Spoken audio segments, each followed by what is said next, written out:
You to a Crime. K-Pope Mysteries, Book 9. Written by Winnie Reed. Narrated by Jack Ainsworth. Chapter 1. Congratulations! I understand you're going to be an aunt! I looked up from my laptop, open on the store's front counter. Mrs. Merriweather was all smiles, practically beaming as she stood in front of me in one of her typically bright, eye-catching ensembles. Yes, isn't it exciting? I'm sure you heard the news from Mom. Knowing the old lady's routine, she'd come over from the cafe where my mother had been holding court for the past couple of decades, regaling the town with her delicious baked goods and all the newest gossip. The gossip was personal this time, not that she ever hesitated to spread her daughter's personal business. At least it was something positive for once. Mrs. Merriweather tapped her chin with one long gnarled finger. To tell the truth, I heard it from Nell while dropping off a book at the library yesterday. Or was it that darling little Brianna Schultz who told me? You're taking yoga with Brianna? I couldn't quite hide my grin. Mrs. Merriweather had to be in her late 80s. While she was spry and very active for a person her age, I had a hard time imagining her twisting into a warrior pose. She waved a dismissive hand, laughing. Heavens, don't get the wrong idea. She teaches chair yoga at the senior center. It's quite nice stretching out these old muscles. She must have stopped at the cafe yesterday before continuing to the center. That would explain it. I had a hard time believing the subject of my sister's pregnancy would make enough of a ripple in Brianna's life that she would feel the need to announce it unless she'd just heard about it minutes earlier. And even then, that was how life went in Cape Hope, though. Like having a very large, extended family up in our business all the time. I wouldn't have traded it for anything, really, no matter how many times my eyebrow arched in disbelief at how interesting the townsfolk found our lives. I hear she and that handsome husband of hers will be out of town for a while. Mrs. Merriweather adjusted part of the netting wrapped around the crown of her sun hat, a bright yellow that went well with the silk violets tucked here and there. I used to imagine she had dozens of these hats in her house, hanging from hooks on a wall. It finally occurred to me that she owned maybe a handful of straw hats, which she decorated depending on her mood. Her mood usually involved netting, flowers, berries, and tiny little birds. I couldn't help but hold a finger to my lips. Sure, I was taught to respect my elders and all, but still. Let's not spread that around. I don't know if she or Joe would like people knowing their place will be empty for a while. Around here? She even had the nerve to pooh-pooh me, though she herself had tripped a man not 2 months earlier as Joe and I were chasing him down. The man in question had, along with his twin brother, done everything imaginable to steal a locket from me, including breaking and entering, assault, threatening me with a gun. You never know. I decided to leave it at that, since arguing with a sweet old lady wasn't high on my list of tasks that I wanted to accomplish that morning. Mrs. Merriweather settled on purchasing a newspaper, then wiggled her fingers in a wave before heading back outside, where she'd no doubt spread the news of Emma's pregnancy far and wide. I let out a deep breath and slumped against the corner. She's exhausting. Sweet, but exhausting. Becca, my assistant and general lifesaver, chuckled as she continued stalking romance paperbacks. We'd had a run on them ever since I'd helped bring together a couple who'd been separated for decades, thanks to her terrible family. You were right to ask her to stop spreading news about Emma's trip out of town. I wouldn't want everybody to know my apartment was empty. Hopefully anybody who knows they're away will also know Joe's a detective. I wouldn't want to break into a detective's home. I went back to my laptop, where an email I'd received overnight had my stomach in knots. There'd hardly been a quiet moment in the weeks since locating Cassandra Doherty. Rather, since my Aunt Trixie had written all about the reunion between her and Harry, her long-lost love. They'd probably never find their child, but that wasn't the point. Finally, Cassie had somebody to advocate for her, which didn't seem to be the case over the years since she'd been left in a nursing facility. It was the sort of story that captured imaginations. I knew all too well, since it had been my imagination that hooked me in the first place. And now, thanks to press coverage, thousands of people were just as intrigued as I'd been, including a reporter up in Paradise City who wanted to do an interview. Chatting with Trixie was one thing, and so was fielding the countless questions I'd received from customers. But an interview with a stranger? I would have been in way out of my depth. She wanted to have the piece published as soon as possible. This meant she wanted me to have a virtual meeting with her via Zoom the next day, if I was interested. Was I interested? Yes, I was. Who wouldn't be? But I'd never given a real interview before and didn't have the first idea what to say. At least it wouldn't be aired on TV. The reporter, Jane Brooks, according to her email, had been clear on that. She'd write it for the newspaper and publish a version online, too. That was all. Good thing, since I didn't think I could live through watching myself on TV. What's got you so absorbed this morning? I didn't realize Becca was beside me until she spoke, and I slammed the laptop shut when she did. Nothing. Oh, smooth. She'll buy that. Becca laughed. Yeah, okay. It's obvious you were looking at something. It wasn't important. Which is why your face is bright red? I know I always blush whenever I'm looking at nothing. She snickered, glancing at the machine. Don't tell me you're watching adult content during work hours. I rolled my eyes. Yeah, you caught me. I was looking at an adult video right here in the store while we're open and you're working. Are you saying you would do it if the store was empty and I was out grabbing lunch? For heaven's sake! I opened the laptop again and nudged it her way. Here, I was trying to figure out how to answer this email without sounding too eager or too dismissive. So, no naughty business? She clicked her tongue. I'm almost disappointed. You need a little spice in your life. Ew, Becca. I waited for her to read the email, then shrugged once she was finished. That's it. I've been trying to come up with an answer. What's so difficult about the words, yes, thank you, I'd be glad to do it? She tipped her head to the side. Unless you don't want to. I think I want to. I mean, look at all the business we've done since Trixie's piece is published. And according to the weather outlook for the week, we'd enjoy even more foot traffic thanks to rain keeping visitors away from the beach. I'm talking about you, Darcy Harmon, not the owner of First Edition, not the daughter of Sylvia Harmon or the sister of Emma Harmon, you. She even jabbed my upper arm with a forefinger. What do you want? I rubbed the spot she'd poked. I want you not to do that again. Is that a titanium finger? Geez. Stop changing the subject. Okay. I guess I do. It's sort of a hassle, though. I chewed my lip. What else do you have going on tomorrow night? She hit me with a knowing look, which, truth be told, didn't make me very happy. She knew I had nothing going on because I so rarely did. I'd agreed to a date with Pete Fraser, but we still hadn't made concrete plans, thanks to his coming down with a nasty summer cold. And now with Joe going out of town for a week, he'd probably have more work to handle around the station after he got back. Unless my father decided to pick up the slack, which I didn't want to be the case. The man was supposed to be semi-retired, a fact he liked to conveniently forget when it suited him. You're right. Still, my head fell back as I groaned. I'm a creature of habit, even though my habits are boring. I get freaked out when somebody wants to change things up. Which is why it took you so long to see that Pete was trying to ask you out all through restaurant week. She laughed softly as she went back to stocking the shelves. I was sort of distracted, remember? Trying to figure out who wrote the letters in the bottle? Right. I know you can handle more than one thing at a time, boss. I've seen you do it. She was an even tougher customer than my sister, which was saying something. Emma rarely, if ever, let me get away with anything. As if she heard me thinking about her, my sister sailed through the door not a moment later. Just popping in to say bye. Joe's out in the car, ready to go. You'd think we were driving all the way to Timbuktu instead of Pittsburgh. He's excited to tell them about the baby, duh. Emma smiled fondly. I know, it's pretty cute actually. Though don't tell him I said so, he hates it. A hard-bitten detective hates being called cute? What a shocker! I sized her up before raising my thumb in approval. You look great. I'm about to spend a week with my in-laws and part of me still wonders whether or not they approve of me.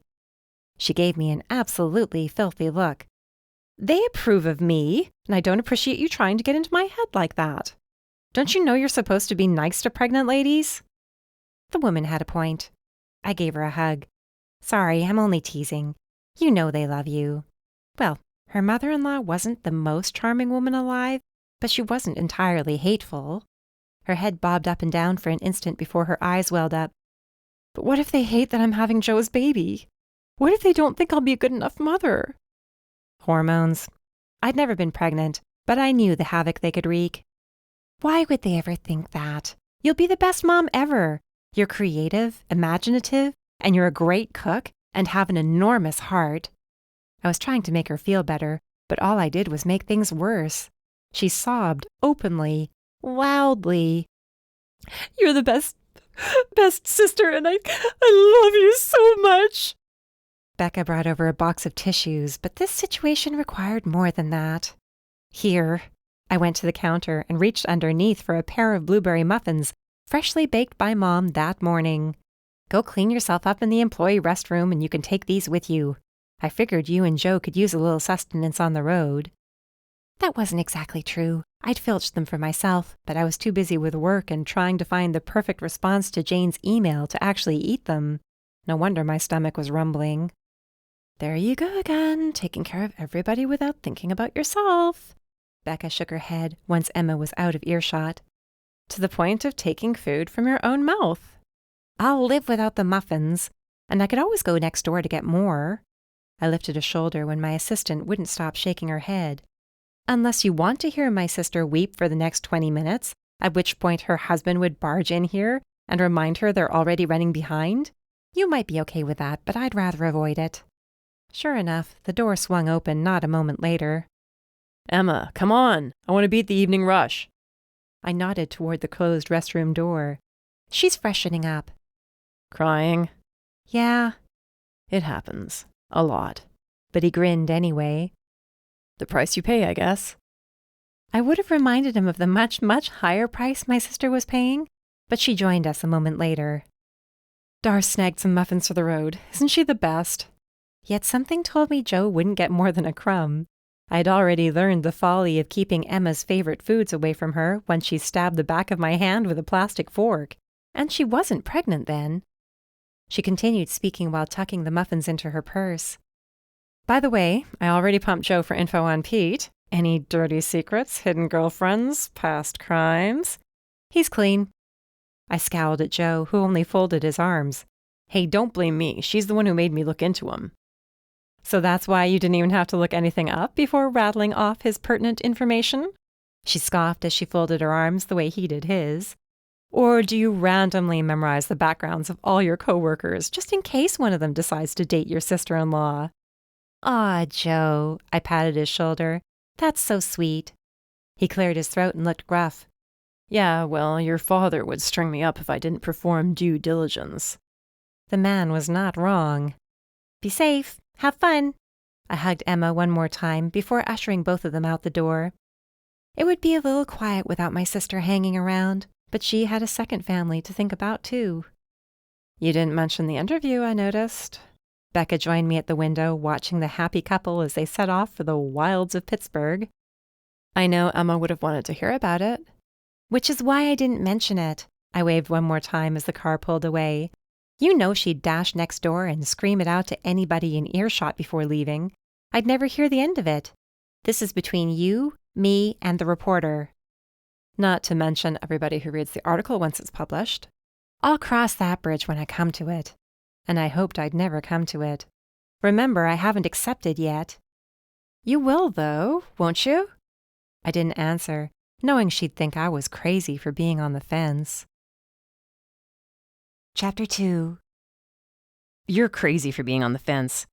Thank you so much. You realize I didn't have to walk over here to ask what you think about this, right? I reminded myself to keep my voice low, since even being overheard in the kitchen of Ethan Crosby's cafe would be tantamount to setting Cape Hope on fire. He was Mom's sole competition in town, and she hadn't exactly made a secret of how much she resented him. No matter how well she continued to do, even with his shop on the other side of town, she held his presence against him. Even the fact that he might have saved my life wasn't enough to make her like him, though she at least was able to hear his name without openly gagging or growling. For Mom, that was a huge step. What would she do if she knew he'd kissed me? I didn't have to think long on that one. We hadn't talked about it. In fact, it seemed like Ethan wanted to forget the whole thing. Maybe that was the truth. Maybe he wished he hadn't taken that step. I told myself not to take it personally, that I could always remind him of that night. I could ask what it meant, whether he planned on ever doing it again. But how humiliating would that be? If he wanted to forget it, I was okay with that. So what if I couldn't forget the way his lips tasted, and couldn't stop looking at them whenever I had the chance? I didn't have to take my break at this very minute either, but here we are. You said it was important, and you couldn't make up your mind. His dark eyes darted over my face, meaning I had to stop looking at his mouth. What are you so scared of? I'm not scared of anything. So why not give the interview? Maybe because I don't feel like it? So say no. He finished wiping down a stainless steel prep table, then slapped the rag over one shoulder with a practiced gesture. Easy peasy. That didn't sit well with me either, and he must have seen it on my face. You want to do it. You know you do. Why do you keep trying to talk yourself out of it? I'm not. I'm just trying to make up my mind. What's the harm in it? I don't want anybody thinking I'm trying to profit off what happened. There. Happy? I leaned over the table, pressing my forehead to the cool metal. Okay, you broke me down. It wasn't exactly difficult. And now you've smudged my table. Boo-hoo.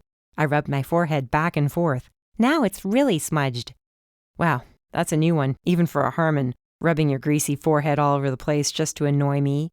I popped up with a gasp. Shut up, it's not greasy. He glanced at the swinging door between us and the rest of his shop, where people were enjoying lunch. You want to shout that a little louder, just in case there's anybody out there who doesn't yet know you're visiting me on the down low? Could you not make this sound salacious, please?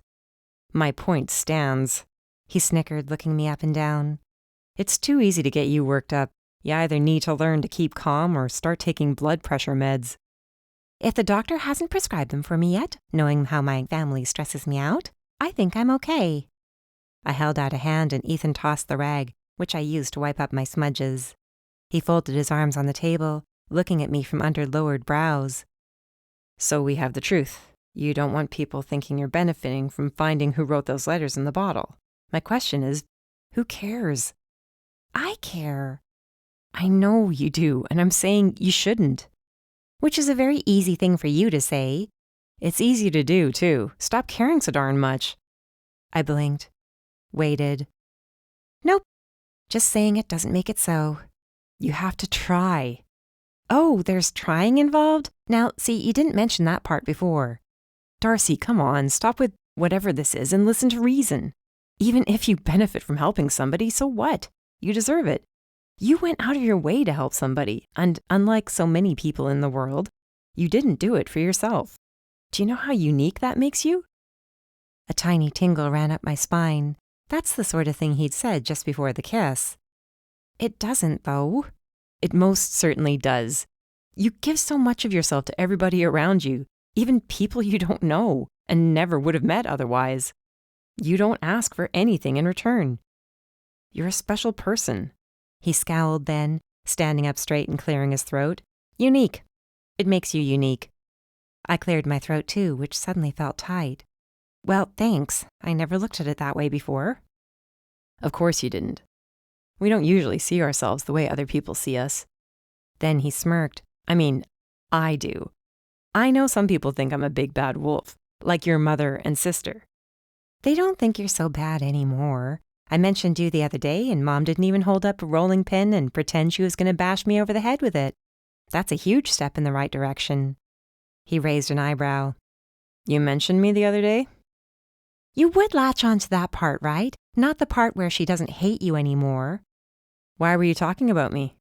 A little smile played over his lips. It was a stark difference from his usual smirk, which he wore only slightly more frequently than his customary scowl. I brought up the idea of organizing another restaurant week later this year, smarty pants, and we were trying to come up with the best possible time to do it. I stuck my tongue out at him.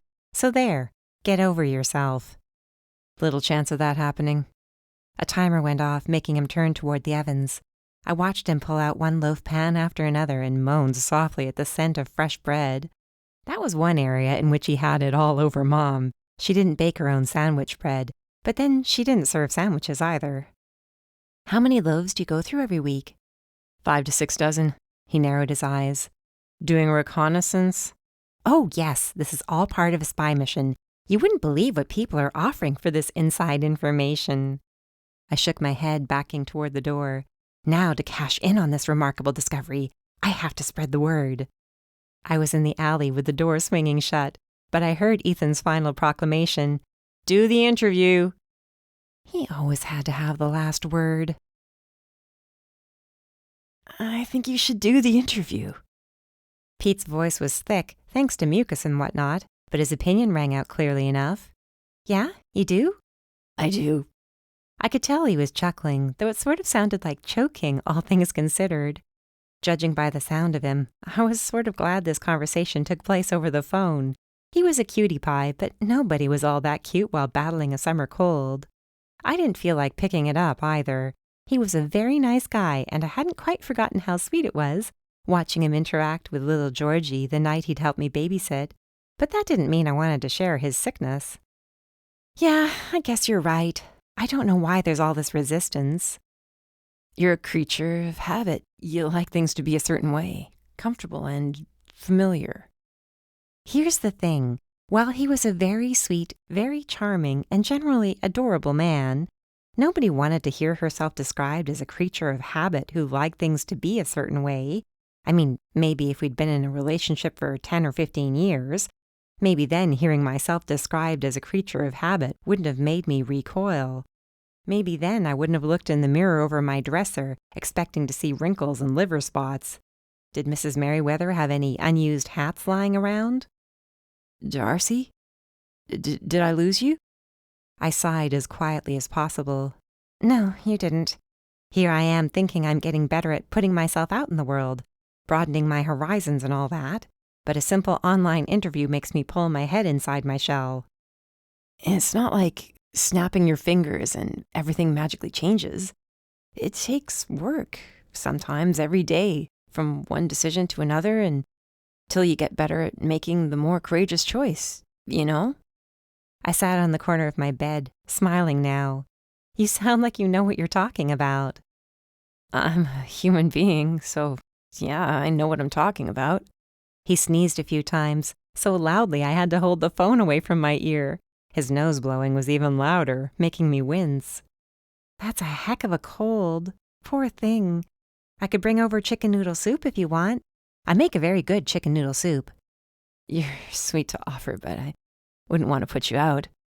It wouldn't be putting me out. What else do I have going on? I laughed at myself, a little awkwardly. Not something to brag about, but you know what I mean. I don't want you to get sick. I'll leave it outside your door. Don't waste your breath on arguing anymore. I have a chicken in the fridge and I know how to use it. Besides, it was something to distract me from fretting over the interview, an interview I hadn't yet accepted. After putting the chicken in a stock pot with plenty of water, I pulled up my email and found the message from Jane. Sorry it's taken me so long to get back to you. I'd be glad to chat tomorrow evening if you're still free and not irritated with me for being so slow to reply. I included my Zoom account name and sent the message before I could second-guess myself, then slid the phone across the counter so I couldn't obsessively check whether Jane wrote back. I need to chill out.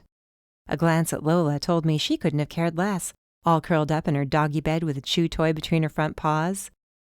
You have the life, you know. Wherever you go, everybody loves you. You can do no wrong. Except for the time you threw up blueberries all over the place, but that was Mom's fault for practically feeding you an entire muffin that one day.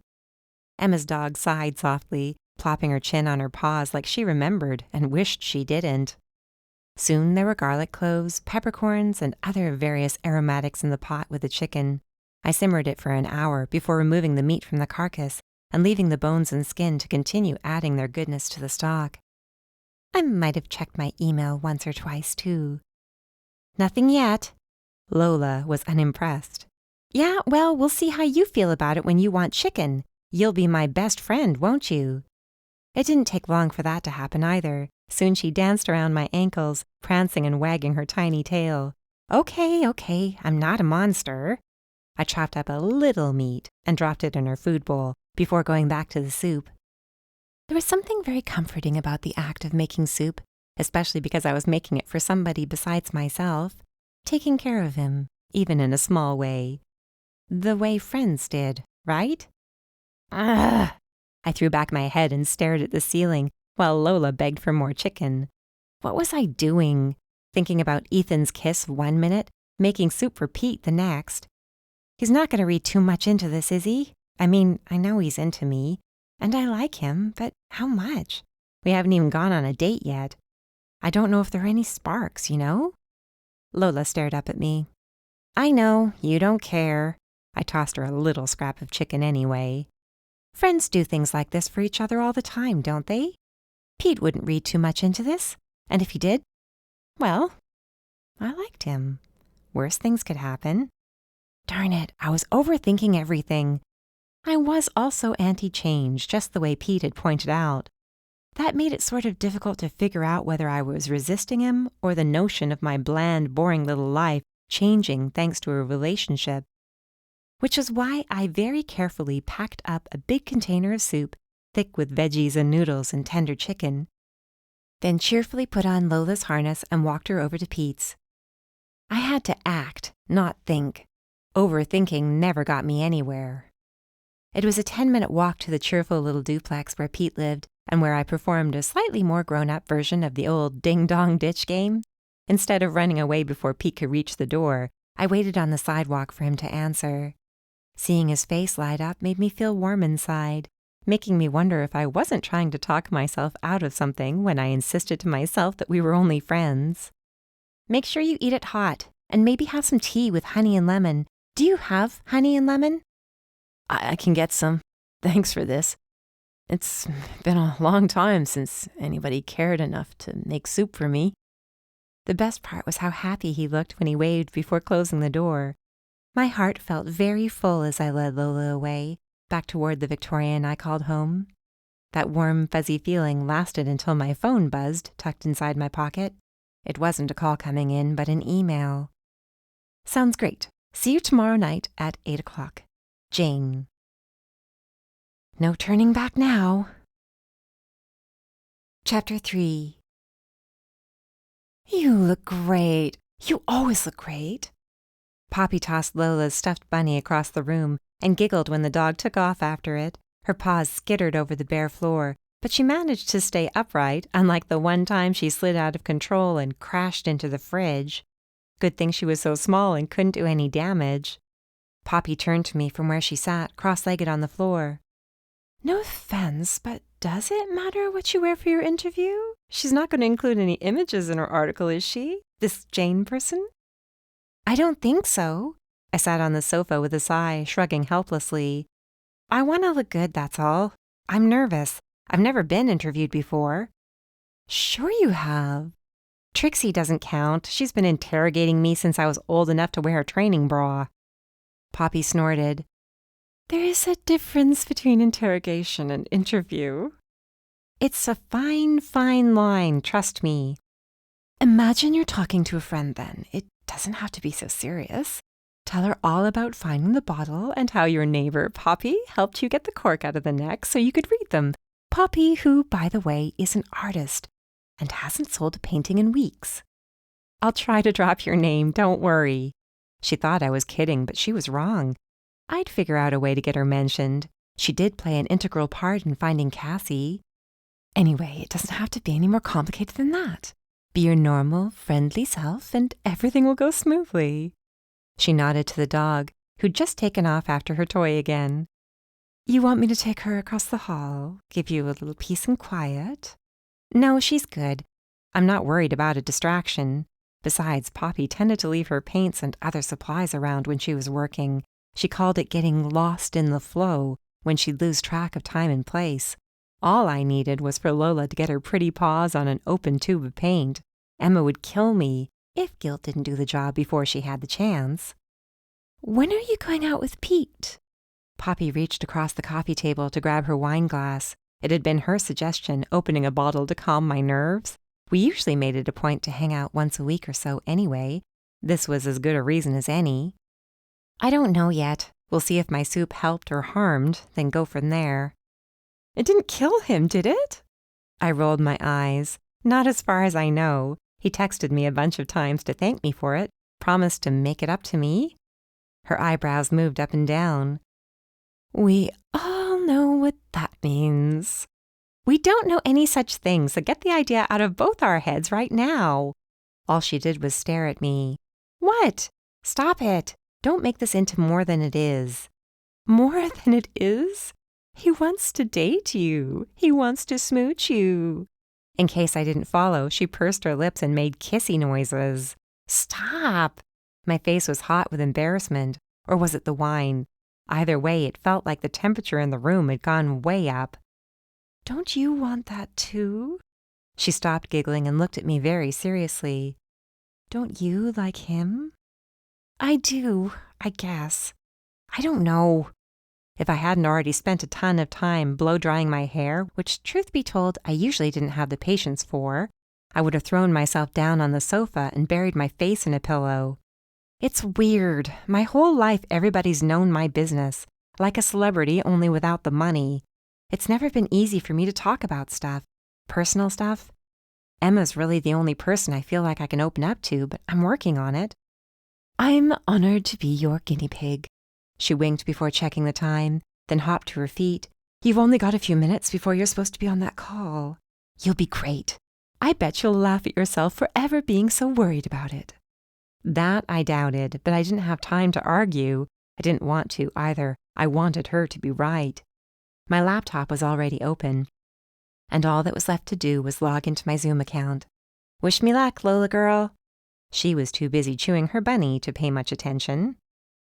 Jane Brooks' PC News signed on not a minute after I did, and she called a moment later. I took a deep breath before answering and was greeted by a pretty red-headed girl who looked like she might be around my age. Hi, Darcy, she waved, smiling wide. I'm Jane Brooks. It's great to meet you. Same here, Jane. My voice was only slightly shaky, which I guessed was better than the babbling, nervous wreck I was inside. She didn't seem to notice either way. Thanks for taking the time to chat with me. I'm sure running your store must keep you awfully busy. She had a warm, natural sort of vibe to her. It put me at ease right away, which I guessed was the point. It wasn't the sort of thing a person could learn in school, though. I'm more surprised you want to talk with me, honestly. I don't think of myself as being anything special, worth interviewing, you know? Are you kidding? She laughed softly while shuffling things around on her desk. Sorry, it's been a heck of a couple of days, and I feel like I've been playing catch-up the entire time. You know the feeling? Like you're always running just a few seconds late? Oh, sure. It's not easy. If you're too busy... I almost hoped she'd say she was, but instead her head swung back and forth. No, not at all. The second I read about you in the Cape Hope Times, I knew I had to speak with you in person, or over the computer. Either way. What you did was so cool. I couldn't help but laugh. Thanks. I don't think anybody's ever described anything about me as being cool. She laughed while continuing to go through her things. Sorry, I should be better prepared. I'm looking for the notes I already compiled on you and the questions I want to ask. An assistant would be nice, but the girl reporter covering local events and interests doesn't qualify for one, if you know what I mean. I'm pretty sure I could set my desk on fire and nobody would notice. Don't worry about it. I'm ready whenever you are. Somehow her messiness relaxed me even further. She was a person, same as me, and she was in dire need of organization. She was about to say something, her mouth opened anyway, when she went stiff. Her head tipped to the side and reminded me of the posture Lola took when she heard something out of the ordinary. Hang on a sec. It was a whisper, delivered an instant before she turned her chair around far enough that all I could make out was the molded plastic back. Then she gasped. What are you doing? Why are you here? I could barely make out the raspy, whispered response. You asked too many questions. Suddenly the chair swung out of view. All I could make out was a shadowy figure. The only light on Jane's end of the call came from her laptop, meaning the lights in my apartment. I couldn't see anything. I could only hear things. Thumps, a muffled groan, the sound of something hitting the floor. Then silence. I covered my mouth with my hands, mute with horror. What had happened? Was Jane okay? Or was she... A dark figure filled the screen. I leaned to the side away from the camera, though it was probably too late. They had seen me, whoever they were. They must have. Lola pawed at my leg, probably sensing my panic. I bent and grabbed her, held her close, hoped she wouldn't make a sound. I could hear breathing on the other end of the call from Jane's office. Heavy breathing, the way a person breathed when they were finished doing something difficult. Like killing a girl? I pressed my lips together as tight as I could. The same raspy whisper filled the apartment. "Whoever you are, I'll find you." The screen went dark. A series of beeps sounded, signaling the end of the call. I let out a whimper and closed the laptop, which I should have done sooner, but I couldn't bring myself to do until now. What did I think I would find out? What, was Jane's attacker supposed to announce their name and social security number for my benefit? I didn't realize I was squeezing Lola so hard until she wriggled, fighting my grip. I set her down before holding my head in my hands and rocking back and forth. What did I just witness? Was there anything I could do about it? The shock wore off enough for common sense to leak through. Jane wrote for the news, not the most imaginative name for a newspaper, but at least it was easy to remember. I grabbed my phone and managed to look up the number to the Paradise City Police Department. "I think I witnessed an attack at the offices of the Paradise City News. A young woman was confronted by a person whose face I never saw while we were on a video call. The attacker ended the call before I could see their face.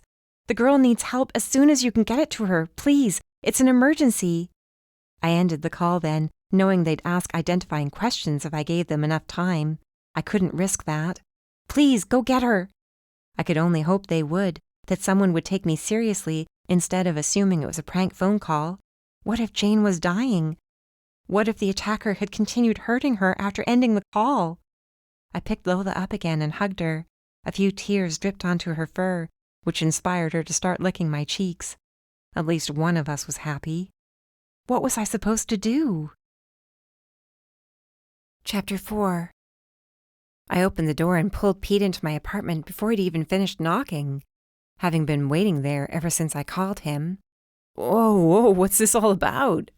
He was amused, I realized, but then I hadn't told him why I needed him to come over right away. I could only hope he didn't think this was an awkward booty call. "I think I saw something I wasn't supposed to see, and I think the person who did it might be able to find me." I locked the door before turning to him, and I was glad to see him looking more serious now. He also looked healthier than he had even a day earlier, which shouldn't have mattered, but did in the back of my head. I would have hated to drag him out when he was sick. "What are you talking about?"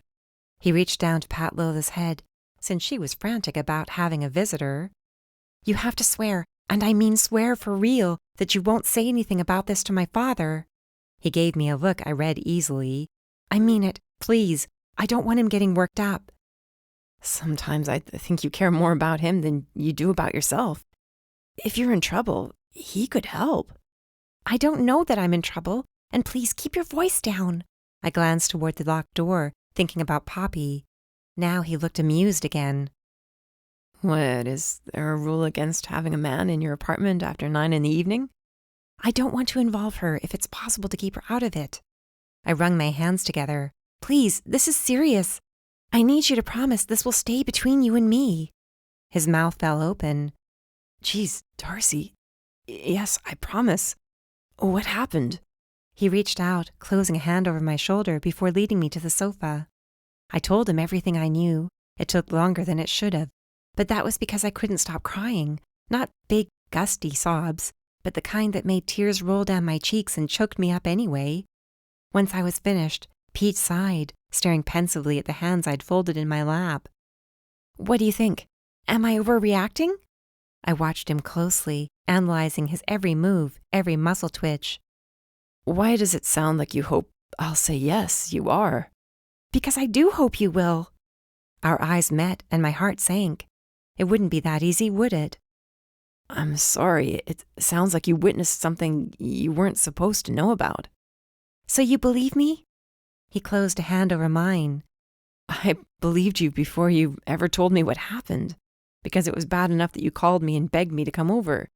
You're usually obsessed with keeping things to yourself, like you're the only person who can handle things. If you called me sounding so upset, it had to mean something." "I'm so scared for that girl. I wish I at least had an idea of what they did to her." Tell me again, exactly what happened? You were talking to her. I nodded. We hadn't started the interview yet. She was trying to get herself organized before we did. All of a sudden, she stopped and turned in her chair. I could only see the back of the chair, not the person she was talking to. It's one of those high-backed models with a headrest. Ergonomic. Right. And the person who attacked said something to her? It was something about asking questions. I squeezed my eyes shut, trying to remember the exact words used. You ask too many questions, or something close to that. But they were practically whispering, too, so I could have misheard. And they didn't see you? That got me shaking all over again. Pete's hand tightened around mine. Somehow that extra pressure cleared my head. I don't think so. I got out of the frame as soon as it hit me that I should. I think they were too busy with her. And you didn't see their face? I shook my head. Just a torso, and they were wearing black, like a t-shirt, something plain. I wasn't exactly studying them, though. A man? I'm pretty sure, yeah. He looked at my closed laptop, frowning. What's your Zoom handle? Does it have your name in it? Shoot, I hadn't thought about that. Relief washed over me. No, it's CH Book Lover LVR. I spelled it out for him, and he had the decency not to grin at my corny excuse for a username. Is it a private account? Is your personal information out there for everyone to see? I just about jumped on top of the computer like it was a live grenade, and I had to save him from the blast. I don't think it's public, but now you have me worried. He watched over my shoulder as I opened the account and looked at my profile. A fresh wave of relief hit me. No, nothing should be visible to the public. I don't use this much anyway. I only set it up to chat with Emma when she's traveling for work. I assume CH is Cape Hope? When I nodded, he rubbed a hand over the back of his neck and grimaced. I doubt anybody would make that connection. They'd probably assume those are your initials. Okay, so whoever it is couldn't look you up based on this. That's a good thing. It was, but that didn't mean my worries were over. Gosh, I just hope she's okay. She seems like a nice person, too. I'm sure we'll know soon, either way. I could look into it tomorrow if you want. Make a few calls up there, see if anybody's talking about her. No, don't do that. When he tipped his head to the side, looking at me like I wasn't making sense, I insisted. What if it's somebody she knows? It sure seemed like it might have been. At least it was somebody she recognized. What if they get word of somebody from Cape Hope calling around, asking questions about her? What if you talk to the detective up there and they want to know how you know about the case? They'd want to talk to me, wouldn't they? I could tell he wanted to disagree, to tell me I was overreacting, but he couldn't. What do you suggest? Forgetting it ever happened? Looking at you right now, I can tell that would be impossible. I've never seen you so shaken up. That's because I've never seen anything like this before. Heck, I didn't actually see it. That's the worst part. I heard it, though, and it sounded bad enough. I'm really worried about her. Hey, think about it this way. The attack happened at the newspaper office, so there will have to be something about it on the news, right? This girl is a reporter, not just some random private citizen. You'll be able to follow along with the story through the news. That's true. I didn't think about it that way before. I chewed my lip, glancing at the dark TV. It was too early for anybody to have a report on the attack, of course. Maybe in the morning. I'll have to check when I wake up. Assuming you get any sleep tonight. I didn't have it in me to tell well-intentioned lies. I have Lola here with me. She'll keep me company. Are you sure you don't want some more company? A human being, I mean? I couldn't help but react with surprise when he asked, and immediately his eyes widened. I didn't mean it like that. Come on, you know. Even now, I could laugh a little at how flustered he was. No, I didn't think that. Don't worry. I know you're not some sleazy guy trying to take advantage of me. At least you know that much. He gave me a rueful grin. Besides, I'm still on the mend. I don't even know if I have enough energy to be sleazy right now. As if on cue, he let out a yawn that looked like it might split his head in two. You should get home and get some rest. Do you have any of that soup left? No, actually, I finished the last of it for dinner. 2 huge bowls. I couldn't get enough. Then he smacked his forehead. I should have brought the container back to you. He was so sweet, so earnest, and I'd never been so glad for it. He reminded me there were genuinely good, kind people in the world. After what I had witnessed, I needed to be reminded of that. No sweat, you can bring it by any time, or I could always come pick it up from you. You could think of it as a gift, too. I have plenty lying around. I was babbling, my nerves still getting the better of me. I could tell from his sympathetic gaze that he understood, too. It made sense. He had probably talked to countless people like me, shaken up, unsure of what to think or how to feel in the aftermath of something unimaginable. How about I bring it to the store tomorrow? I was looking for an excuse to see you anyway. That would be nice. In the meantime, try to take it easy. He stood, stretching, and I walked him to the door. I didn't want him to go, not really, but I had already taken up enough of his time, and I didn't want to take advantage of him either. Something told me if I had so much as shed one more tear or sounded even a little shaky, he might have changed his mind and decided to camp on the couch. Thank you for coming over, and I trust this will stay between us? Of course, I know better than to cross you. He winked, but then grew serious. Really, whoever this is, they're not going to waste their time trying to find you. They're probably too busy trying to cover their tracks and make sure nobody at the newspaper knows they were in the building. At least that would be my chief concern if I were in their shoes. Wait until you hear something about the reporter on the news. Odds are it was a robbery gone wrong. You might not have even heard what you thought you heard on the other end of the call. Just sit tight, okay? Try to get some sleep tonight. It was clear from the way he said it that he knew I wouldn't, and I didn't bother lying and telling him everything would be okay. It was getting late, though, and morning rolled around pretty early. Sure, waking up before the sun was a habit I'd probably never shake. I didn't want to, either. Waking up early added hours to my day, even if those hours were often used to help Mom open the cafe. I'd be up at my usual time, whether or not I slept, in other words. The only question was how grumpy I'd be, and how distracted by the news, though that depended on what came out of Paradise City. Was Pete right? Would word spread of the attack? Would anybody wonder what Jane was doing in the office at that time of night, and whether there were any witnesses? I looked down at Lola. She looked up at me. Looks like it's going to be a long night, girl. Chapter 5. You look tired. I stared down at my mother, who at the moment was on one knee in front of the dog. Good morning to you, too. As it was Lola whom my mother had immediately gone to when we'd entered the cafe through the kitchen door. Well, you do. Are you not sleeping enough? She stood, scrutinizing me head-on this time. When I was having trouble sleeping, Bob recommended I take melatonin. It worked like a charm. But you have to go to bed right away because after half an hour or so, the effect wears off. At least it does for me. You should stop by the drugstore and pick up a bottle on your way home. I'll see what I can do. Good. Let her think it was a random case of insomnia which her boyfriend's advice would solve. There I was, worrying half the night about how to avoid telling anybody about what happened. For once, she left me pleasantly surprised by her lack of curiosity. I soon found out where that lack of curiosity came from. Concern over my sister. Did Emma tell you what happened yesterday, when they arrived at Joe's parents' house? Mom washed her hands, then returned to her shortbread dough. The bread, plus the many juiced lemons sitting on one corner of the prep table, told me she was making lemon bars. No, she texted to say they got there safely, and I told her Lola was okay, but that was it. Mom clicked her tongue, shaking her head sorrowfully. Well, that mother of his is a real piece of work. As soon as Emma walked into the house, Sharon told her it looked like she was gaining weight. I grimaced. Ouch. Mind you, naturally she has. Anyway, the woman wouldn't stop commenting on it, so finally Joe blurted out the news. I imagined he sensed how upset your sister was getting. It must have been very uncomfortable.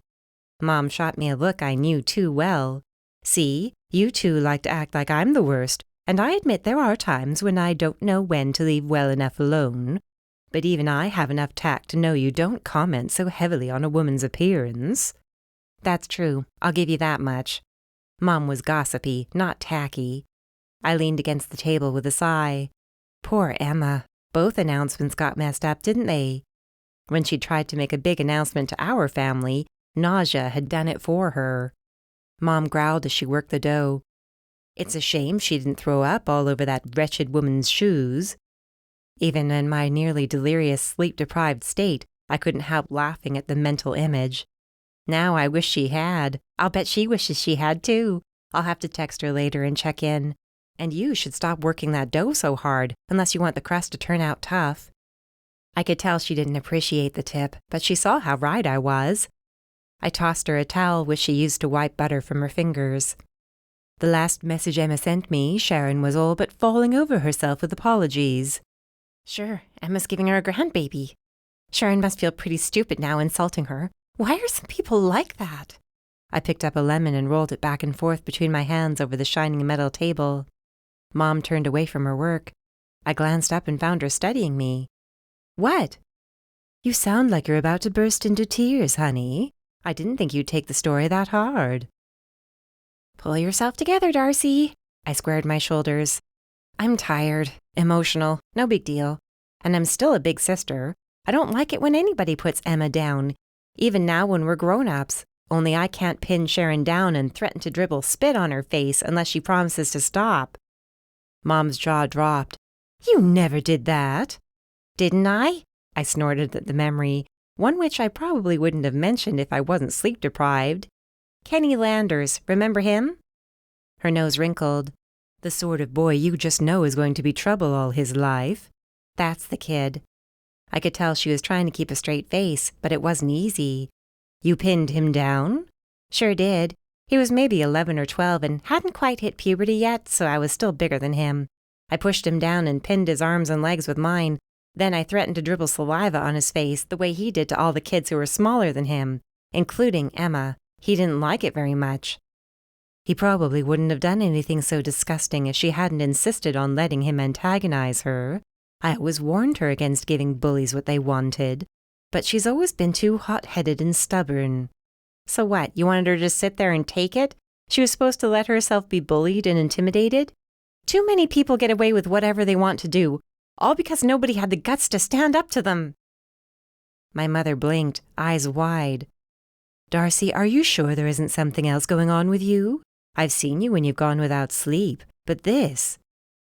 I followed the direction of her gaze and found myself squeezing the lemon hard enough that the rind was starting to split, and juice ran over my fingers. Oh, I'm sorry. I don't know what's wrong with me today. Maybe I should go over to the store and, I don't know, meditate or something. She loosened my fingers from around the lemon. The way she handled me brought to mind a movie I saw once, where someone was trying to defuse a bomb before it went off in their face. Forget the store. You should go home and get some sleep. Fat chance of that happening. I knew what I'd do once I got home, which would be the same thing I'd done all night. Check for any reports of a journalist being attacked while lying in bed wishing sleep would come and knowing it wouldn't.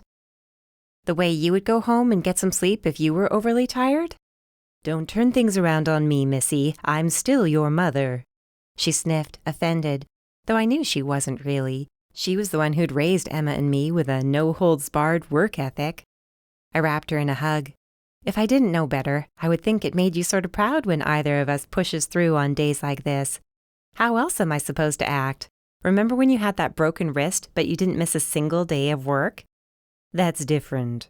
My head bobbed up and down. You're right, a broken wrist is much more serious. She scowled. That's not what I mean, and you know it. It's different because I know what I can tolerate. That doesn't mean I want to see you having to tolerate the same things. I'm just fine. I hugged her once more, snagged a carrot cake muffin to make up for the ones I didn't eat before, and waved goodbye to Lola before escaping out the back door. Only then could I release the tension I was holding, pretty much throughout my entire body. I slumped against the door, eyes closed, taking deep breaths of the surprisingly cool morning air. The storms rolling through had upped the humidity, but at least they lowered the temperature. Still, I felt sticky and out of sorts as I unlocked the back door to my store, which sat directly across from Mom's kitchen. Right away I found myself looking around, almost suspicious. What did I expect? For the boogeyman to jump out from behind a rack of romance novels? Or maybe I was waiting for a whisper to come from the darkness. Of all the days for Becca to have an early doctor appointment. I flipped on the lights, which went a long way toward making me feel a little more normal, like I was in control of the situation. This is my store. This is my domain, and nobody is going to hurt me. I laughed at myself while raising the grate from over the front window. Here I was, a full-grown businesswoman, letting myself get spooked by somebody who couldn't possibly know who I was or where I was. Besides, whoever Jane's attacker happened to be, it would be in their best interest to pretend I didn't exist, that they had to know I wouldn't be able to identify them. Did this stop me from opening my laptop on the front counter and poring over every local news source I could find? Of course not, and I found just as much information on the attack as I had before leaving the apartment, which meant nothing at all. It was barely 7 o'clock, though, still early enough in the morning that word might not have spread very far. The store wouldn't open for another hour and a half, but I had plenty to do. There were shelves that needed organizing after customers had gone over them only minutes before closing the evening before. I needed to place an order with the warehouse, since we were selling romances and mysteries like they were going out of style. And I had almost completely forgotten about the online book club Becca had set up. Our first meeting would be held in a week, and several familiar faces from around town had stopped in to pick up a copy of the book we'd chosen. I needed to freshen up that display, too. So why was I searching the internet for mentions of Jane Brooks? I could have done that at home, of course, but I genuinely tried to sleep. Sure, it had been a wasted effort, but stubbornness ran in the Harmon family. Getting out of bed and trying to find a productive use of my time would have been the same as giving up. What had Jane said? She could have set her desk on fire and nobody would have cared. I'd gotten the impression that she was a new reporter, that she hadn't been with the paper for very long. This wasn't the case based on the work I found under her name when I ran a search on the Paradise City News website. Dozens of articles came up, though none of them could exactly be described as hard-bitten journalism. Human interest stories, that was what Trixie usually called them. She wrote a lot of the same type of stories herself. A knock on the door made me jump. My heart lodged itself in my throat, hammering away. "It's just me." Pete lifted his hands, revealing a pair of coffee cups. "I didn't mean to scare you." I opened the door and let him in, then closed and locked it again. Give a girl some warning next time, like a phone call. "Sorry, I didn't think about that. I wanted to stop by before either of us got too busy today. How are you doing?" He placed one of the cups on the counter. "I thought maybe you could use this." "You are a lifesaver." I took an exploratory sip of the steaming brew and sighed with pleasure. Light and sweet, just the way I liked it. "Thank you. I was just wondering how I would manage to grab a cup without Becca coming in until at least 10. I keep meaning to buy a decent machine, but I would probably only end up insulting my mother." "How so?" "She'd want to know why her coffee wasn't good anymore." I took another sip. "It really is delicious. Where did it come from?" He flashed an uncomfortable little grin.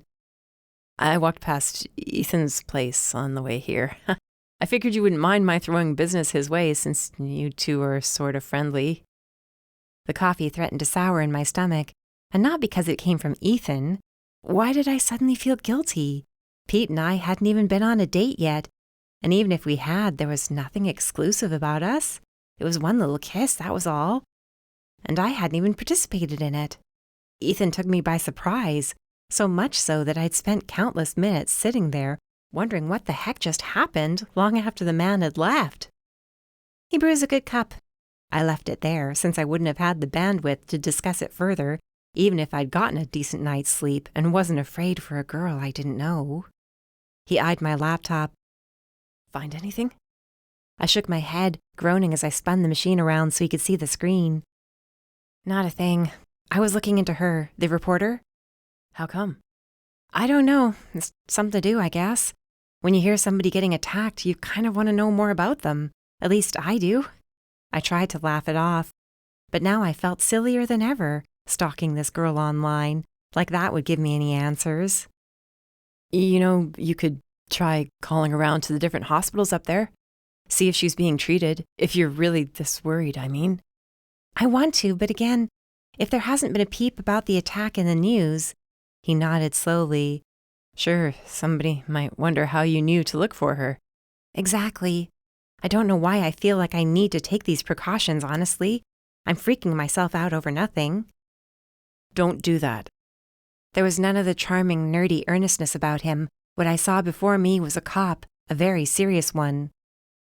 I'm not trying to sound like a jerk, but too many women talk themselves out of legitimate concerns, and sadly they end up regretting it, if they're lucky. Do you understand what I'm saying? I nodded since my tongue was suddenly tied up. I knew I should take his advice seriously, since that was how he intended it to be taken. But there was also the unfortunate matter of how much cuter he was when he got serious. My poor brain didn't know what to make of this turn of events. The confusion only got worse when he touched my arm. You're a good person. You care about others, and that's painfully rare in this world. I'm telling you this as a friend. Let the Paradise City Police do their job. Live your life. If something terrible happened to that girl, there was nothing you could do to stop it, and you didn't do anything to cause it. This doesn't have to be your fight. Do you understand? If I didn't know better, I'd think your name was George Harmon. His mouth twitched, but he fought back a full smile. That would be unfortunate, since I still plan on taking you out, and being your father would make things pretty awkward. Yes, it would. Standing with him, his hand on my arm, his eyes looking deep into mine, I could almost forget about Jane and the attack and pretty much everything else around us. Almost. I promised I would try to stop worrying so much, then waved to him before he crossed the street and walked in the direction of the police station. He hadn't remembered my bowl, but I didn't care. Not only because he'd brought coffee either. He was right, and I knew he was. It wasn't my job to find out what happened to Jane or who had done it to her. What mattered was keeping my head down, minding my business, and getting on with my life. Even as I stood there, looking out over the street on which I grew up, I knew it wouldn't be possible to forget about her. Not by a long shot. Maybe I owed my sister an apology for all those times I gave her grief over her obsession with solving mysteries. Chapter 6. Oh, I almost forgot. How did the interview go last night? Darn it. There I was thinking I could escape before Becca remembered to ask about that. I'd spent most of the day keeping myself busy, tackling chores I'd been putting off for ages, thoroughly dusting all of the shelves, wiping down all of the display racks, washing the inside of the front window, since washing the outside would have been a waste of time during a rainy week.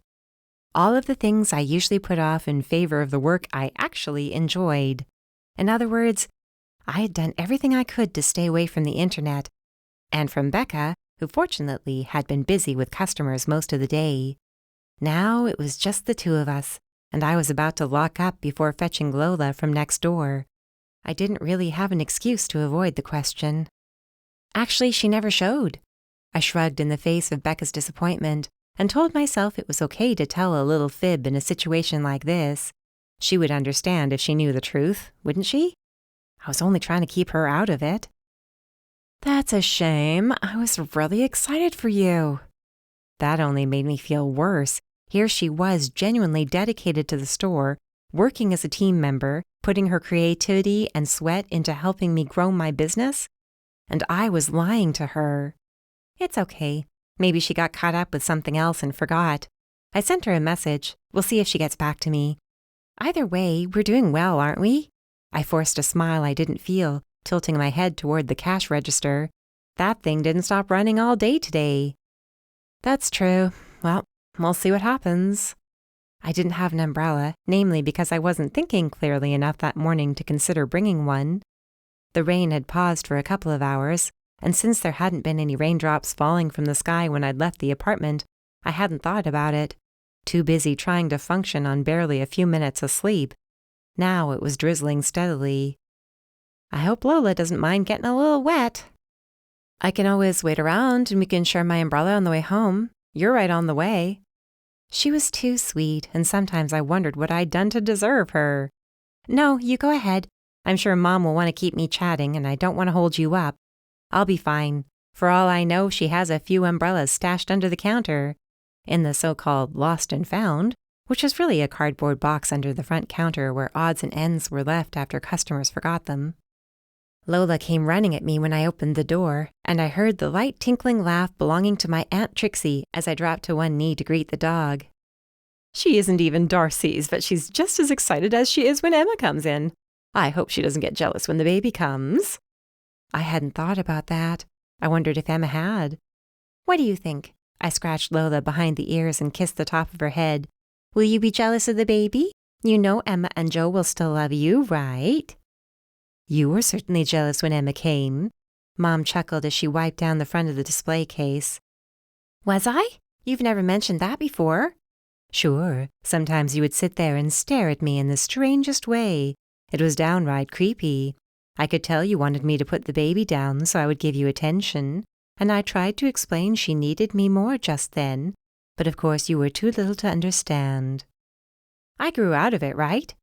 I don't know. Did you? Mom gave me a teasing little smile. Ha ha. Trixie was the only customer, which made sense since Mom didn't typically get a lot of foot traffic at this time of day.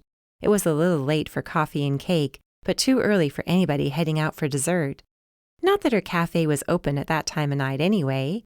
Tourists with a sweet tooth could head to the boardwalk, at least that was what we'd always told ourselves, before Ethan opened his shop.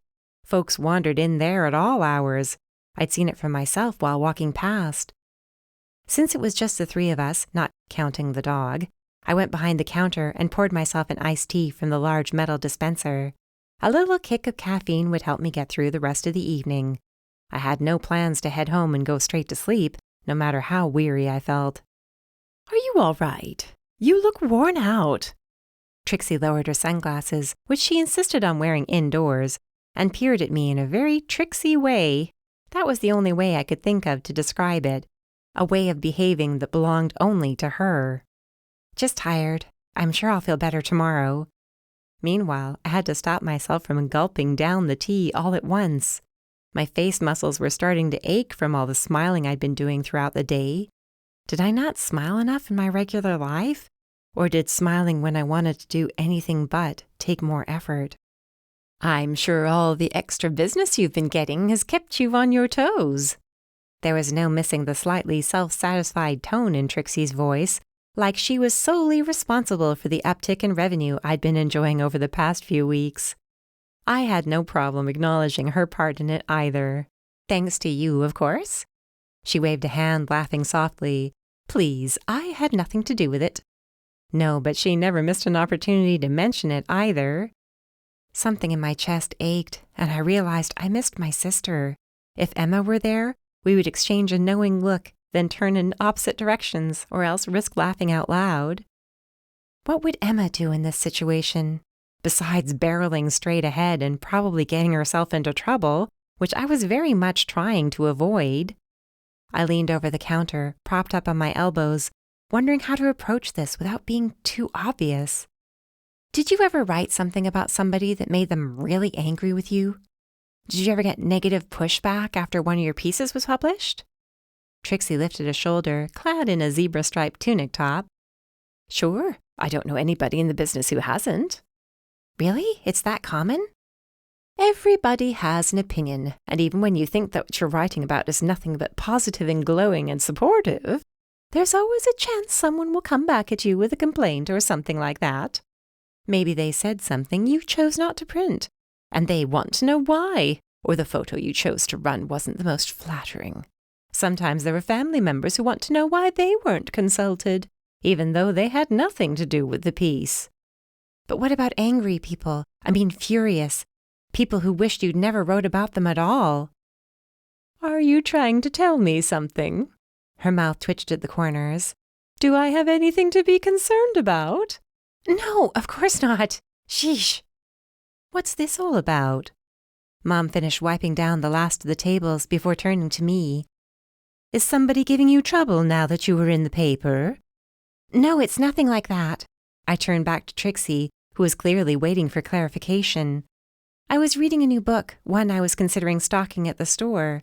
The main character is a reporter, and one of her subjects ends up attacking her because she asked the wrong question during an interview. I haven't got too far into it yet, but I flipped ahead to the end to see if my guess about the attacker was right. You were always doing that, skipping to the last pages to see how the story ends. Mom shook her head and clicked her tongue before moving on to the next bit of work to be done before closing up for the night. In this case, I just want to see if the book is worth stocking. I'm still not completely sold on it. I turned back to Trixie. So, would a human interest reporter like you ever be the target of something like that? It's just that I find it hard to believe. Could somebody who writes on innocent topics stir up enough anger or present enough of a threat that somebody would feel they have to attack them or keep them quiet or something? She nodded slowly, lips pursed. I can see why you would question that, but I suppose it's possible. I gritted my teeth in an effort to keep myself from reacting too strongly. A physical attack, though? I mean, what do you think would drive a person to take things that far? What a dark conversation. Mom shivered in her usual theatrical way. Just when I was glad we haven't had any little scares or emergencies lately. I patted her shoulder as she passed by. No emergency here. Like I said, I'm curious. What was the motive in the book? Huh? I turned back to Trixie, confused. In the book you're reading, what was the motive? Darn it, she would have to go ask a question like that, wouldn't she? She was too sharp. This was all a mistake. How could I pull out of it? And how obvious would it look when I did? I don't know yet. Like I said, I flipped to the end. I didn't read all the stuff in between. I see. She stood and started gathering her things together, which didn't upset me since it meant she was on her way out. Well, this reporter in your book might have visited her subject at the wrong time. She might have overheard a conversation she wasn't supposed to hear. Or maybe while she was researching, she uncovered something that caught her attention. She might have asked about that, in a completely innocent way, mind you. But the person she asked might have taken her question as something more than that. A warning, maybe. Or a reminder that the secret they're trying to conceal is easier to unearth than they thought. That opened a lot of possibilities, didn't it? I see. That makes sense. And I guess that's sort of a twist, right? Nobody would expect somebody writing innocent, happy little articles to be attacked by one of their subjects. There you go. Who knows? If you'd read the book from beginning to end without spoiling it for yourself, it might have made a lot more sense. Mom shrugged at Trixie in a what are you going to do with these kids sort of way. Like I said, I was only trying to read it to see if it would be right for the store. There aren't enough hours in the day for me to go through every book I stock, so I have to save time where I can. Trixie wouldn't stop staring at me, which meant this meeting would have to end. She was too shrewd, and I was too tired to be quick on my feet. It looks like the rain's slowing up. I think I'll head out now. I can drive you. I have my car parked down the street. When I opened my mouth to tell Trixie that wouldn't be necessary, or whatever it took to get her to abandon this idea, she only held up a hand. Don't bother arguing. I hate to think of you walking home in the rain. Indulge me. She put an arm around my shoulders. I don't have any kids of my own, so I have to take care of somebody. This can be my good deed for the day, too. Meanwhile, she squeezed my shoulders so tight I knew I was in for it. Could I fake a sudden illness? Maybe fall and twist my ankle? A sprained ankle would be nothing compared to the 3rd degree I was sure to get from Mom's best friend. Yes, you should let Trixie take you home. Get some rest. Are you sure you don't want me to take Lola for the night? Mom, blessedly oblivious, rushed around and got Lola's bed and toys together. This way you won't have to worry about taking her out or anything. You can just go to sleep. Ordinarily, that would have been a great idea. If this was nothing more than the after effect of insomnia, I would have taken Mom up on that in a heartbeat. But Lola at least helped me feel like I wasn't completely alone. I had a companion, even if my companion wasn't even 15 pounds and was more likely to beg an intruder for a treat than to attack. That's okay. Besides, at least with her around, I have an excuse not to go straight to bed and stay there until morning. I have to at least pretend like I have a life, right? I kissed Mom's cheek and told her I would see her in the morning, then clipped on Lola's leash and led her outside. Trixie was already double parked in front of the cafe, and I darted out into the rain, tumbling into the back seat with a squirming Lola under one arm. Thanks, we would have gotten soaked. The only response I heard was the sound of 4 door locks clicking into place all at once. Trixie turned halfway around in her seat, fixing me with a deadly stare. Now, why don't you try telling me what's really going on? Chapter 7. What are you talking about? Was my voice shaking? Did I sound even remotely believable? Judging by the look on Trixie's face, I would have guessed the answers were yes, and not by a long shot. Come on, I've known you too long. Your mother, bless her heart, wants to believe the best. Not that I don't, mind you, but I can see through all the excuses and attempts at putting on a happy face. They aren't attempts. I'm not lying or pretending. Suddenly, Trixie's expression shifted, and I found myself face to face with a grotesque expression that would have been more appropriate for Halloween. She smiled from ear to ear, eyes wide and unblinking. This is how you looked back there. Like a deranged serial killer? She scowled. Close enough. Now we can sit here in this car all day, and you won't be able to get out because I have the child locks on. And what about when Lola needs to do her business? I walked her around the block for your mother before you came in. Trust me, she's empty. Trixie arched an eyebrow. Your move, kid. Why? Why did this have to happen? I sank against the seat, eyes closed. Just take me home.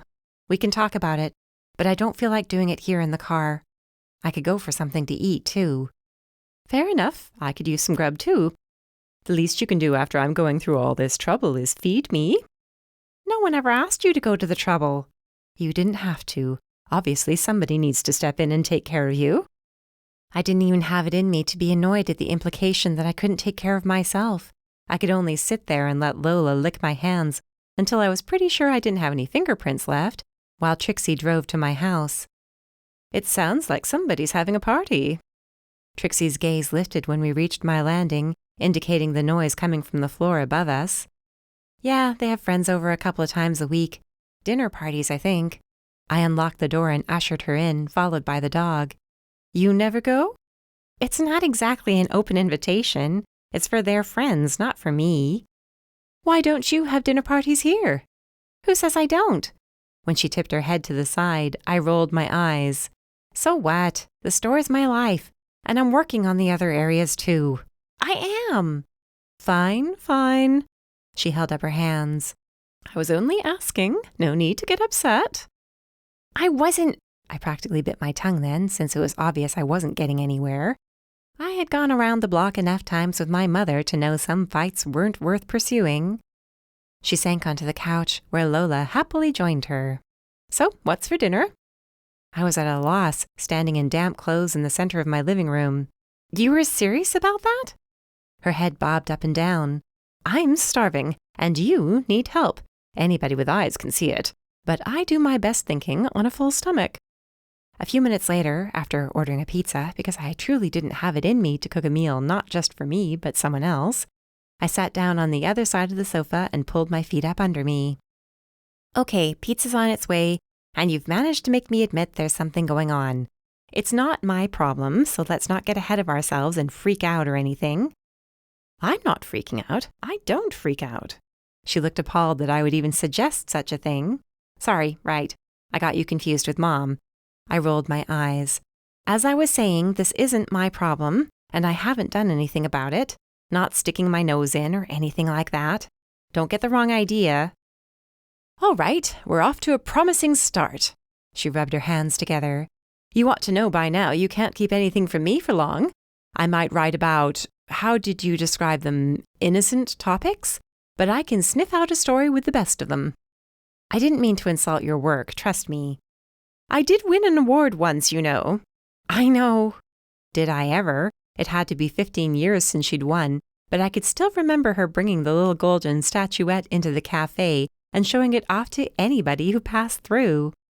Not that I blamed her. I would have done the same thing in her shoes. But to a teenager, the whole thing had struck me as painfully cringeworthy. Then again, nothing was ever cool enough to satisfy a teenager. I'm just saying your Aunt Trixie has a nose for the news. She tapped the tip of her aforementioned body part. So, spill. Don't leave anything out or I'll know. You aren't nearly as good at subterfuge as you want to be. All these compliments. I don't know if my ego can handle it. When she didn't budge an inch, I groaned. It's going to sound silly, but I think I witnessed a reporter being attacked last night. Only I'm not sure since I can't find any proof anywhere. She stared at me for a long, silent, completely still moment before finally blinking. All right. I'm going to need a glass of wine with that pizza. You're right, I can't find a single thing about that girl aside from what she already published with the news. Trixie chewed what was left of her second slice, frowning down at her phone. It's maddening. I know what I saw. Rather, what I heard. It was obvious somebody was hurting her. They were mad. She asked too many questions, they said. I can see why you assumed it had to do with her work, then. She asked too many questions, or the wrong questions. Either way, somebody wanted to shut her up. I wrapped my arms around myself to ward off a sudden chill. Here I was, shivering in midsummer. She seemed like such a nice person. I hate to think of nobody caring that she was hurt. Maybe she wasn't. It might not have been that serious. But I called the police and begged them to go over and help her. And they might have brushed it aside as nothing but a crank call. I winced and she reached over to pat my hand in a sympathetic way. Let's be honest, we're talking about Paradise City here. They have their hands full. Ask your brother-in-law the next time you see him. No need. I'm aware of how tough it can be up there. Now that Joe had transferred to Cape Hope and spent time in our quiet, boring town, his stress levels had lowered dramatically. No more panic attacks to mistake for something more serious. There you go. Or she could have run out and left the building empty, and when the police got there, they assumed it was a prank. There are plenty of reasonable explanations. She held up the phone, shaking it back and forth a little. Here's your proof. No stories, no rumors, nothing. If the reporter was found in the office after being attacked, you know somebody would have written about it. Talk about a scoop dropped into somebody's lap. I find it hard to imagine there wouldn't be at least one coworker chomping at the bit to publish. What if somebody at the paper told them not to? A boss or editor or somebody? She nodded, sighing. It's possible. Yes, I can imagine that. But you know what, sweetie? It's not your problem. None of this is. You said the attacker couldn't have known it was you, who you are, or where to find you. That's good enough for me. What about Jane? What about her? When my mouth fell open, she held up both hands. Listen, sweetheart, I'm not saying I don't feel sorry for the girl.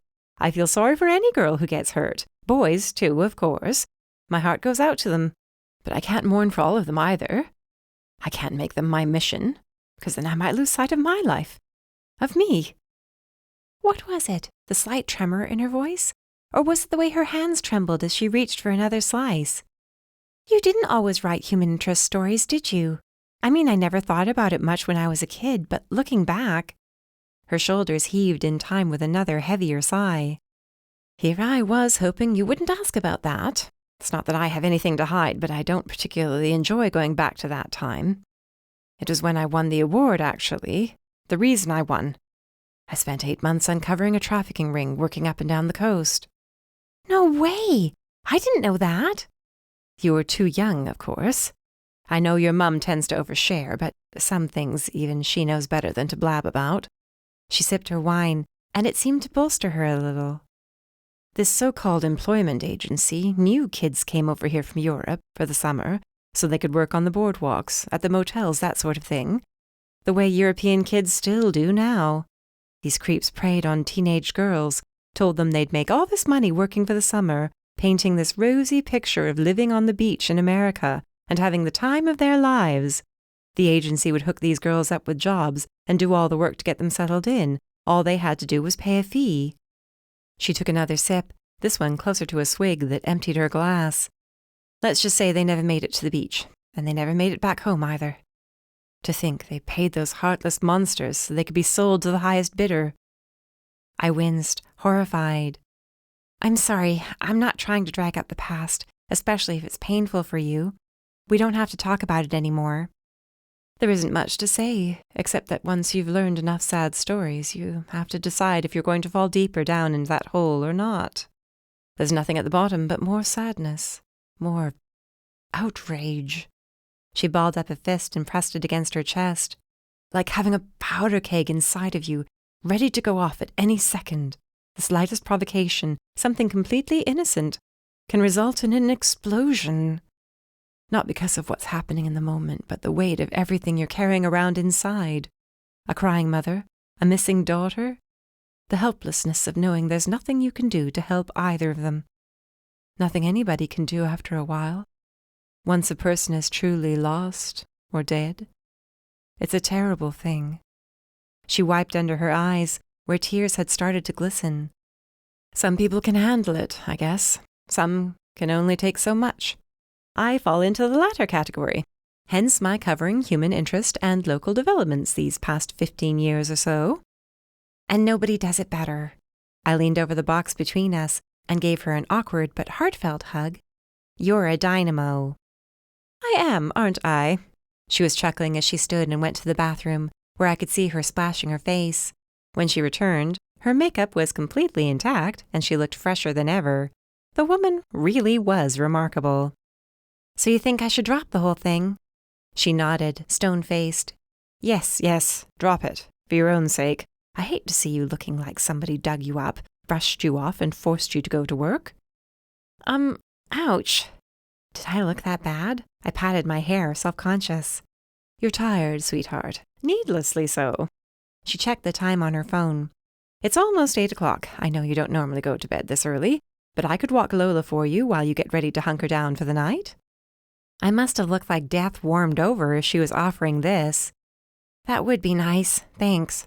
I have to admit, if anybody tried to make small talk with me out on the street, I might have had a meltdown. I'm too tired for that. A huge yawn cut off anything else I wanted to say. Don't worry, she left a crimson mark on my forehead when she kissed it. That's what family's for. They were out the door, with Trixie congratulating the little dog on how expertly she handled the stairs. Afterwards, I went to my room and got into a t-shirt and cotton shorts.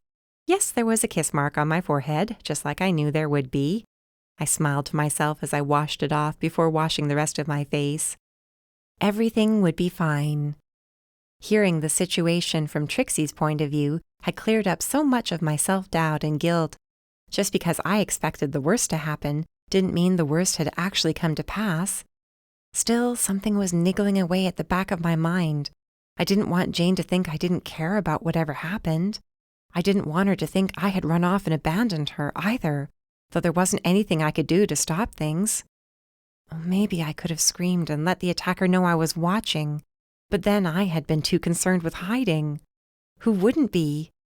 I still carried guilt, it seemed, so I grabbed my phone and sent off an email, hoping she'd understand. I hope you're okay after whatever happened last night. I called the police and told them to go to you, but I don't know whether or not they did. Please, if you see this, could you let me know how you're doing? I've been so worried all day and unsure whether I could or should reach out. That didn't sound too much like I was making this about me, did it? I decided to send the email without overthinking it, then brushed my teeth. By the time Trixie returned with a very happy Lola, she wanted a treat for being a good girl. I could see right through her. I was ready to read for a while, then hit the sack. I stopped Trixie before she left for good. One favor? She dipped her chin, giving me a knowing look. You don't even have to say it. There's no reason why Sylvia has to know about this. It's a non-issue. Thank you. I don't know how I'd manage to calm her down if she got all worked up. She gave me a hug. Trust me, sweetheart, I know all about keeping certain things from her. I sharpened that skill when I was an investigative journalist. Your mother's enormous heart is a double-edged sword. I like to keep her from getting hurt or worrying herself half to death whenever possible. It struck me as strange the way beliefs could shift as a person got older. There I was, believing for so long that my silly, splashy aunt fed the fire of Mom's high-strung dramatics, when really she went out of her way to keep the fire from burning out of control. We were on the same side. Most of the time. And by the way, you need a man around here. She sniffed the air before stepping out into the hall. Next time I visit, I'd better smell cologne, aftershave or something. I rolled my eyes and shooed her on her way. So much for that same side bit. Chapter 8. You've got this. It's not like you've never been on a date before, for heaven's sake. I turned to the side, checking out my profile in the full-length mirror behind the bedroom door.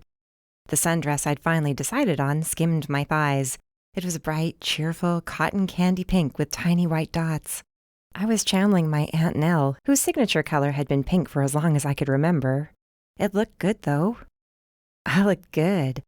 How long had it been since I'd put effort into my looks? Not that I walked around wearing burlap sacks otherwise, nothing like that. But I rarely put on more than a little mascara and lip gloss. Even then, I usually defaulted to a tinted lip balm and left it there. My hands had fumbled with the curling rod, and now I was sporting a pair of painful but superficial burns to my fingers. I was out of practice. There was a light rapping at the front door before it creaked open. "Darcy?" I'd asked Poppy to keep an eye on Lola while I was out on my date with Pete. "In the bedroom. Be right out." She resorted to playing with the dog, judging by the sound of Lola's scampering paws moments later. "Getting ready for your man?" Poppy giggled helplessly. "Making sure you're all fixed up for him?" "Hey," I scowled at my reflection, like the power of it would go through the mirror, the door, and out to where my neighbor sat. "That's not how it's gonna go, and you know it." "What I want to know is, why are you so sure?" I opened the door a crack, just enough to glare at her from one eye. "Because I am. This is only our first date." She twisted her head, sitting on the floor and playing a very gentle game of tug-of-war with Lola. "You've known him for ages." "Not ages." I closed the door again and took one last look at myself. It was now or never. Why did my stomach feel so fluttery? Was it butterflies? And why not? I hadn't been on a date in way too long, and Pete was a genuinely sweet guy, too. He was there for me when I needed him, more than once. He was so sweet with Georgie, too, and that went a long way. Of all the soft spots in my heart, the biggest belonged to my baby brother. So yes, I was nervous, in a good way, about our date. I didn't want to mess it up the way I normally ended up doing. "Did I ever tell you about the time I set myself on fire during a date?" I reminisced as I opened the bedroom door, revealing myself. Poppy's brows lifted at the sight of me, but she seemed more interested in something else. "You set yourself on fire?" Her brows lifted higher than before. "How does a person manage to do that?" With a candle in the center of the table, I thought I'd be cute and flirty, so I offered to share a bite of my food. I held it out across the table, and whoops, my arm was on fire. Well, my sleeve, but let's not get hung up on technicalities. "Oh no, that must have been awful." At least she tried not to laugh at my story, though her lips definitely twitched like she was fighting hard. Then there was a time I was on a date, and we went for a walk after dinner, and I tripped and fell against him, which made him fall into the street and break his arm. "Stop it!" She covered her mouth with one hand, eyes bulging now. "Do you want to hear about the time my date's girlfriend stormed into the restaurant, screaming and holding her pregnant belly?" I folded my arms and leaned against the door frame. I could do this all day. "That last one wasn't because of anything you did, though. You can't count that one."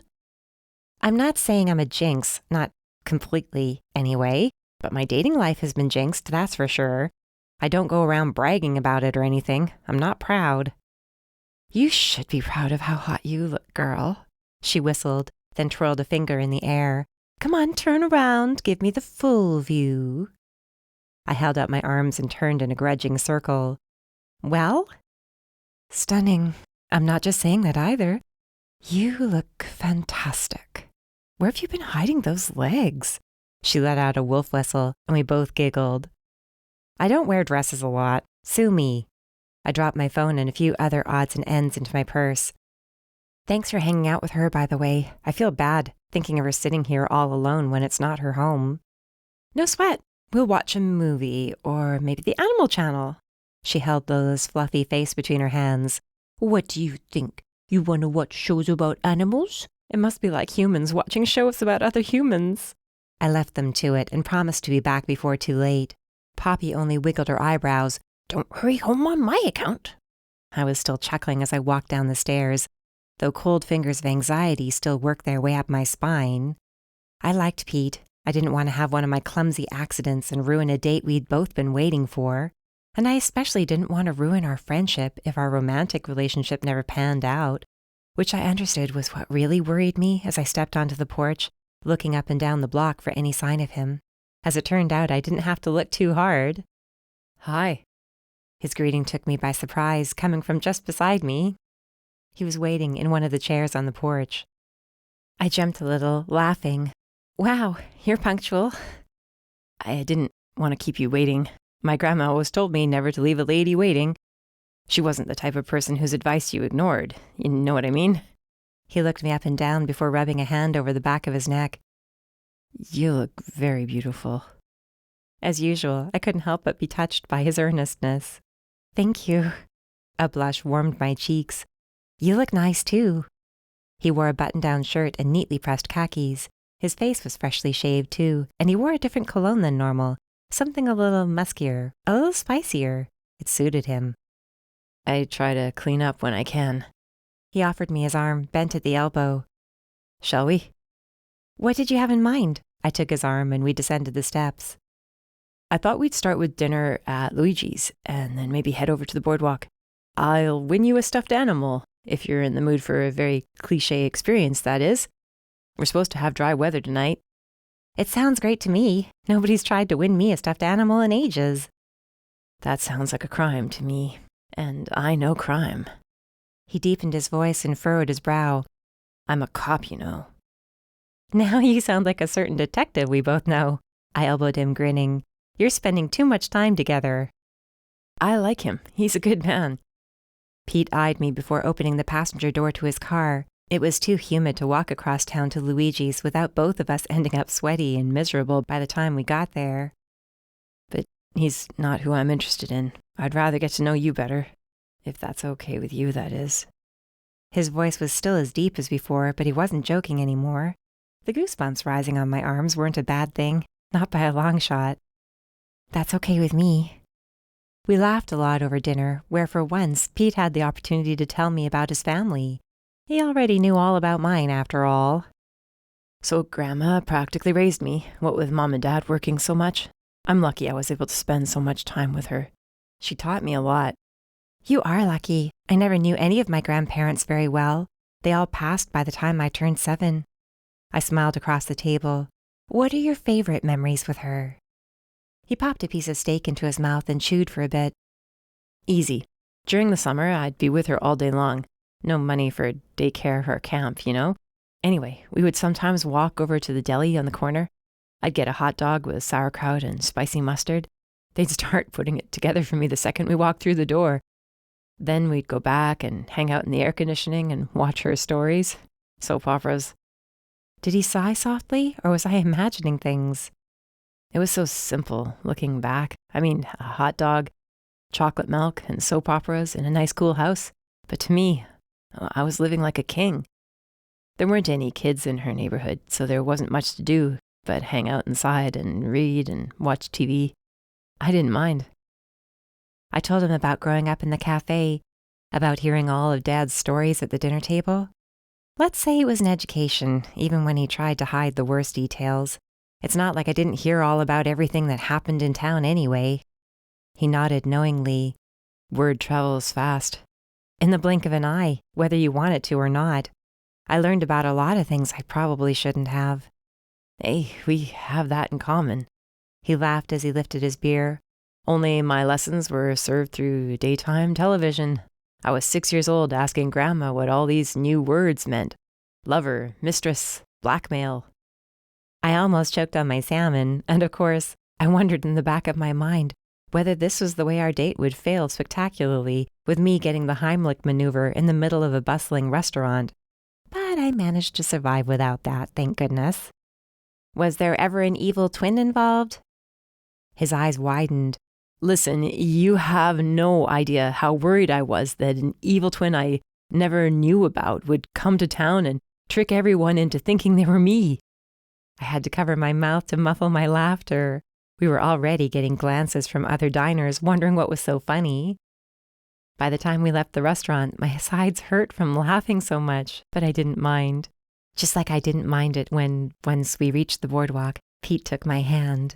It was nice strolling with him as the sun set. The breeze coming from the water was refreshing, just like the conversation. It was nice talking with him about things other than my store or his job or my latest drama. What do you think? He nodded toward a game booth where balloons lined the back wall and various brightly colored stuffed animals hung from the other two. You in the market for a bright purple teddy bear? What girl isn't? I let him lead me to the booth where the kid running the game handed over 3 darts in exchange for a $5 bill.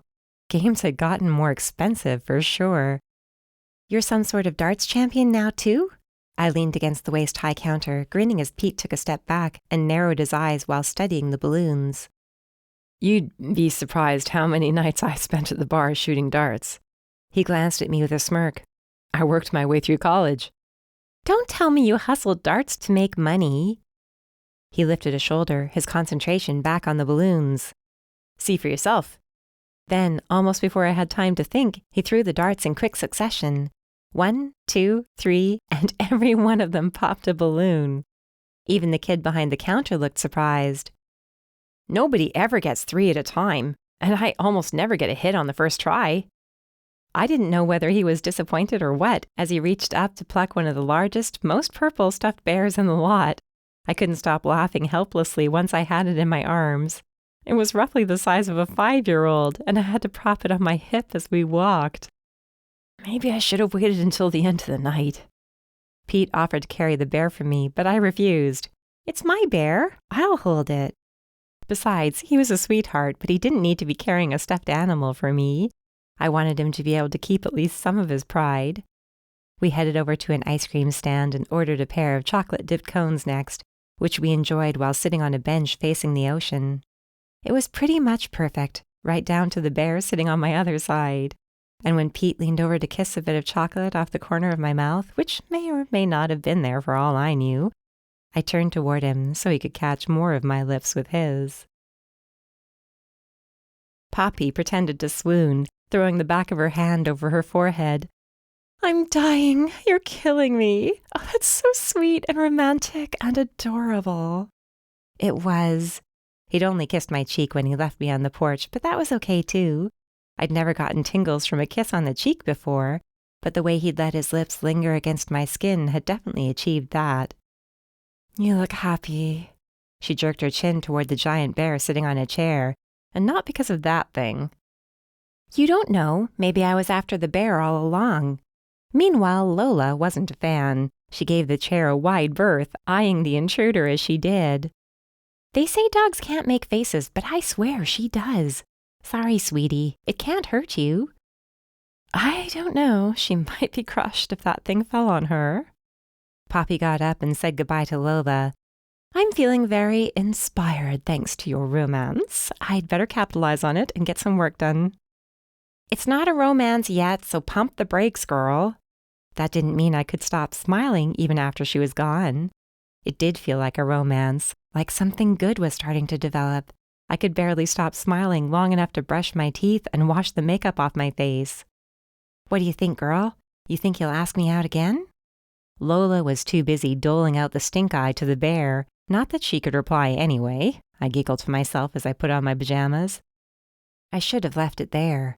I could have gone to bed and had sweet dreams about a sweet man who used to hustle dart games for money and knew more about old soap operas than anybody our age should have.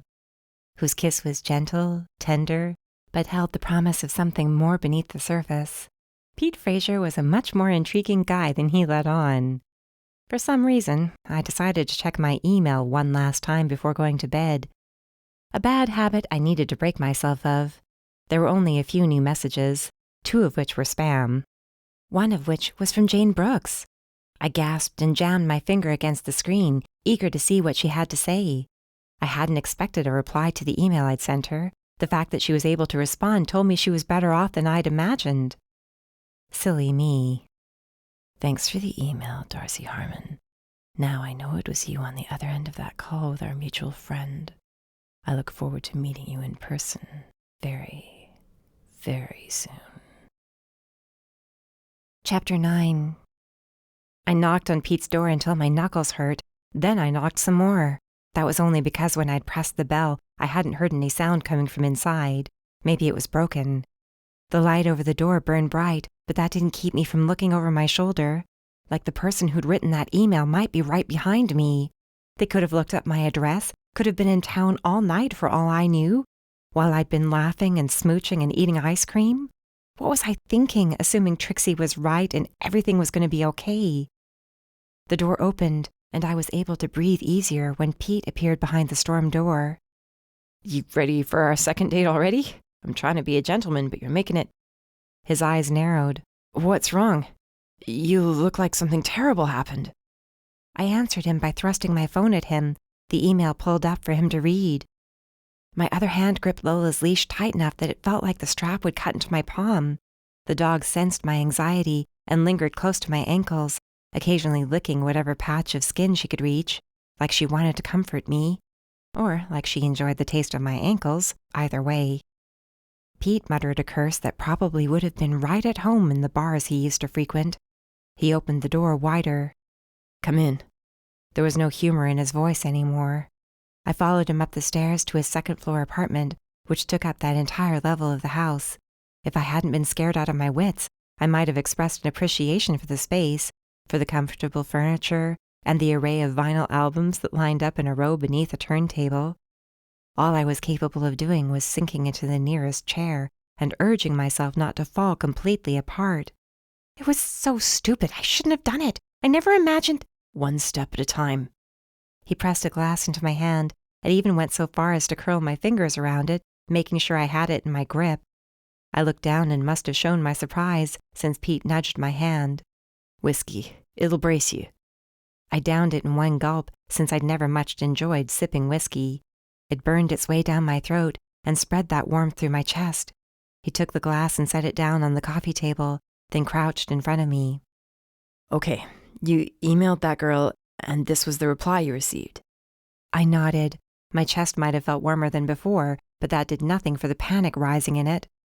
"I only said I hoped she was okay. That was all. I never imagined anybody else would read it. How stupid could I be? He must have taken her laptop, whoever he is." "He might have, yes. It looks that way." He covered my shaking hands, holding them still. "It's gonna be okay. You know, there are perks to having cops in the family." No, I don't want Dad knowing about this. Oh, Lord, I'll never live it down." Pete scowled. "Darcy, come on. I completely understand why you don't like sharing these things with him. I get that you want to make sure that he doesn't worry too much. You're concerned for his health. I get it. But this could be serious." "No, Pete, I can't do that to him." He let out a long sigh that sounded like it might contain a tiny bit of anger. "Why do you have to be so stubborn? Don't you understand how insane this sounds to somebody in my position?" "Insane? Now I'm insane?" "Not you, your logic." I pulled my hands away and he groaned. "I know you're upset, but try listening to reason on this. This guy, if it's a guy, could have already looked you up. I'm sure you're careful about keeping your personal information off the internet, but with all those articles lately—" I nodded slowly. "Exactly. They could find the store with no trouble.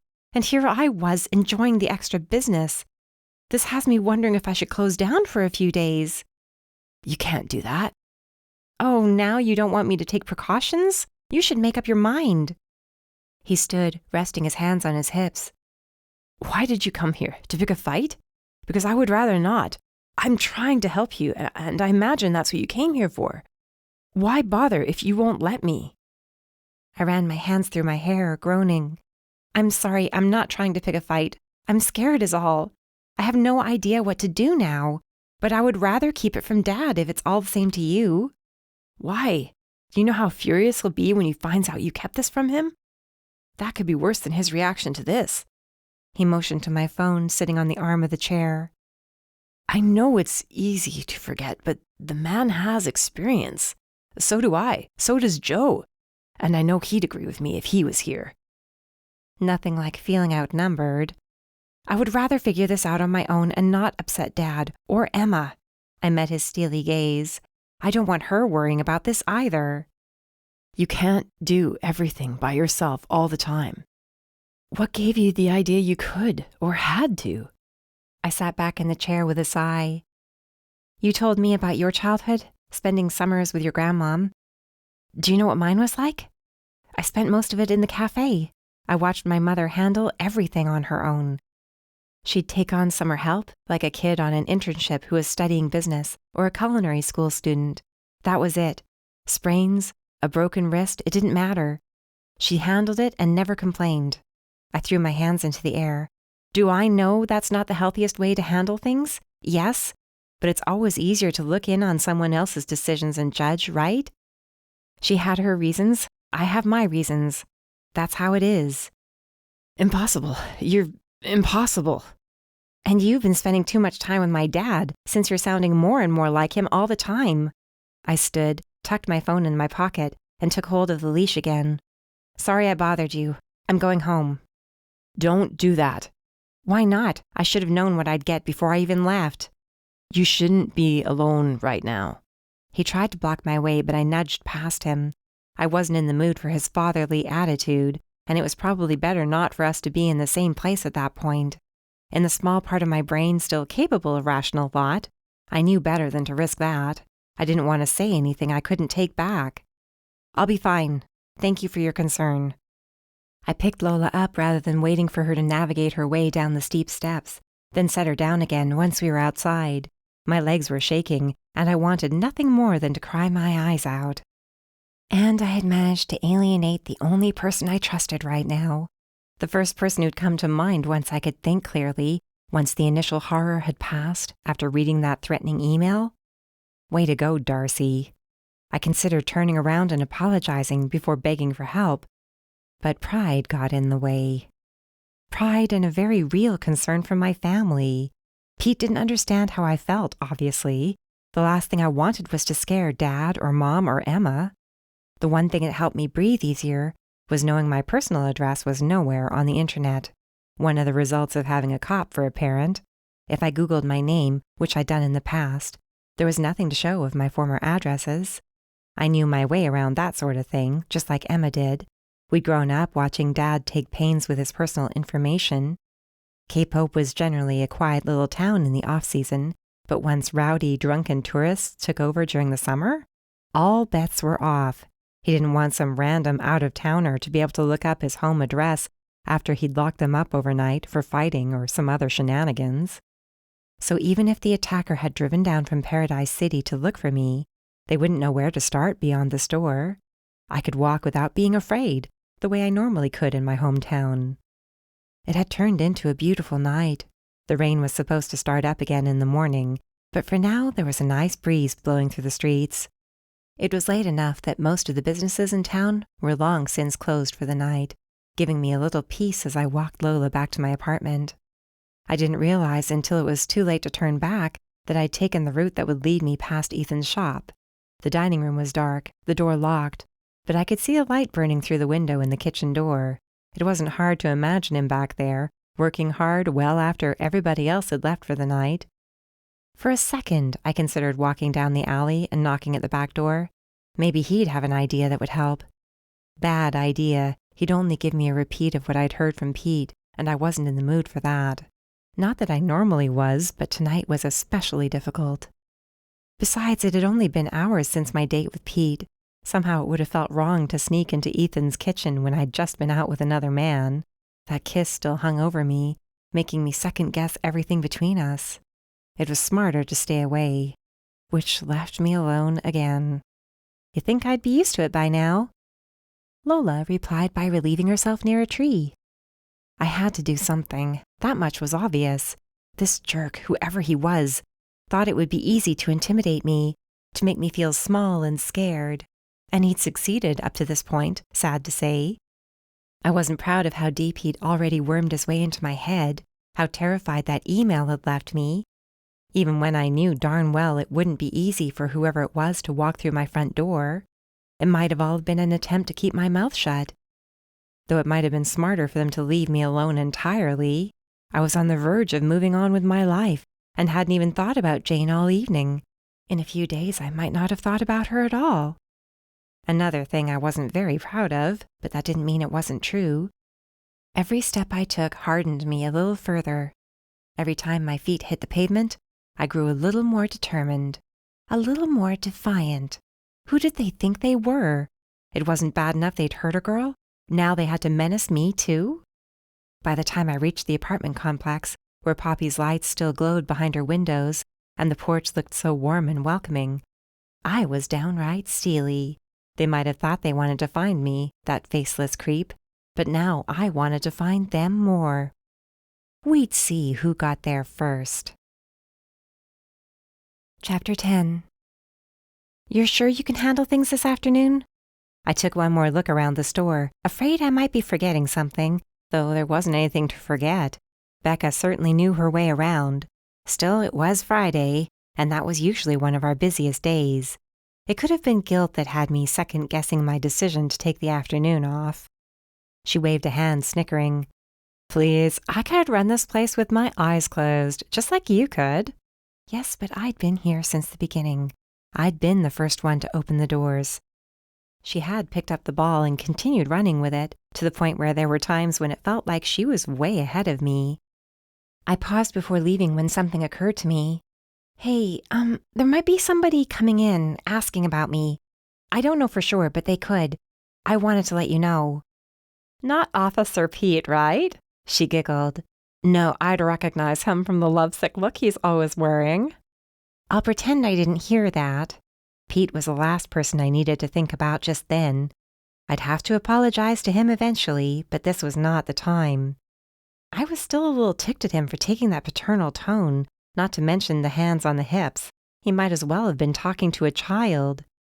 Hey, see you tonight. I stopped halfway out the door and turned back. Tonight? The book club meeting! Did you forget? My heart sank, and I was barely able to hold back a groan. I had forgotten all about it, even with the assistance of a display with the date printed on it in big letters.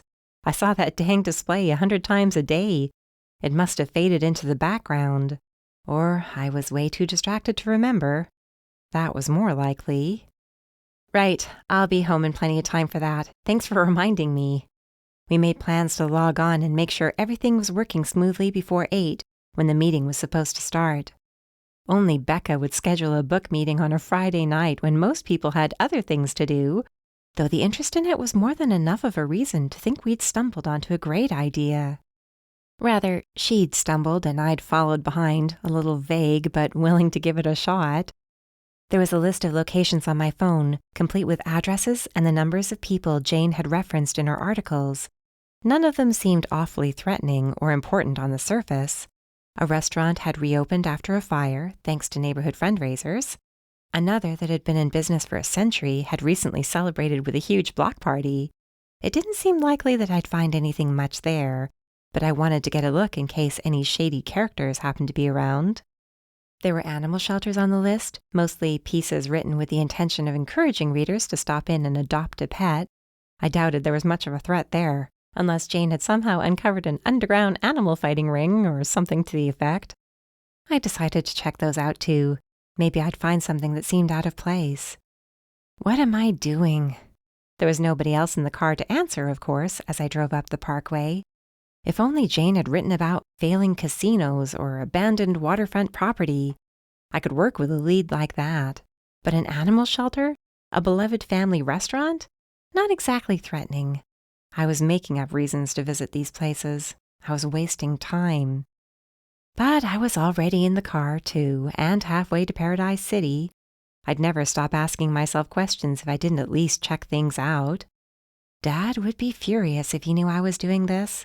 Well, first he'd roll his eyes and ask who I thought I was. He'd accuse me of reading too many mysteries as a kid, like I'd warped my brain or something like that. He would most definitely accuse me of being no better than my sister, who had always been the sleuth in the family, much to his chagrin. Then he'd be furious. He hadn't heard her. He hadn't witnessed the attack, what there was of it. He hadn't sat there mute, dumbstruck, terrified. I could have said something. I should have said something. I might have stopped the guy if he'd realized somebody was watching. No, I wasn't there in person, but I could have threatened to call the police. I could have done it then and there, while Jane's attack took place. No, I'd been too worried about myself. Even if it was only human reacting that way, I couldn't forgive myself. Every time I closed my eyes to go to sleep, I opened the door to a flood of self-reproach that took the form of eyes watching me from the darkness judging me silently.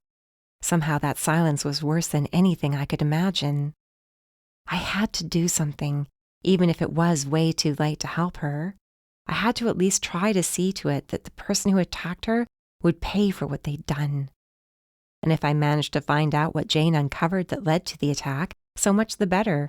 Curiosity was just about killing me. I winced.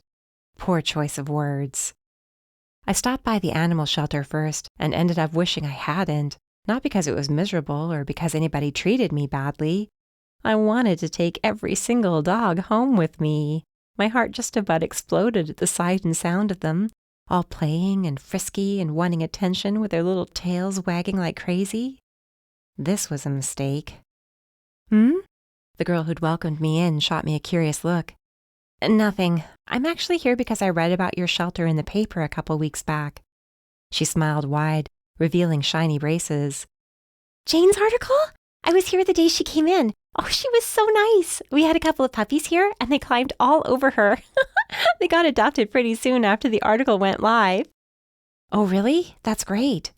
Yeah, we had a lot of applications come in after that. She eyed me. You want one for yourself? I bit my lip. It wasn't against my lease, or else I wouldn't have been able to have Lola with me when Emma went away. But a week was a heck of a lot different from every day. Or so I told myself after taking the clipboard and pen from the girl and filling in my information. Terrific. I was doing a great job of this. There weren't any dumpsters full of dead animals out back. I'd seen that once on TV. And everything inside looked on the up and up. It didn't seem like there was any threat here. It came as a relief. I didn't want to think about poor animals being abused. I went to the rebuilt restaurant next, where Italian food was the specialty. My mouth watered at the aroma of garlic, onions, and tomatoes drifting out from the open door. I realized I hadn't eaten lunch, so this was as good a reason as any to take a seat inside. From the article Jane had written, a framed copy of which hung on the wall near the cash register, I knew the place was third generation. The grandparents helped out where they could, bringing up checks and keeping the reservation book in order. Their son and his wife were the current owners, and they ran the kitchen while their 3 teenage children waited tables during the summer. It brought to mind the cafe, especially when a few obvious regulars joked and teased with the elderly past owners. Everybody here was family. Everybody knew each other's pasts. Apparently, Grandpa was quite the dashing guy back in the day and used to bring the neighborhood ladies into the restaurant in droves. He brought me my meatball sub, his posture stooped and his feet shuffling against the tile floor. When he winked, though, and flashed a dashing smile, I could imagine what a heartbreaker he used to be. I watched, smiling to myself, as he pulled his wife to her feet behind the front counter so they could dance while he sang an old Frank Sinatra song. Their friends seated nearby clapped, laughing. Something told me there was no threat here, but boy, they could make a red sauce. It was good enough to make me consider driving all this way more often. I was getting nowhere fast. At least by the time I left the restaurant, it was with a full stomach. There was something to show for my misguided sleuthing efforts. In the car, I decided to get honest with myself. This wasn't helping, going from place to place in hopes of learning something about Jane's past interviews. What did I think I'd find? Somebody bragging about how they broke into the newspaper office and... I sat up straighter. The newspaper office! Now, why hadn't I thought about that before? If she hadn't been able to work for the rest of the week, and I was guessing she hadn't, or else why was somebody else accessing her work emails? Somebody there was bound to wonder why. Even if they hadn't reported it in the paper or on TV, somebody around there had to know something. They might be able to give me a hint. I looked up the address on my phone and was on my way in no time. GPS pointed me to a tall stone building only a few minutes' walk from the beach and a short drive from the outlet-choked downtown area. I pulled into a small lot off to one side, surrounded by chain link. And I rolled past a familiar car before parking 2 spots down. What was he doing here? I hadn't looked closely enough to see whether or not Pete was inside, but it was his car. I'd just been in it less than 24 hours earlier. My palms went slick.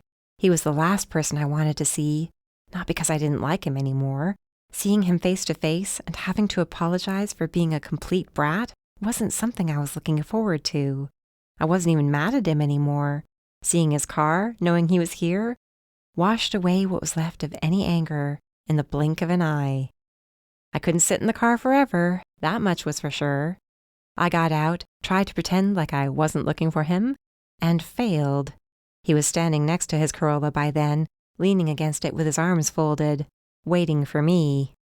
It was lucky he even wanted to see me. That was what I told myself, what convinced me to drag my sorry behind over to him. His expression was unreadable, thanks to a pair of aviators covering his eyes. I couldn't tell how my approach was received. No going back now. Hey, stranger. I tipped my head to the side. Nope, that doesn't work. I only saw you last night. But it seemed to fit the moment. It does, even if it's not factual. Pete raised his sunglasses until they perched on top of his head. There was a softness to his gaze which I didn't know what to think about. Was he sorry for what happened?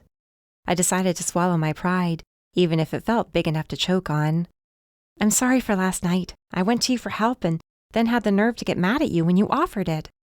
I was a little pushy, though. I can admit it. It's just... He looked away from me, his brow furrowed.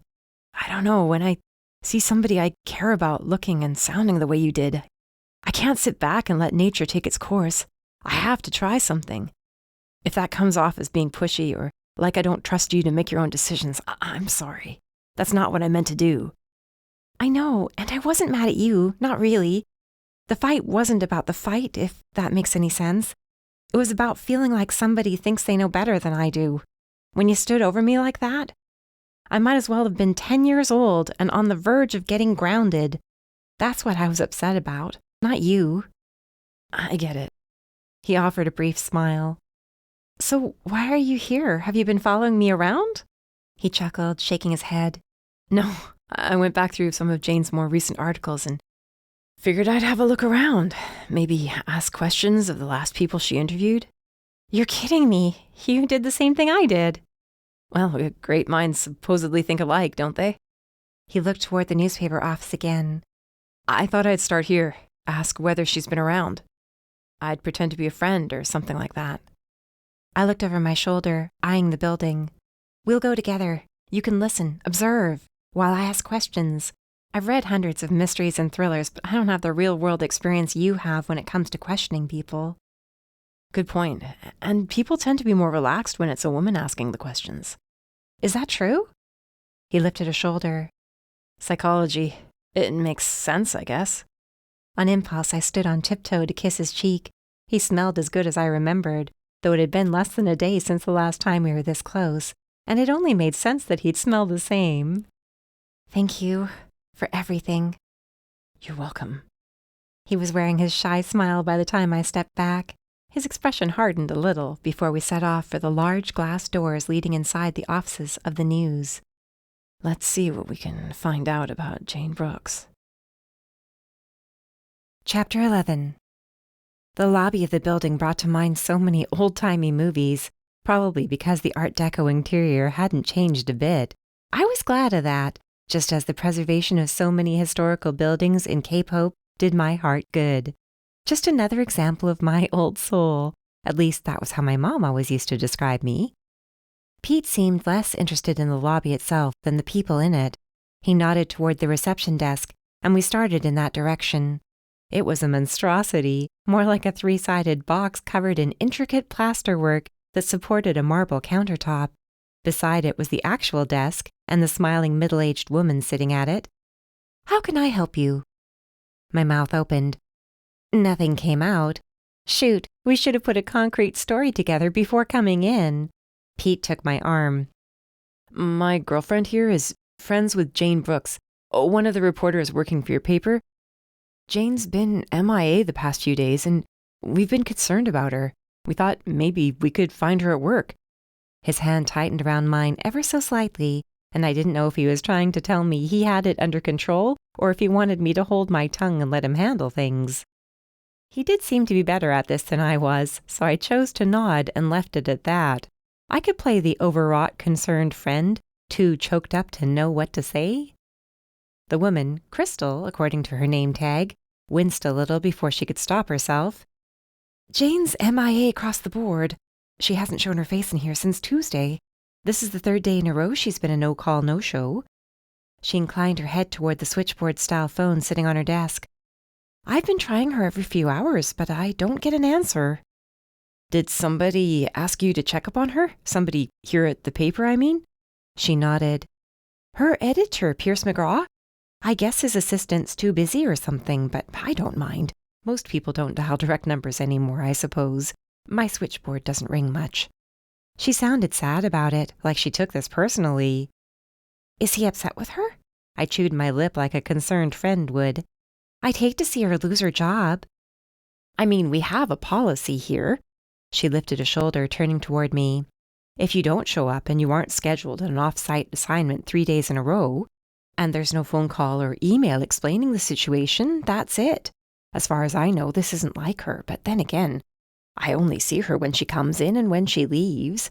If she leaves at 5, that is, which she rarely does, always staying late. Because she's a dedicated employee. You'd think they'd give her a little more leeway knowing that. I was on the verge of becoming downright incensed.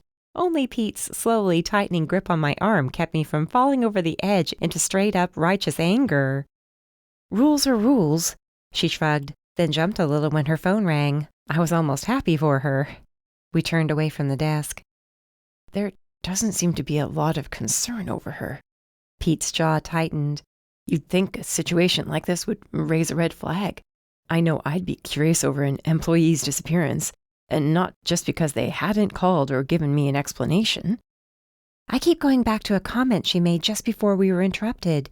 She could set her desk on fire and nobody would notice. I eyed a pair of men coming out from one of the elevators at the far end of the lobby.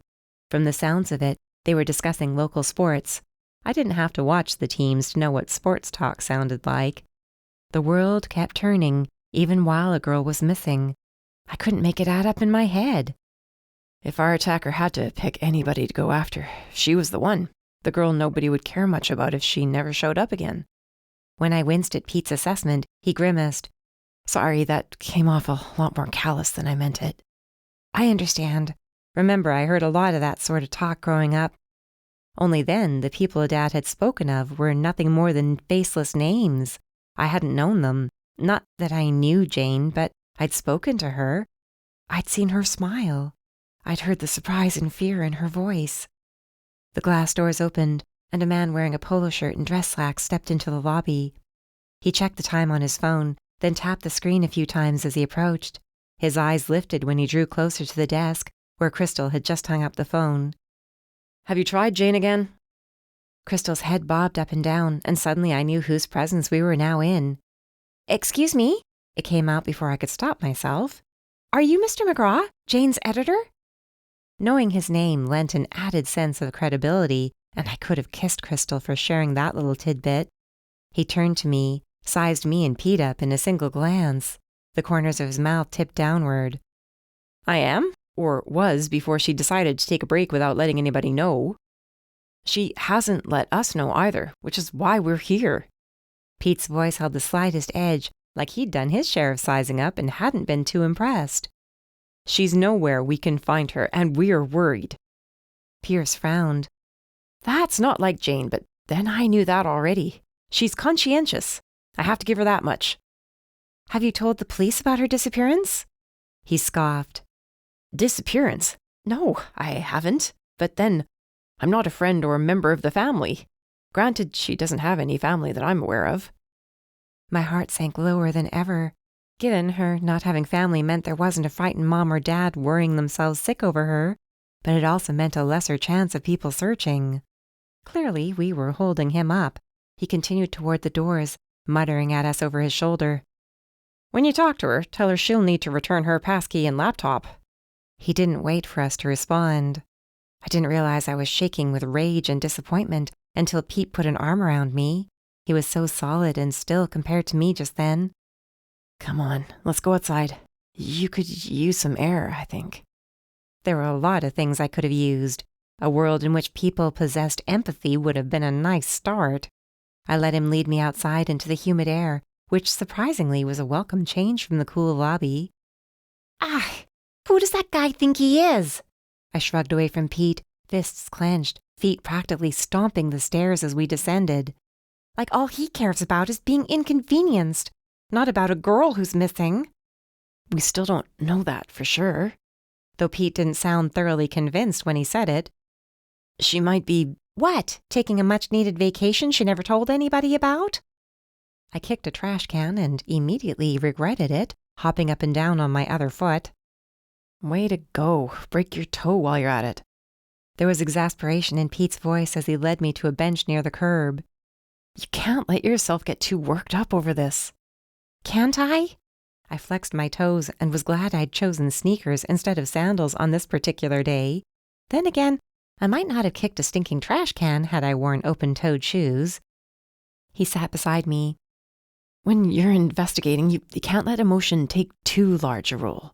I know it sounds impossible. It feels that way at first, come to think of it. But that's the way it has to be. Otherwise, you'll drive yourself insane. That doesn't help anybody, does it? No. I sounded like a surly teenager grumbling like that. You rest that foot, and I'll make a few phone calls. Hang tight. He got up and stepped away, just far enough that I couldn't make out what he was saying. I did my best to calm down while trying to make out who he was talking to. Eventually, it was clear. No Jane Doe in the system. Thank you. He ended the call, his third, and returned to me. No Jane Doe listed in the 3 closest hospitals. No Jane Brooks, either. I wanted to feel relief, but instead a ball of dread formed in the pit of my stomach. What about the morgue? Darcy. He sat down again and took my hand, his thumb rubbing the knuckles slowly, rhythmically. Don't do this to yourself.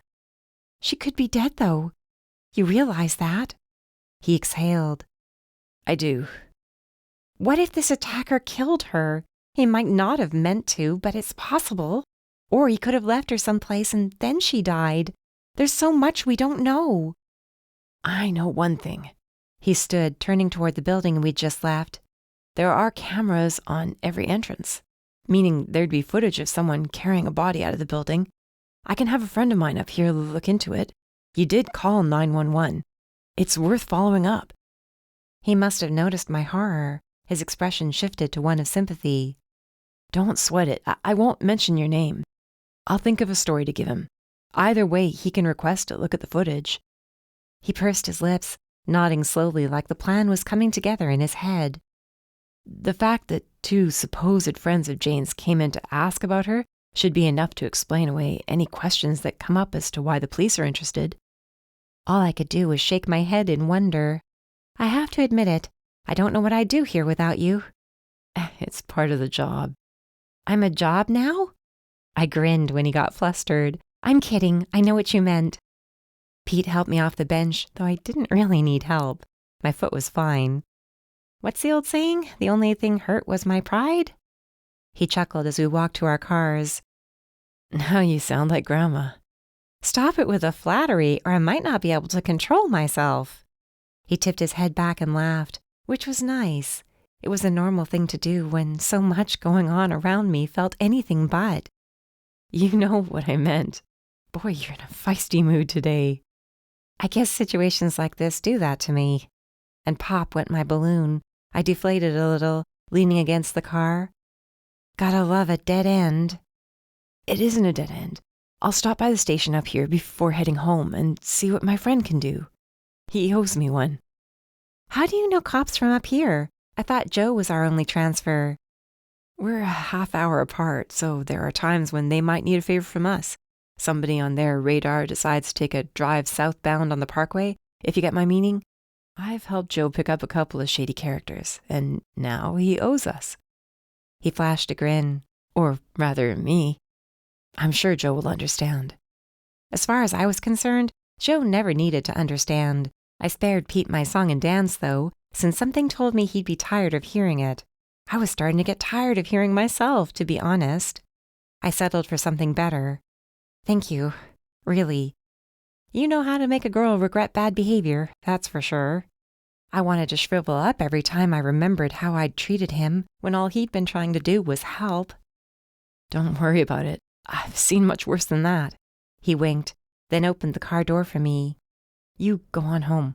Take care of yourself. I'll shoot you a text whenever I hear from him, okay? Okay, though I wish I could get some rest. I have to host a book club meeting tonight. I groaned at the thought. That's right, I forgot that was tonight. You and me both. And I'm the one with a display in front of my face every single day, so I have no excuse. I shrugged as he closed the door. I rolled down the window, letting him lean in a little. Speaking of excuses, I still have your bowl. My heart fluttered, or was that my imagination? You're saying that's an excuse to see me, returning my bowl? Something like that. Maybe I'll bring it by sometime soon. Maybe you should. I was grinning as I pulled away, and a glimpse in the mirror told me he watched me go before getting in his own car. At least he was a reason to smile, something bright and shining in the middle of so much yuck. Chapter 12. Hey, girl! Becca leaned in, peering at me from behind her webcam. All I could make out was freckles and red hair. You okay? I tried my best to smile, but could tell it was no use when Becca frowned. Tired. It's been a long day, but I'm looking forward to this. She wasn't convinced, her face scrunched up. You're sure you're up to this tonight? I can handle a book club meeting in my sleep. Why don't you chill out, get some rest? I was starting to feel like an old woman, all these people telling me to get some rest. The image of me on my screen was familiar, even though I expected to see wrinkles, age spots, and a head full of gray hair. No, it's fine. I'm not trying to complain or anything like that. This is a good thing. It's been a long, long week is all. It's a shame you never take any time off. Otherwise, I could say something like, at least it's the weekend. She clicked her tongue, shaking her head. You sound like my mother. No offense, but ew. We both laughed. I knew exactly what she meant and how she meant it. And then I got my notes together on the book. It was a good thing I'd already read it and had scribbled down potential questions and discussion topics a week ago. You're the moderator, so you'll lead the discussion. Becca glanced up at her camera, meeting my gaze. It was eerie looking into somebody's eyes, except I wasn't, since she was a mile away in her own apartment. You think so? You've run book club meetings before, haven't you? I thought you did, before I came to work at the store. You used to sometimes hold the meetings at your mom's house. I snickered, remembering those meetings. You know what that was like? Ever try herding cats? Especially cats who expected to hang out with their friends at a meeting and do nothing but drink wine and eat finger foods? So everybody got buzzed and wanted to talk about everything but the book, you mean? I don't know if half of them even read the stinking book. I sighed, shrugging, but I had to laugh. Anyway, it had its moments. There was this one time when my sister got a little tipsy, thanks to me handing her sangria like it was going out of style. I'm not always the best influence, I guess. It was closing on 8 o'clock, and attendees started to join our meeting room right on schedule, while I chatted with Becca in a separate breakout room for only the two of us. Becca had added everybody's email addresses to our mailing list when they'd expressed interest, then sent the link out for them to use. Funny, there I was for so long, resisting the idea of having anybody help me at the store. Now Becca was handling things left and right. I didn't know she'd even started a new email list. There'd been a time when I'd been dead set on building one, but the idea had melted away in the face of so many other things to be done. It felt good, not having to do everything by myself after so long. A little strange, a little disorienting, but that was only because my thoughts had been running in so many different directions over the past several weeks. First, it had been the locket, then the diary pages in the bottle that had washed up on shore. Now it was Jane's attacker threatening me. If it hadn't been for Becca, I doubted I'd have it in me to do much more than keep the lights on at the store and ring up purchases. I made a resolution to be more actively involved in her efforts, or at least keep track of what she was doing so I wouldn't feel like a complete slacker. Hi, everybody! I waved to so many familiar faces. Brianna was there, sipping what looked like lemon water out of a big bottle. Mom was there, though her camera wasn't on. I wasn't even sure she knew how to use it, and if she did, she probably would have ended up getting some weird background stuck in place behind her, and then the entire meeting would have been about her weird background. I saw Trixie's name, and Nell's. Their cameras were also off. but I could hear them having a murmured side conversation because of course they would do that. Seeing Holly made me smile, though at the same time I wondered how Mom would take seeing her. Granted, Dad's relationship with Holly was nothing new, and it wasn't like they'd been sneaking around together before the divorce or anything like that. But she was a lot younger than Mom, and had given him a baby on top of that. Georgie was seated on Holly's lap, and my smile widened when I saw him. "Hiya, big guy." And then I remembered everybody else in the meeting, which had now grown to a crowd of 20. "Sorry, everyone, I can't resist those chubby cheeks." I wanted so badly to pinch them, then kiss them 100 times. I wasn't the only one. A chorus of high-pitched voices rang out, praising Georgie just for the simple acts of being alive and being adorable. I even heard Mom's voice in the mix, saying hello to him and to Holly. She managed to sound warm, even.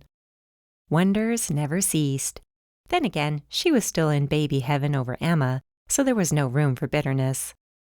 "And how's my grand puppy?" That was Mom, who could see me even if I couldn't see her. I turned my face away from the camera so no one would see my eyes rolling, picked Lola up from her little bed by my feet, and held her up for everybody to see. This resulted in another chorus of admiration. So far, things were going pretty much the way I'd expected.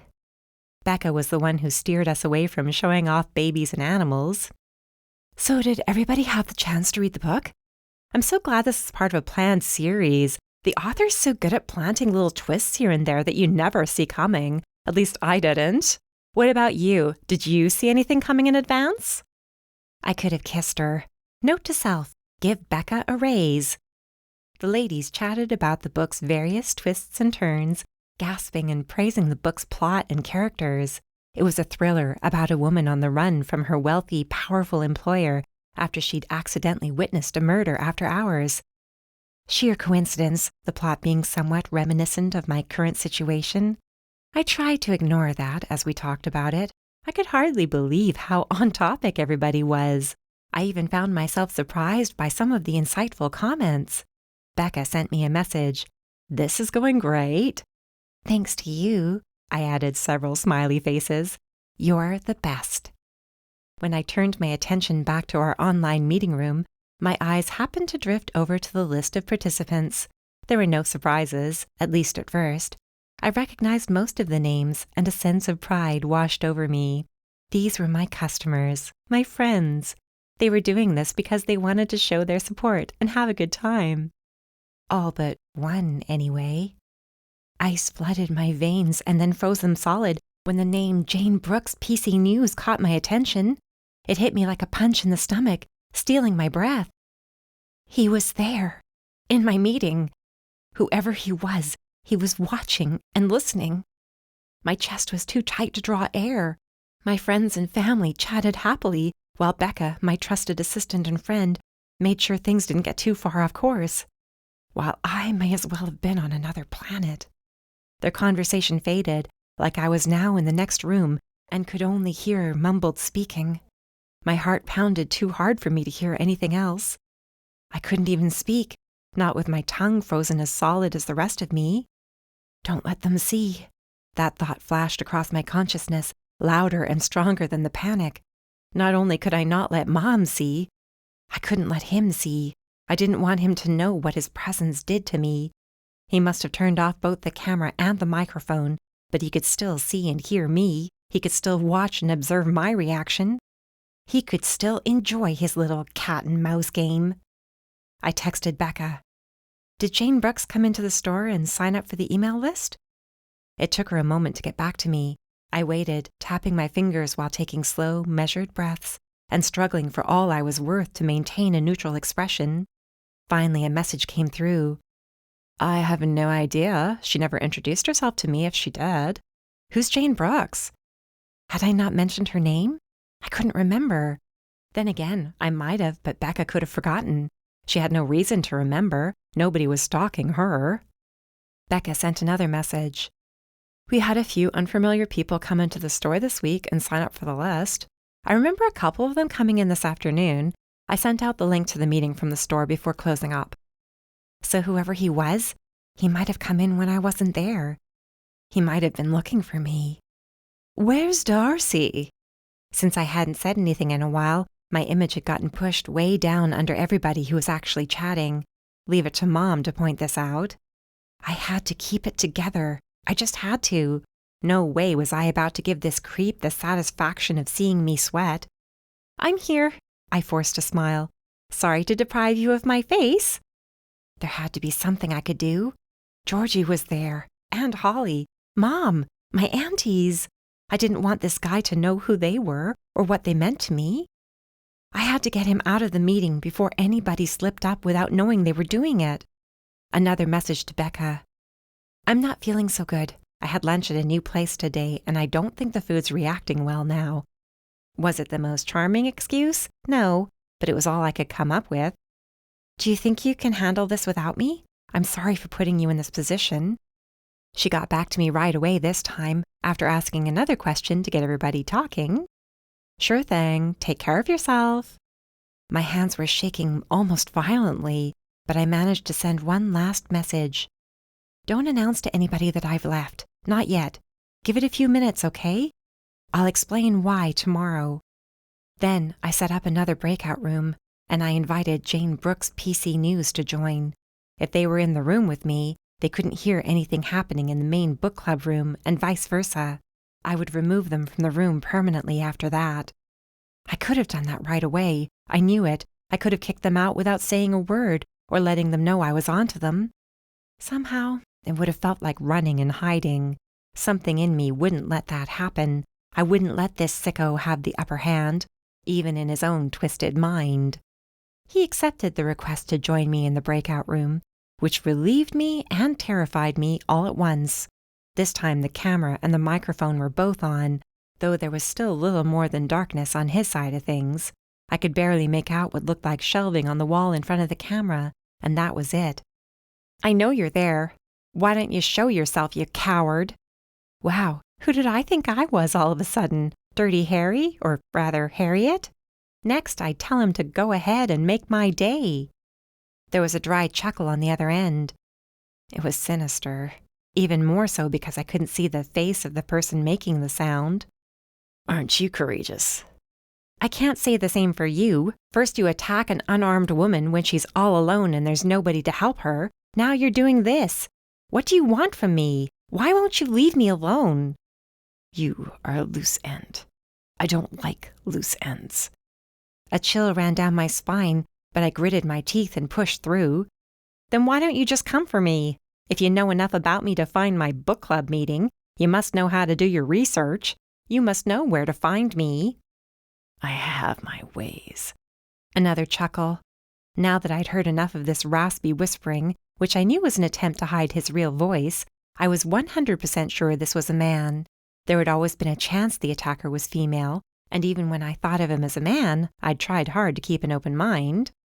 No need for that anymore. This was a man, and he might tell me more than he intended to, so long as I kept him talking. "But you won't follow up, will you? Because you're a coward. Admit it. You would rather sit behind a laptop that doesn't even belong to you and threaten me than come right out and confront me face to face.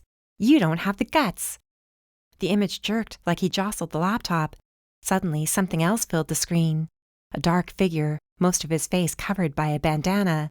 He wore a ball cap hiding his hair, casting an impenetrable shadow over his eyes.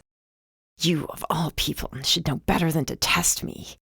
There was bitterness in that put-on, raspy whisper. His breathing was fast, sharp. I was getting to him. I'd made it a point to keep most of the lights in the living room turned off for the meeting. Nobody wanted to see a bright glare in the background during a video chat.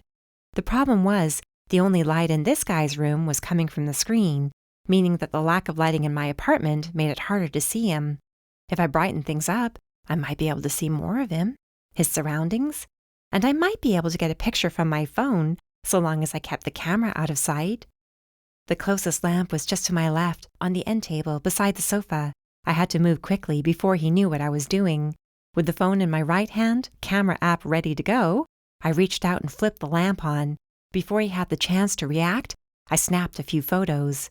He pushed back from the computer, and I took a few more shots in hopes of getting a look at the room around him now that he didn't fill up so much of the screen. Meanwhile, I leaned in, staring straight at the camera. Let me put it this way. If you do decide to come for me, you will be inviting a whole world of hurt. You have no idea who I have in my corner, but please, by all means, find out for yourself. You might have gotten away with what you did to Jane, but that's where this stops. Got me?" A grunt, a muttered curse. The camera shook again, this time because he slammed the laptop shut. I sank back, shaking. The fight drained out of me. It was probably a good thing he ended the call when he did, or else I might not have been able to keep my tough guy act going. My phone buzzed, and I jumped violently enough to send the computer tumbling from my lap.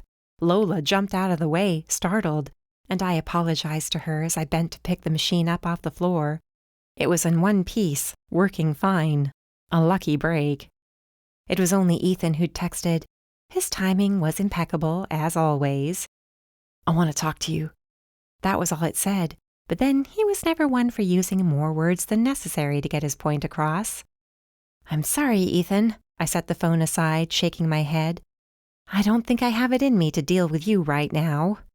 I had more than enough on my plate as it was.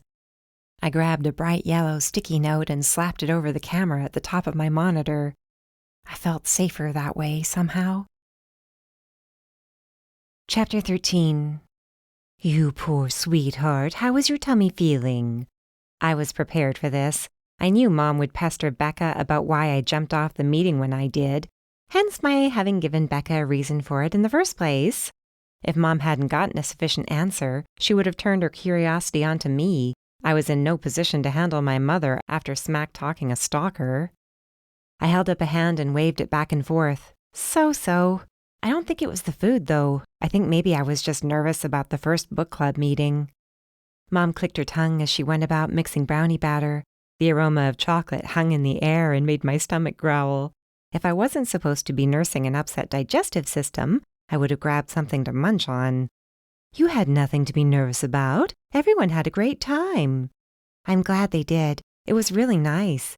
Becca is such a treasure for putting that together." "You struck gold when you found her. Make sure she knows you appreciate all her work." She cast a pointed look my way. "You wouldn't want to lose her." I gave her a little salute. She wouldn't let me touch any of the food just in case I was nursing a bug. Really, it could be so challenging sometimes, keeping track of little white lies and how they affected day-to-day life. All I could do was watch her in action while Lola zoomed back and forth across the floor. Good thing she didn't shed. "You'll have to pick the book for next month's meeting. Becca said the two of you hadn't come up with a definite choice as of last night, but she would be sending an email soon with the title." I ran a distracted hand over my head. Maybe I was checking to make sure the top of it hadn't blown off at some point. There were just so many plates I had to keep spinning all at once. Right, sure. I'll have to talk to her about that. Really, what I would have to do was look over the email list. I'd already made a mental note to check it out that morning when Becca and I were together. I wanted to see exactly who had signed up and when they'd done it. I knew she added addresses manually when customers came in and expressed interest in receiving our newsletter. I wanted to know which day she had added Jane's. Though, would they have used Jane's email, or would it be some random address? Either way, I would know, since there were ways of telling who had opened the email with the link to the meeting. That would narrow down my list of potential suspects. I wondered if I could tell who had clicked the link within the email. Becca was more familiar with this software than I was, which was why I'd waited overnight rather than looking into it myself. I think I'll keep Lola at the store with me today. I took pains to keep my voice light, like there was no deeper reason for me to want the dog's presence. She always makes people happy when they see her. Of course, I have the prettiest grandpuppy, don't I? Yes, I do. Yes, I do. She bent at the waist, cooing at the dog. Lola pranced around, soaking in all the adoration, even if she didn't quite know the meaning of the words. Suddenly, Mom snapped up. "By the way, did Emma tell you? They're staying until Wednesday now." "Wednesday? I thought they were coming home tomorrow." "Yes, well, Joe already had this next week blocked off for vacation, too. They were going to start painting the baby's room and do all the other little things since he'd have the time off. But I don't know, I guess Sharon convinced him to stay another few days." Her nose wrinkled. "She wants to buy all of the furniture for the nursery, which I think is borderline obnoxious." I winced for Emma, who I was sure would want to come home, and I was sorry, too, since I hadn't spoken to her all week outside of the occasional text. There she was, locked up with her in-laws, but then again, I had problems of my own. I'll have to reach out to her today, see how she's doing. I'm sure she would like that, Mom grumbled, scowling at her brownies before sliding them into the oven. Buying all the furniture. Who does she think she is? What, is she trying to show me up or something? And here I was planning on buying the crib. Only knowing I'd end up with a rolling pin upside my head kept me from giggling. You might want to talk to Dad about that, you know. He might have thoughts of his own. Hey, maybe they could use... I cut myself off and wished I'd never started speaking in the first place. Mom lowered her brow. No, my grandchild will have a crib all its own. It won't be using its uncle's crib. Besides, Georgie would be too young by then to move to a bed. I lifted a shoulder. What do I know? I could change a diaper, handle a feeding, or calm a tantrum with the best of them, but I didn't have that hands-on knowledge of development and milestones and all that sort of thing. That was as good a time as any to duck out and head next door, while Mom muttered all sorts of things about Sharon, furniture, and being presumptuous. Once we were inside the store, I set up Lola's bed in my tiny office. Now you be a good girl today. Don't make me regret bringing you over here to be my little watchdog. No, she wouldn't do much damage to anyone if they decided to attack, but she would definitely raise a fuss. For such a small dog, she had a fearsome bark going on. Sometimes that was enough to frighten a person off. Or so I told myself. So I needed to believe. I straightened up, watching as she made herself comfortable and arranged things the way she liked them. You're very particular, aren't you? She sat there, gazing up at me, her tail going back and forth at warp speed. I sort of wish your mommy had told me I'd have you for another few days, but you're no trouble. Luckily for both of us. Becca came in earlier than usual and found me hunched over my laptop. How are you feeling? She placed a steaming cup on the counter. Peppermint tea, in case your stomach is still bothering you. I swear I don't know what I did to deserve you. When I caught her frowning, I winked. That's a good thing. It's just that I've heard you say that about your mom and your sister so many times, and it didn't sound like a good thing. She craned her neck for a glimpse at my screen. What are you looking at? You're here just in time, actually. I wanted to go over the list of people who got links to last night's meeting. Is there a way to see who clicked the link in the email you sent? Sure. I turned the machine so it was facing her. She glanced up at me while navigating using the trackpad. Right, you were concerned about somebody last night. Did I do something wrong? No, not at all. This has nothing to do with you. There was a name I didn't expect to see. Jane Brooks, right? She left not long after you did. I did what I could to hide knowing this already. It's just that I wouldn't have expected her to be there. That's the reporter who wanted to do the interview, remember? But she couldn't. She snapped her fingers. Of course, that's where I heard the name before. That was bugging me. She didn't come to the store, did she? If she did, she didn't introduce herself to me. She pulled up the list of people who'd received the email. Now, in this column, you can see who clicked the link. It looks like around 50 people did, and a little more than half of those people actually made it to the meeting. Is that good? She shrugged. That I don't know, but at least the people we had were engaged and interested in the material. Besides, I don't know if I could have handled many more people at once. Yeah, I imagine it would be a lot harder to wrangle everybody, but you did a great job of it. I could tell she was pleased, and she deserved to be. I scrolled down the list of addresses and immediately dismissed any I recognized. There were a handful that had been added just yesterday, including one that was nothing but letters and numbers. There was no name included. Becca pointed to that entry. This one was funny. Funny how? I had to tell myself not to overreact. Chloe, one of the girls who works over at Brianna's studio, came in after you left yesterday, and we were talking about the meeting since Brianna had mentioned it to her. She wrote down her email address for me to add to our list. She tapped her chin, eyes going narrow like she was trying to remember something. There were a few customers in the store at the time. When she left, a couple of kids asked a question about graphic novels we have in stock, so I went over to that area to help them, and when I got back to the counter, somebody had written down an email address on the back of one of our cards. She patted the display we always kept near the cash register. This email address? I pointed to the screen. She nodded. I didn't get a bad vibe from anybody in the store, so I figured it was just somebody who overheard Chloe and me talking about it and wanted to join us. I didn't think anything of it. Do we still have the card? I looked under the counter and found an empty wastebasket. No, I took the trash out to the bin yesterday. We shared that bin with the cafe, and no way was I about to go digging through bags that might have burst open. I'm sorry, I only did what I always do when I close up. I could hear Becca's nervousness building and felt sorry. Really, I'm serious, you don't have anything to worry about. It's just that I don't see Jane's email address anywhere in here, not her work address anyway, though I guess she could have used her personal address. What is it about her? Why are you so concerned? I waved a hand. It's nothing. I just thought it was funny that she didn't say anything. Her camera was off all the time and she never piped up. It struck me as odd. Maybe she was observing. Reporters do that. I guess you're right. I knew then that we needed to abandon this topic fast. Becca was right. It didn't make sense for me to care this much, at least not from her point of view. I wanted to keep it that way. Then again, part of me wondered if I should warn her. Somebody had already come to the store looking for me. I had no doubt. They knew where I worked. It wasn't that I didn't know it. I had expected them to come sniffing around after all. But expectation was one thing. Having the facts thrown in my face was something different. I doubted Becca would recognize the man in question if he came back to the store. That was the reality of our business. Regulars were one thing, but tourists came and went all the time. It was impossible to keep track of all of them. And if I spent any of my already thinly stretched attention on trying to memorize faces, I would never get anything else done.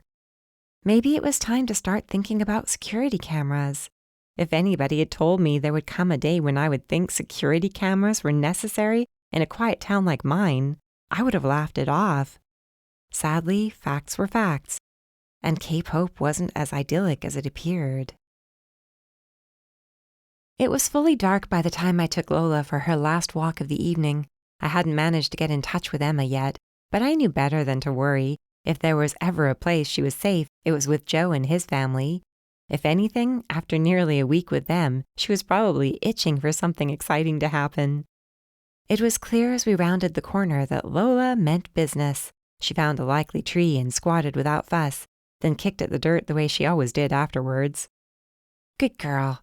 We continued on, and I couldn't help but laugh softly at how proud she seemed to be. I guess if I got praised for doing the bare minimum, I would prance around like a little queen too. My laughter ended when I heard footsteps behind me.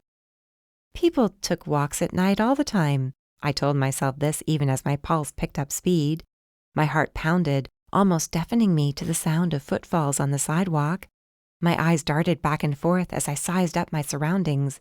Nothing but houses like the one I shared with my neighbors, many of them already darkened for the evening. It was past 10 o'clock, and a lot of the people living in my section of town were early risers like me. I could easily open the gate to any one of these homes and stroll up to the porch like I lived there, so that was a possible escape route. My house keys were in my right hand, which I held close to my body, so whoever was following wouldn't see me threading keys between my clenched fingers. One of those little tricks most women learn at some point or another. The footsteps grew louder. He was closing in. Suddenly there was a hand on my shoulder.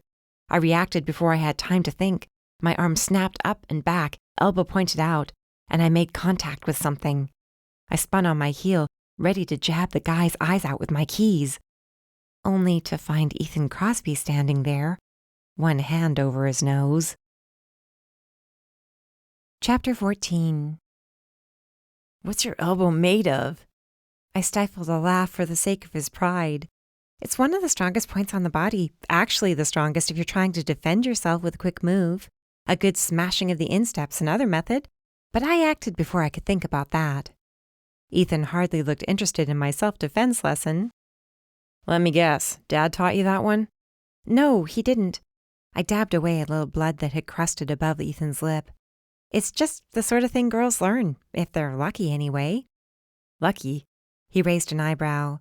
You know what I mean. Not all girls are taught how to defend themselves when somebody attacks them from behind, so they might not be able to.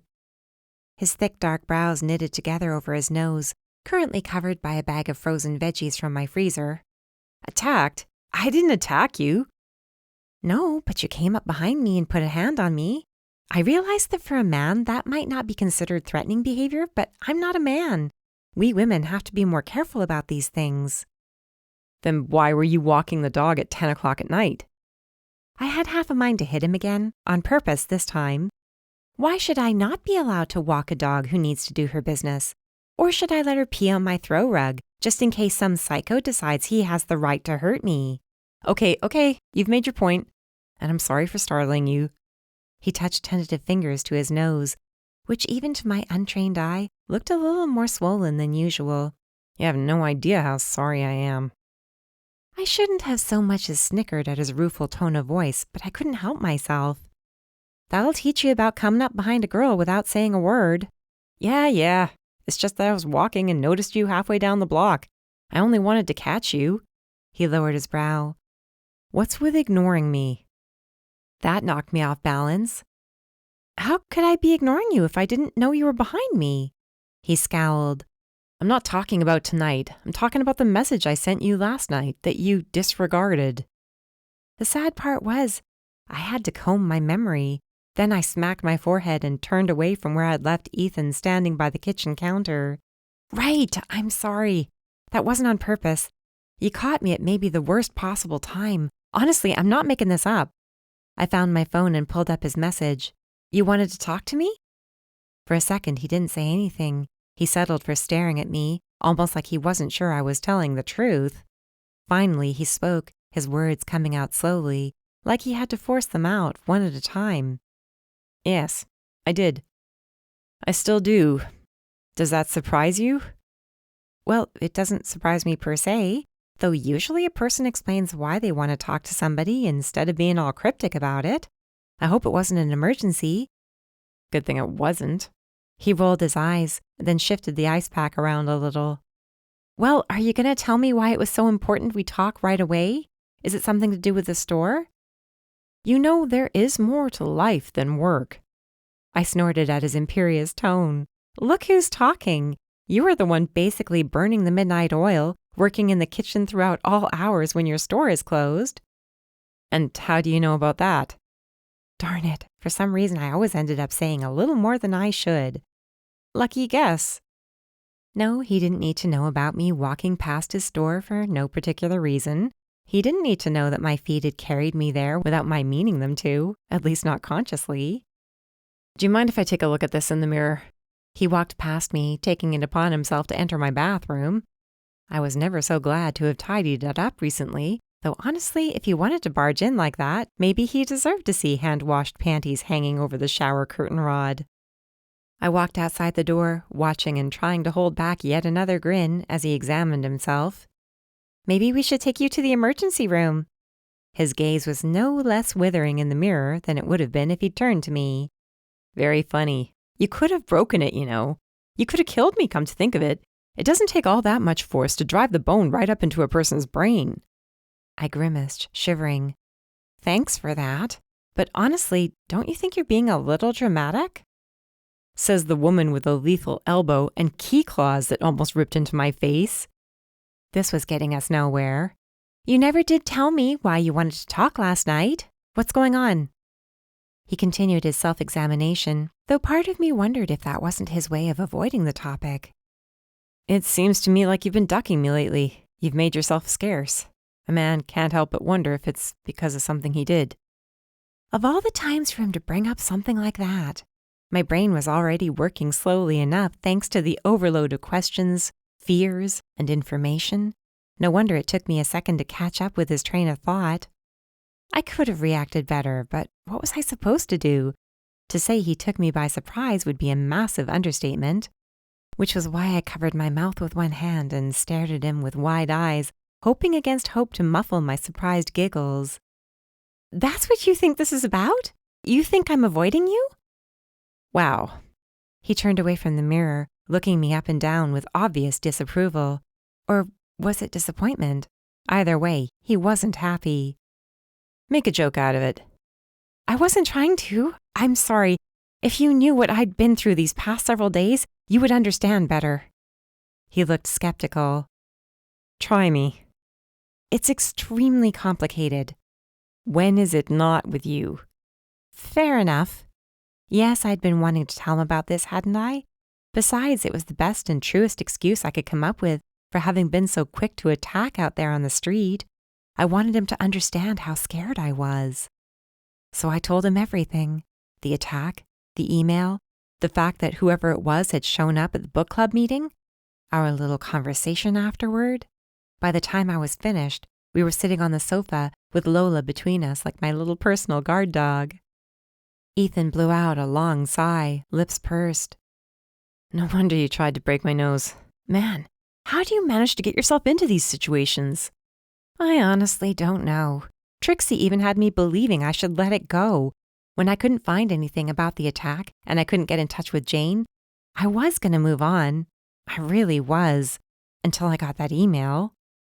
And you said you took pictures of your screen. Did you find anything in them? I can't believe it. Lola jumped off the couch, startled, and even Ethan's head snapped back.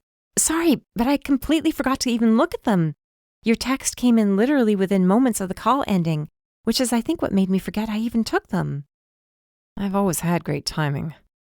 Yes, hadn't I thought something similar at the time? He scooted a little closer to me so he could see what I pulled up. Which wasn't much. It was easier to see the shelving behind him, but that was it. There was nothing out there I could use to identify him, at least not at first glance. Ethan grunted. He was careful, wasn't he? Though from what I'm seeing, I put him at around 6 feet tall, the upper hundreds in terms of weight. He's not muscular. No, he isn't, but it doesn't take much to overpower a girl as small as Jane. I guess not. He looked away from the phone, turning to me.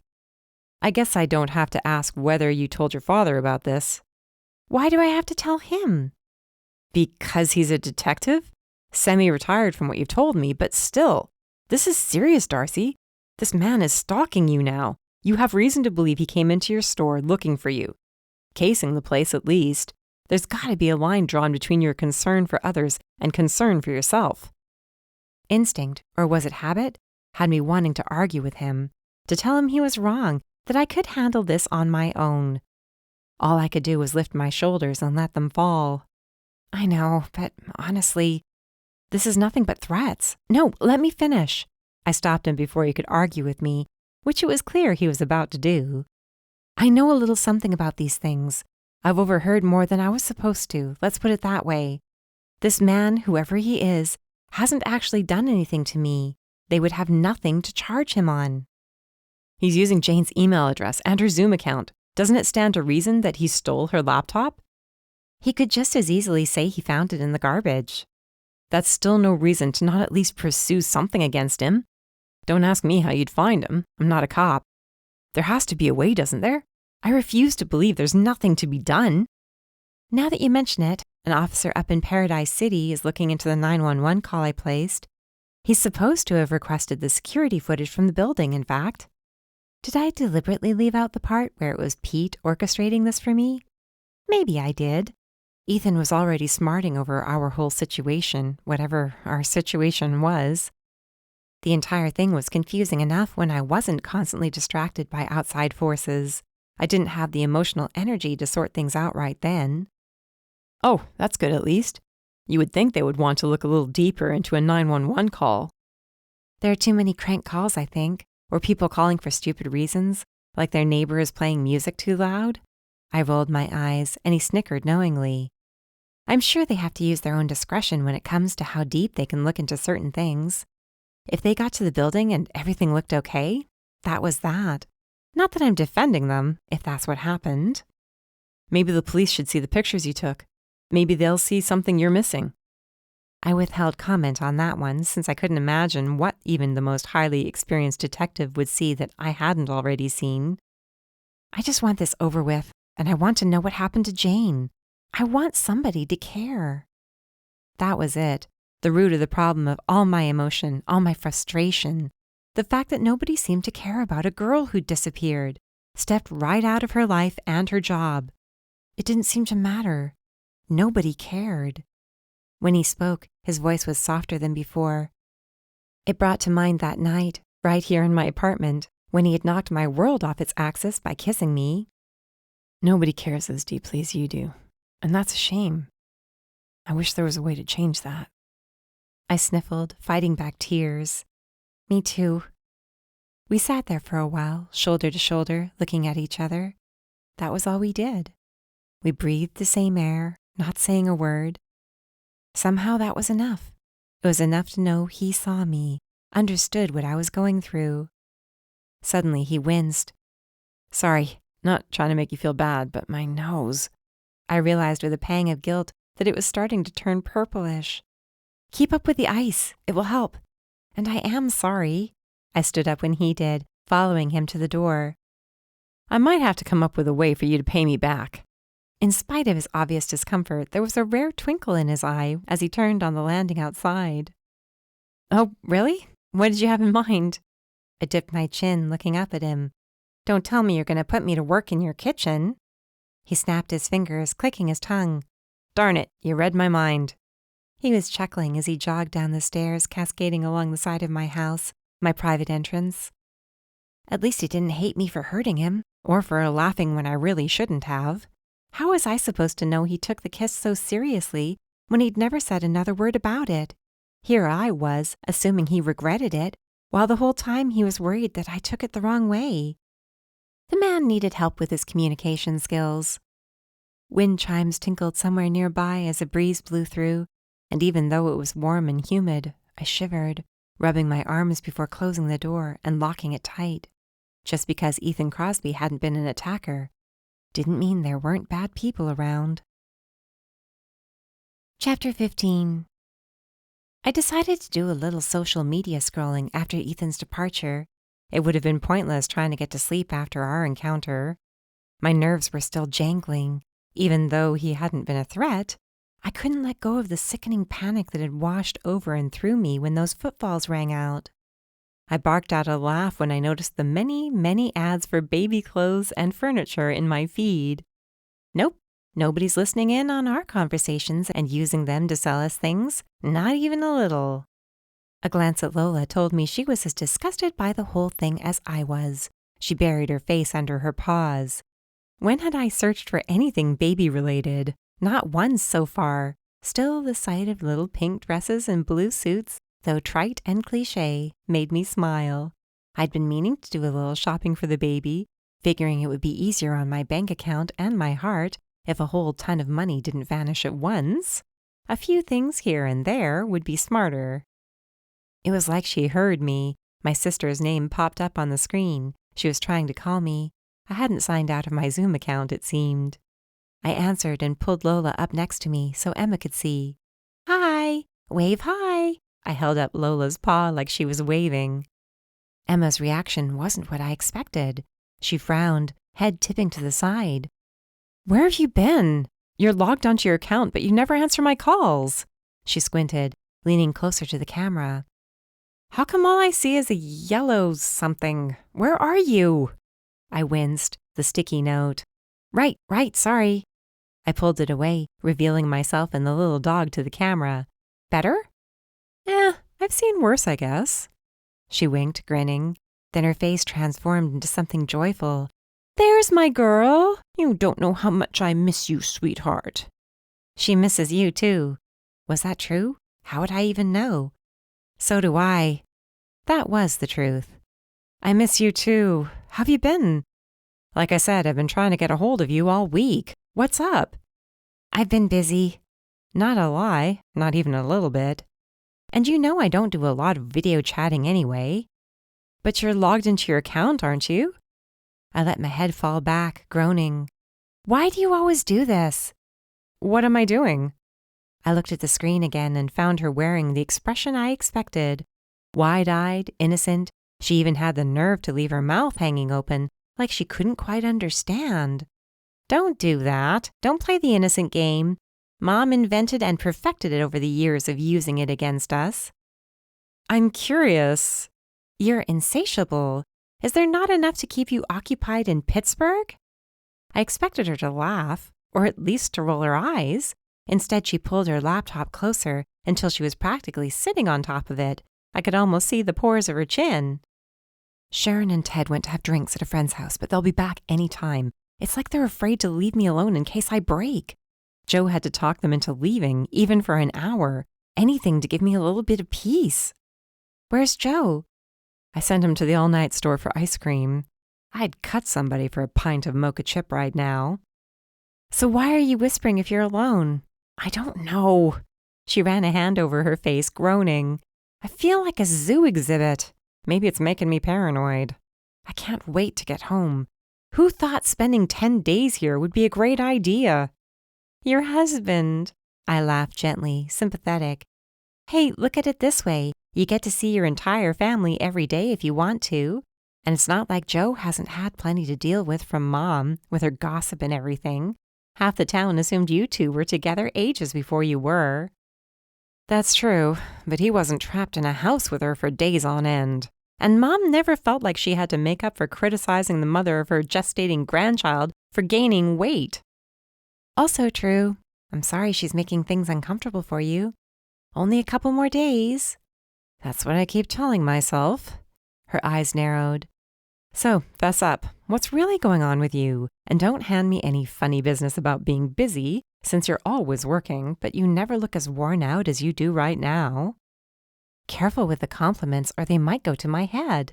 Maybe I'll sign up for a beauty pageant. She didn't laugh or even roll her eyes, which meant she was serious and wouldn't let me talk my way out of anything. Anytime you feel like giving me a straight answer, I'm here.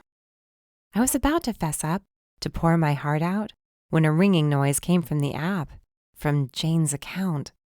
Again, inviting me to leave the call with my sister and join her, rather him, instead. Darce, what is it? There was an edge to Emma's voice now. What's wrong? You look like you just saw a ghost. I'm seriously getting scared for you. Reality rapped against my skull, bringing me back to the present moment. Don't be scared, okay? I'm fine. I don't want you getting upset for no reason. You should make a recording of yourself speaking those words. It'd save you the effort of repeating yourself over and over. Hush. I waited to see what the other user would do. Finally, the ringing stopped when they gave up trying to reach me. I couldn't stop myself from letting out a long, heavy sigh. It's been a long few days. Long enough that you're terrified by someone trying to chat with you? Don't even pretend I'm overreacting either. Your face went as white as a sheet, and I could hear it ringing on your end. What's really going on? I've been getting some weird messages, that's all. Would she buy it? I decided to add an extra layer of believability. All these people obsessed with Cassie's story? I almost wish Trixie had never written about it. Emma blinked slowly, staring straight into the camera. I waited, gritting my teeth. You're lying. She leaned back, wearing a triumphant expression, which only makes me more determined to know what you're hiding. You might as well come out and tell me. I won't get off your back until you do. I witnessed an attack. Well, there it was, tumbling from my lips without my meaning it to. Here on the computer, while chatting with a reporter in Paradise City. She wanted to interview me for an article. Somebody attacked her at her desk while I was there on the call. And they keep calling me whenever I'm on here. They're playing games with me. That's why I stuck a Post-it note to the camera, in case they could, I don't know, somehow gain access to it and see me. I slumped in my chair. The relief was real, deep, though not complete, because I'd eased my anxiety by dumping everything on my sister's shoulders. I shouldn't have told you. I'm a grown person, you know. She tented her fingers under her chin, pensive. I can handle tough stuff, no matter how many other people I'm growing. You don't have to protect everybody all the time. I know. I'm your big sister, though. It's my job to protect you. Only it isn't. You're allowed to need help. And it sounds like you do right now. I don't think whoever it is knows where I live. That's something I'm clinging to. But they know you witnessed the attack. Yes. And they're screwing with you, playing games, trying to contact you. Right. Trying to scare you into staying quiet, in other words. That's how it seems, though they don't have to work half as hard. I've been trying to hide from them, not stick my nose in. You're sure about that? She narrowed her eyes. You mean to tell me you're not even the slightest bit interested in who attacked that girl and why they did it? Obviously, I'm curious. I even dug into some of Jane's old articles. trying to figure out who might hold a grudge against her based on what she's recently published. What makes you think you'll be able to find anything in her old articles? I don't know. It seemed better than not doing anything, sitting here, losing my sanity, wondering if I imagined the whole thing. Why would you think that? Because there was nothing about the attack in the news. Nothing about a reporter found injured, nothing at all. And nobody in the paper seems to care about her going MIA. I can't figure it out. You're sure she was a reporter for the paper? I rolled my eyes. Yeah, I'm sure. Like I said, she has a bunch of old articles which I've been combing through, and I've already been to the paper to ask about her. Her photo is part of her bio on the paper's website. The girl I spoke to wasn't an imposter. Okay, I'm checking, that's all. Trying to go through all the possibilities. She tapped her fingers someplace close to her speaker, making the sound ring out on my end. We're making an assumption still. What if she wasn't found at work? What? What if she left the building somehow? What if the attacker hurt her badly enough to knock her out, but she got up and left? And somebody found her outside? She might have passed out or acted funny. Somebody might have called the cops on her, assuming she was on something. She could be in a psych unit as we speak. There are so many possibilities. My fingers did a little tap dance routine of their own as I considered this. You could be right. All this time I didn't want Pete to look into it for fear of rousing suspicion. I called the Paradise City PD and told them to go find her. What if there was nobody there? They could have brushed the whole thing off as a prank call, which I already assumed they did, but at least they'd have a reason to dismiss it if they never found Jane or her attacker. You have Pete involved in this? I shook my head when I recognized the teasing note in her voice. This isn't the time. I had to tell somebody. I was freaking out. I'm glad he was there for you. She was still fighting back a smile, but at least she was trying. I decided to give her credit for that, and I let it go. You know, I could have Joe call over there. He hasn't been out of Paradise City for too long. I could have him make up an excuse about me trying to reach a friend out there and being concerned because I can't reach her. That sounds like a made-up story if I ever heard one. You let me know if you come up with anything better then. I blew out an exasperated sigh. We already tried that at the paper and it got us nowhere. We? Us? Shush already. Pete said he'd ask a mutual contact he shares with Joe if they could request security footage from that night. That's good. Sure, but it's not enough.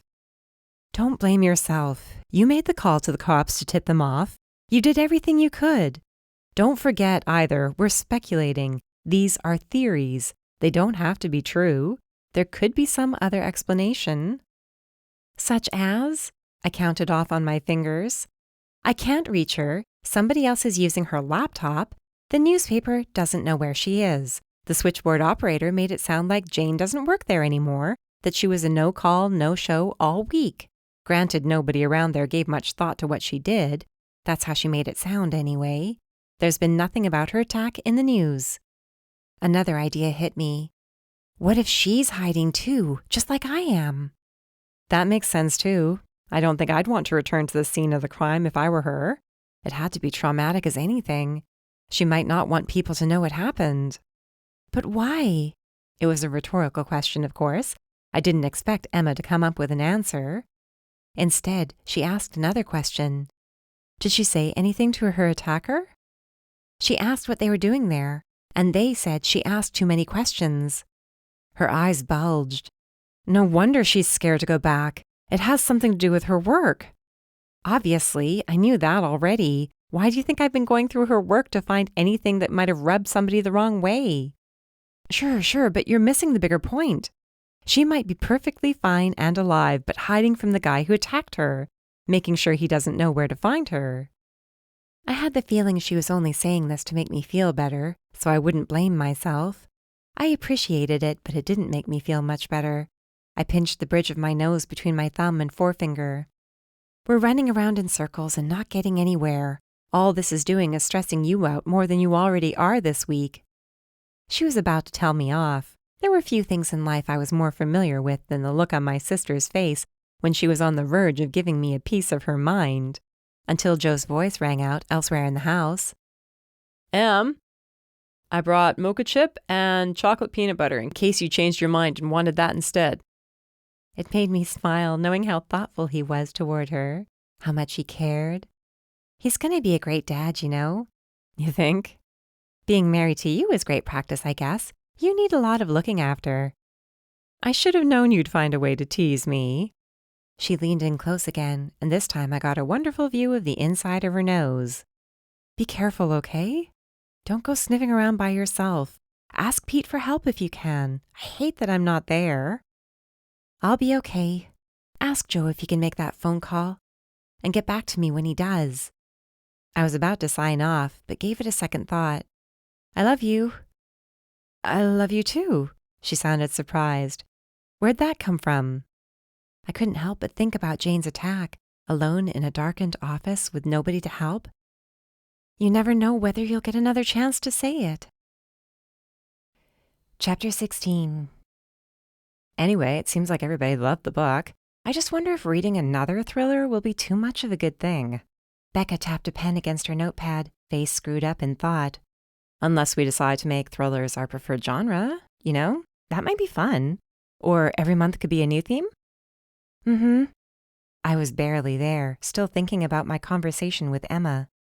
Something about the entire situation from beginning to end wasn't sitting right with me. Like a little voice in the back of my head, bugging me all the time about something I wasn't seeing. What was it? We definitely want to do something scary for October, though it can't be too scary. I wouldn't want to hear your mom hollering over having to read something gory. Becca giggled, but stopped when she noticed that I was daydreaming. Where are you right now? I looked away from the display I'd been staring at but not really seeing. Oh, sorry.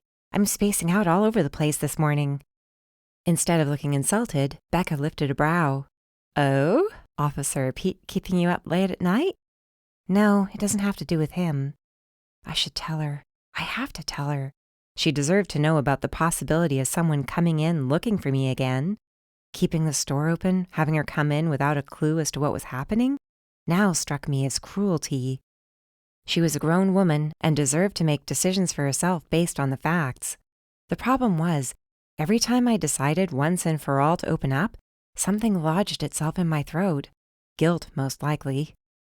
I deserved it. Here she was, bending over backward to keep things interesting and engaging for our customers. And I couldn't find it in me to tell her I was pretty much being stalked. She left the notepad sitting on top of a shelf and joined me at the counter. What is that? You've been awfully strange this week, no offense. None taken. I squared my shoulders and stiffened my spine. It was now or never. Actually, there is something I've been wanting to talk to you about.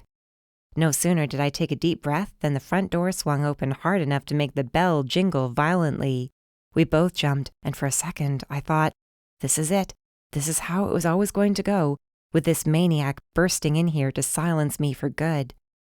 The maniac standing in the doorway, however, was one with whom I was familiar. That didn't mean I felt anything close to relief, though. Dad, what's wrong? Oh no, is it? My wild-eyed father shook his head in a jerky motion. Your brother's fine. It's you who I'm furious with, young lady. We had only been open for a few minutes by that time, so thankfully there were no customers in the store. Sunday mornings were generally quiet. Only Becca witnessed my father spitting his words at me. I'll just pop over next door and grab a coffee, huh? She didn't wait for either of us to answer and slid past Dad before I could tell her that she didn't have to go. That was easy for me to say, though. Not many people liked being around when their friend was being scolded by a parent. I imagined it'd be even worse if that friend was also their employer. Dad hardly reacted to Becca, eyes glued to me. His clothes were rumpled, and he'd missed a button on his short-sleeved bowling shirt. The man had to be in a hurry to get to the store. What is it? I didn't bother acting shocked or offended. Did it really take Emma this long to rat me out? Honestly, I should congratulate her for waiting so long to call you. He blinked rapidly, his nostrils flaring. No, it wasn't your sister. Don't turn this around on her. Joe called me. Right, because Emma blabbed to him. I should have known. It was that friend of his with the PCPD, the one Pete asked for help. He checked in with Joe earlier this morning, wanting to make sure everything with this request was on the up and up. Imagine Joe's surprise when he mentioned it to Emma. That was when she told him about your conversation last night. Don't you dare blame either of them, though. This is squarely on your shoulders." What was it about being scolded by my dad that turned me into a teenager again? I wasn't what anybody would call a rebel. The closest I'd ever come to questionable behavior was reading books that were way too old for me. I used to hide them between my mattress and box spring and pull them out late at night when I was supposed to be asleep. In the grand scheme of rebellious behavior, mine would hardly have deserved a yawn. Even so, there'd been times when my stubborn streak had gotten me into trouble. I was experiencing a return to form as I stood there, absorbing Dad's anger. "What do you want me to say? Do you want me to apologize for trying to keep you out of it, because I knew this would be what happened?" I waved a hand up and down, indicating his dramatic entrance. "I wanted you to be calm and healthy. Sorry if that's a crime." "Darcy Harmon, you might be a grown woman, but I'm still your father, and I won't have you speaking to me that way." His face was an interesting shade of red. "Some killer is out there, and he's got his eye on you, and you have the gall to—" "We don't know that he's a killer." "Don't split hairs." The door opened again, and in came Holly with Georgie on one hip. She looked a little more put together than Dad, at least, though there was just as much tense energy radiating from her. "George, enough of this already. What do you think you're going to accomplish barging in like this? I hope you didn't scare off any customers." She bounced Georgie, who fussed like he knew what was going on and felt sorry for his big sister. I held out my arms because, let's face it, I needed a little sweetness just then. Georgie held his arms out too, straining to reach me. Holly handed him over while mouthing the words, "I'm sorry." I gave her a short nod to keep Dad from blowing up even worse. The last thing we needed was for him to think we were ganging up. "Hello, sweetie." I kissed his tear-stained cheek. "It's been an exciting morning for you, hasn't it?" Dad grumbled. "Georgie, why don't you ask your sister to tell you all about how she should have gone straight to the police when she saw that girl get attacked?" I looked at the baby, now playing with my hair. "Georgie, bud, why don't you remind our father that I called the police when it happened, and there was no reason to imagine the guy would find me?" "Maybe if she told me about it, Georgie, I'd—" "Enough of this!" Holly stepped in between us, one hand on Dad's chest. "Honestly, the two of you, having a conversation through a baby. Sometimes he's more mature than either of you." "What did I do?" I pointed to myself, eyes wide. She sighed, and I could tell she was choosing her words carefully. We hadn't always gotten along, more like I was resentful for ages over their relationship and had refused to speak to either of them. I could admit my part. I doubted she'd want to blow things up all over again. "Darcy, I know you only want to keep your dad's health in mind, and you don't want people to worry over you," she chuckled, wry. "I feel like we keep running around the same hamster wheel again and again.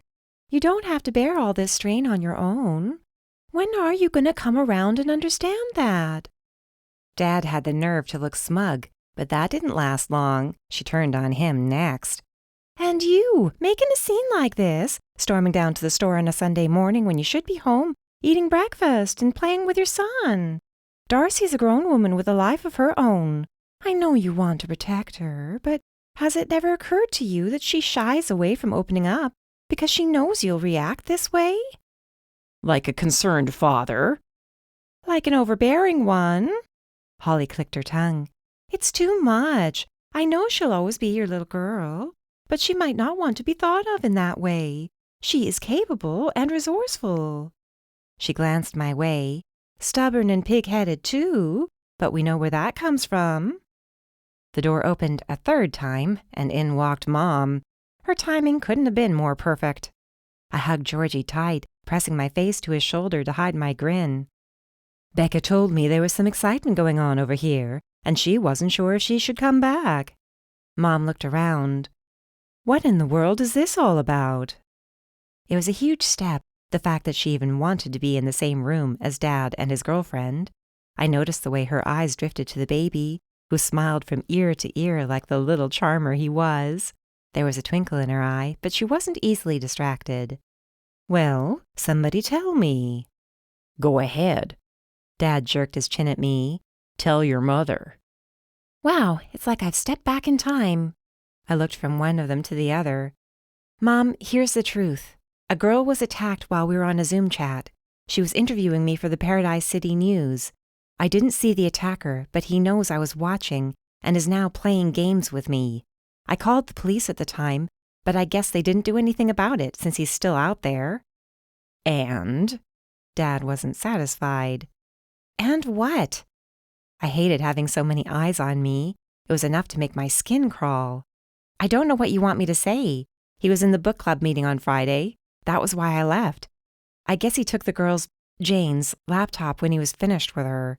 He's been using her accounts to get in touch with me." It was Holly who reacted first. "My goodness!" She looked at Georgie. "He was there? When and the baby?" "Don't worry, please." I waited until she met my gaze and held it. "He doesn't know who you are to me, who any of you are. I'm sure of that. I didn't know he was there until the meeting was already going on, and then I ducked out and took him with me. I couldn't have imagined he would pull that." Dad groaned. "Maybe he wouldn't have if you—" "George, that's enough." My eyes bulged. Dad's mouth snapped shut. Mom hadn't spoken to him like that, so sharp and direct, in years, since before the divorce. He turned to her. "Excuse me?" "You heard me. Darcy was only doing what she thought best." "Don't tell me, George Harmon, that there would have been anything you could do about it, even if she had told you. You aren't Superman, no matter how much you still think you are." Darn it. Of all the times for Emma to be away, I knew she would have relished seeing that as much as I had. I should have had popcorn handy. It didn't mean I was off the hook, though, not by a long shot. Mom whirled to me. "I wish you were young enough to ground or punish somehow. What's it going to take to get you to stop keeping things to yourself? You were never a secretive person before." So she thought. My entire life I'd been keeping secrets, though nothing of this magnitude. I had a whole world in me, a whole well of observations, secrets, and dreams that I'd never shared with anybody. There'd been times when my inner life had seemed more real than the one in front of me. I know, I keep hoping I can figure things out without the situation coming to this. I was gonna let it go. Really, I was. Trixie convinced me to. Mom's face went red, and oh boy, I could already hear Trixie screeching at me for spilling the beans. "I need to have a word with her." "Don't, okay? Just don't. I'm an adult, and we talked it over. She made a lot of good points. That was before this creep emailed me from Jane's account. Until then, I figured this would blow over. It wasn't my problem, and I did the best I could to help. How was I supposed to know he'd want to keep after me?" I didn't realize I was crying until Georgie ran a pudgy hand over my wet cheek. When I looked at him, I found him pouting, eyes wide. His quivering chin told me he was about to let loose. No, sweetie, I'm sorry. Don't cry. Darcy's okay." Mom rubbed my back, which surprised me. Not that I didn't think she'd want to comfort me, but I would have expected her to tear me a new one for a little longer. Probably wants to look like the good guy in front of Dad. Just then, I didn't care what her motives were. "Do you know what I think? You should close the store for a few days, in case this lunatic comes back. I think that's a reasonable request from a concerned parent." Oh, she was laying it on thick.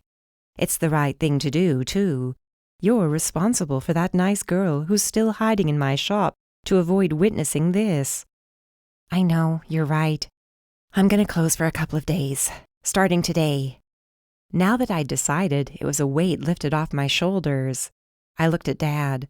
"Okay, is that enough to satisfy you?" He was fighting against wanting to grill me some more. I knew it. So did Holly, and probably Mom, maybe the baby too. All of us looked to him, waiting. "Fine." He threw his hands into the air before taking Georgie from me. "I guess we'll go home. But if you think I'm not going to ask around about this, you have another think coming." "By all means. I'm tired of handling it on my own." I kissed Georgie goodbye and shot Holly a look of deep thanks before the three of them were out the door. The sound of her chastising Dad was faintly audible through the glass as they passed the front door. I gave Mom a wan smile. "You're getting better at sharing air with them." Her lips were pressed so tight together they were barely visible. "Don't flatter me, young lady. You know I'm furious." I'd expect nothing else. I went to the register and shut it down, then turned off the lights. I'll follow you next door, okay? Let Becca know I'm on my way over. I'd pay her for the missed time, of course. Weeks of online orders and increased traffic made it possible for me to not wince at the thought of paying for 3 days of no sales and no work. Besides, we were still processing online orders by the boatload. We'd make it out all right. What's going on? Becca was agitated when I walked into the cafe carrying the backpack she'd brought in for the day. I sat her down and explained the best I could, hating myself as I did it. I had lied to her so many times. And she felt it. Wow, I've got to say, I'm conflicted. About what? I hardly noticed the chatter and laughter around us. The cafe was bustling the way it always was on Sunday mornings. At least this gave Mom a reason to leave us be while we talked. I wish you'd be honest with me. We work together. I think of you as a friend. I think the same thing about you. But now you're telling me some guy who might want to hurt you was in the store while you were playing Nancy Drew? He was at our meeting? He's been harassing you, and odds are he'll come back to the store sometime. I imagine, anyway. She tucked a curl behind her ear, staring at her half-empty coffee cup.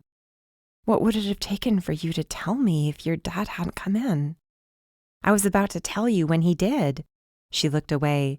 I swear it. He did it for me, I guess. I'm sorry. I understand your feelings. If you want to quit, I'd understand that too. Only please don't. She snickered. No pressure.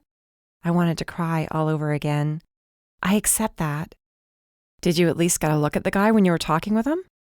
The fact that she was still talking to me at all was a good sign. At least, I wanted to take it that way.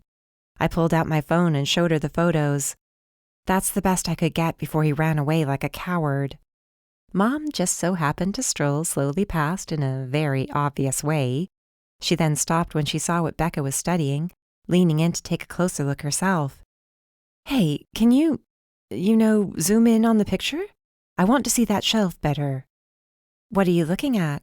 I peered at the phone where Becca did as Mom asked. It's that thing. Mom tapped on the screen. That statue on the shelf. It looks familiar, but I can't place it. Statue? Sure enough, there was a small figure on one of the shelves behind the man's head. It was only visible because he'd backed away from the computer when I turned the light on. Becca tilted her head one way, then another. It looks more like an award, doesn't it? I jumped from my chair. Yes! Then I remembered I was in a room with 20 other people. Mom didn't seem to mind, though. She was too busy staring open-mouthed at me, gripping my arm. Trixie won that award. I remember her laughing because it's a man sitting at a typewriter. She thought it was sexist, but that didn't stop her from showing it off. Trixie wasn't wrong, but that wasn't the issue at hand. That's what was bothering me. I recognized it too, or I sort of did. I must have, because ever since I went through those pictures, something's been bugging me. I took the phone and held it closer to my face, nodding slowly as everything came together in my head. I assumed it was one of Jane's subjects who attacked her. What if it was one of her co-workers instead? Chapter 17. The thing about closing the shop for a couple of days was all the free time it gave me to research. I was barely inside my apartment when I flopped down on the sofa and opened my laptop on the coffee table. Lola got to work chewing her favorite toy. She was very industrious and determined, and I left her to it. I'm glad you're so good at amusing yourself. Meanwhile, my fingers flew over the keys. I wanted to know how many of the reporters at the news had won the same award Trixie had, the Philip P. Newman Award. I guessed it was supposed to be good old Philip sitting at the typewriter, although when I Googled him, I discovered he looked nothing like the figure they'd cast for the miniature statue. Not that it mattered. First, I searched Paradise City News and the name of the award. It came up with one hit, linked to the name Frank Cooper. I scribbled his name down before scrolling through the article written about him. It had been more than 15 years since he'd been awarded, around the time Trixie was. I looked to Lola to see what she thought about the coincidence. She was unimpressed. Were there others, though? I didn't want to stop with just this one person. The fact was, I couldn't stop.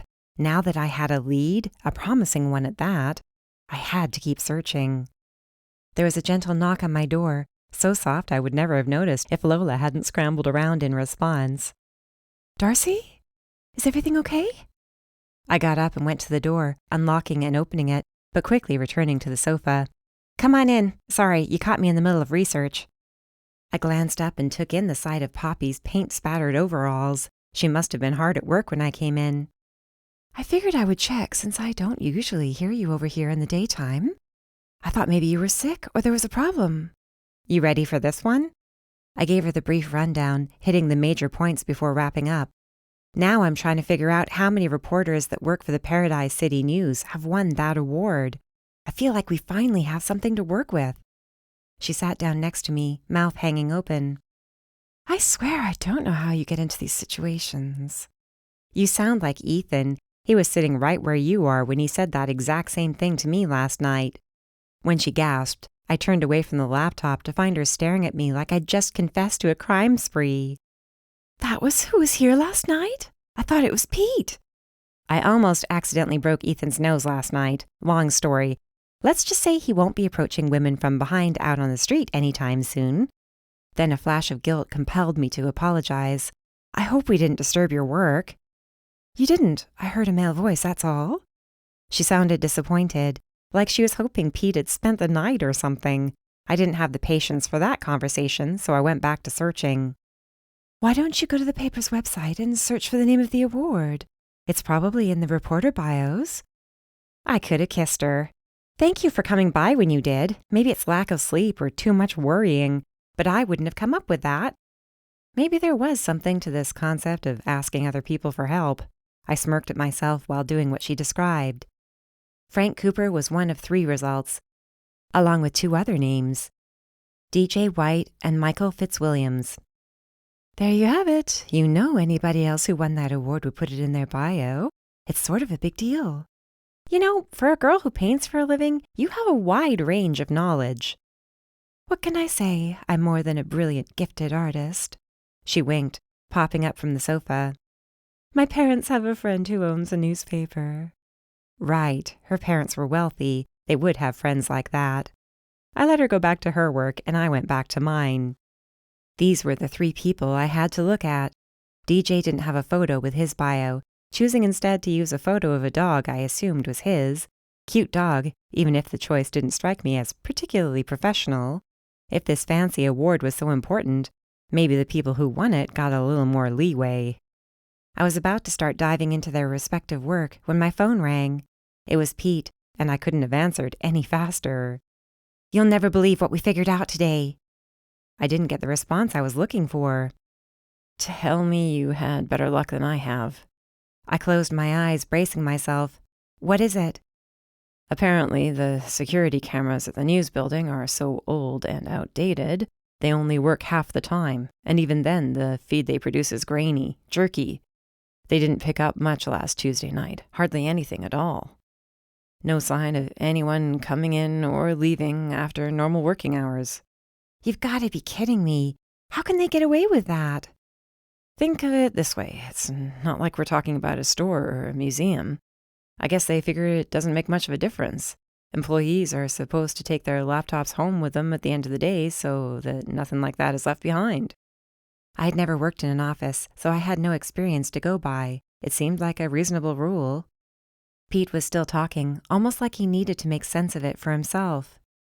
When you come down to it, that's the most valuable movable object you would find in a building like that. After hours, anyway. During the day, there might be the chance to steal a few wallets or purses, but that's not what we're talking about right now. There went my excitement. I didn't feel as buoyant as I had when answering the phone. I reminded myself there were still things to be excited about. Well, let me tell you something. I had told him about the pictures and the creepy conversation via text, but this was the first time we were actually talking about it. It was Mom who noticed it.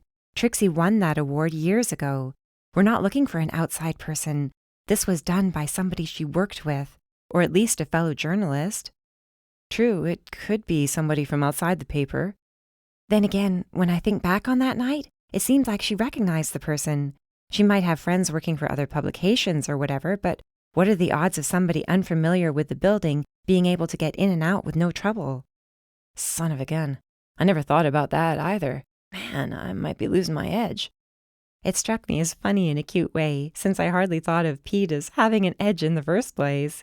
He wasn't exactly the sort of hard-bitten cop one often saw in TV shows and movies. But he was a smart one. There's something else about that night that bothers me, you know? What is it? Whoever got in and out used a pass card or a key. Whatever it was, that Pierce guy called it, remember? He made that snide little comment about needing Jane's key back. Yes, I could see him in front of me, tossing an offhand remark over his shoulder, like he had so many more important things to do. That's right, I was so annoyed with him that I forgot all about it. That's what the police need to be looking into. Who used their key card that night? I'll pass that on to Mitch. This was the first time I was getting a name for his contact in the department. I silently thanked Mitch, whoever he was. You know what I want to know? I thought I heard him sigh, even though he tried to stifle it. I think I have a pretty good guess. Tell me what you're thinking. I'm thinking you want to go back to the paper. Was it just me, or did he sound the way Joe always did when Emma exasperated him?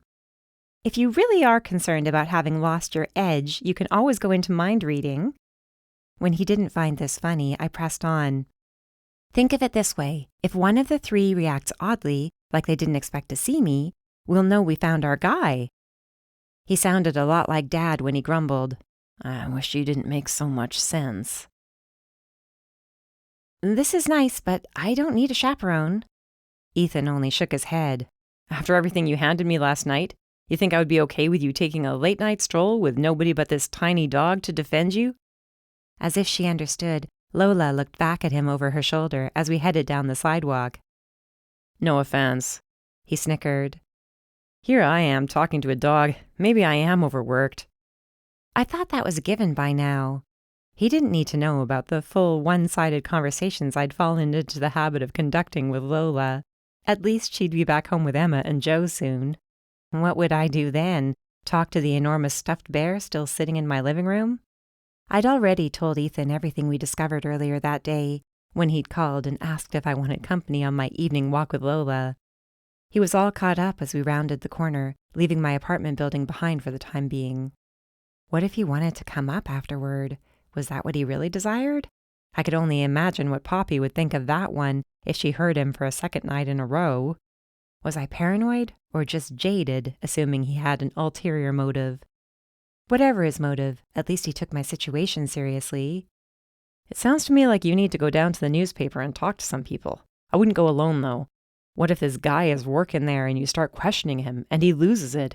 He sounds like a seriously unhinged person. I don't love the idea of you heading in there by yourself. I wasn't planning on going by myself. Oh, what, is your brother-in-law going with you? Or your father? When I threw him a curious look, he shrugged. I don't know. I would want a cop there with me, to be honest with you. My skin suddenly felt too tight, itchy. Why was I uncomfortable? Actually, I'll have one with me. It's Pete. We already made plans this afternoon. His jaw tightened enough for me to see it, even on a dimly lit street. Oh. It was amazing how much could be conveyed in a single sound. I mean, we were already talking about it and everything. No, I get it. And he is a cop. It makes sense. He bent down to pick up a skinny little branch that had broken off a tree and fallen to the ground, then tossed it aside a little harder than something so light required. Now I wished I'd never said anything at all. There was a chill in the air that had nothing to do with the weather as we continued around the block. Lola, of course, was completely oblivious. She seemed to take pleasure tracking the progress of a field mouse, running from one rose bush to another behind a wrought iron fence. At least she was enjoying herself. I couldn't take the chilly silence for long. Did I say something wrong? He shook his head, his jaw still tight enough that I knew he was lying as we passed beneath a street lamp. His nose didn't look as bad as I imagined it would, and I wondered if he'd taken my advice about the ice pack. The idea that he might have dabbed a little makeup over it seemed too unlikely to be possible. Though he did have a public-facing job, it might have been worth forking over money for concealer if it meant avoiding non-stop questions. Not that I had the guts to ask him about it, with him freezing up on me. No, it's just been a long day, a long week, a long everything. I know what you mean. Do you? We came to a stop in front of my house, and he opened the gate for me, but he didn't follow. Good luck tomorrow at the newspaper. I hope you find what you're looking for. Now, what was this all about? You're sure you're not mad at me? Because if you are, I want to talk about it. He held up a hand, shaking his head. Nope, everything's fine. I have an early day tomorrow, so I better head home. Good night. I wouldn't exactly say he ran from me after that, but he didn't exactly take his time either.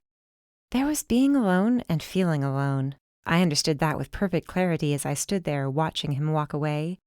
I had no logical reason to feel like the only person on earth, but that didn't stop me from feeling awfully low as I walked up the front porch. Chapter 18. We're here to talk to a few of your employees. Crystal, the switchboard operator for Paradise City News, registered surprise upon recognizing us. You were just here on Friday, weren't you? We still haven't heard anything from Jane, if that's what you're here for. I guess the fact the police had already been asking questions hadn't made the rounds yet. That made sense. It was barely past 9 o'clock on Monday morning when Pete and I arrived. She might not have heard about the investigation yet. Yes, but we're back now, and this time it's official business. Pete flashed his badge. We're here with the blessing of your local police department. This isn't exactly official. I'm not here to arrest anybody, but I do need to ask some questions. If this is a police matter, why aren't the local cops here instead? She looked to me, one eyebrow lifted. Are you a cop too? Was that whole story about being Jane's friend a lie? It wasn't a lie, but I'm not with the police. It was sort of a lie, but what was I supposed to say? That I'd known her for all of 5 minutes before watching her get, beaten? Killed? Pete stepped in. Detective Mitch Jenner is my contact on this. Give him a call and he'll confirm he's been looking into it. Looking into what? He shook his head with a slightly regretful little smile. Sorry, I'm not at liberty to share details. All we want to do is speak to a couple of Jane's coworkers. That's it. As I said, nobody is getting arrested this morning. Was there ever an employee as put out as poor Crystal? She handed us 2 temporary passes, which we could use to access the elevator. However, only on the conditions that we swore she'd get them back and that she wouldn't get into trouble for letting us upstairs. We promised, though there wasn't much we could do to keep her from getting reprimanded if somebody felt like it. As we stepped into the shining, chrome-trimmed car, I couldn't help but imagine Jane's attacker doing the same thing. Only they were sneaking up to her floor with the intention of hurting her. When we reached the 5th floor, the doors slid open, and I was greeted by the sight of a bustling newsroom. Not as bustling as I remembered seeing in movies, but then when was reality ever the same as fiction? Voices overlapped, fingers tapped keyboards, phones rang.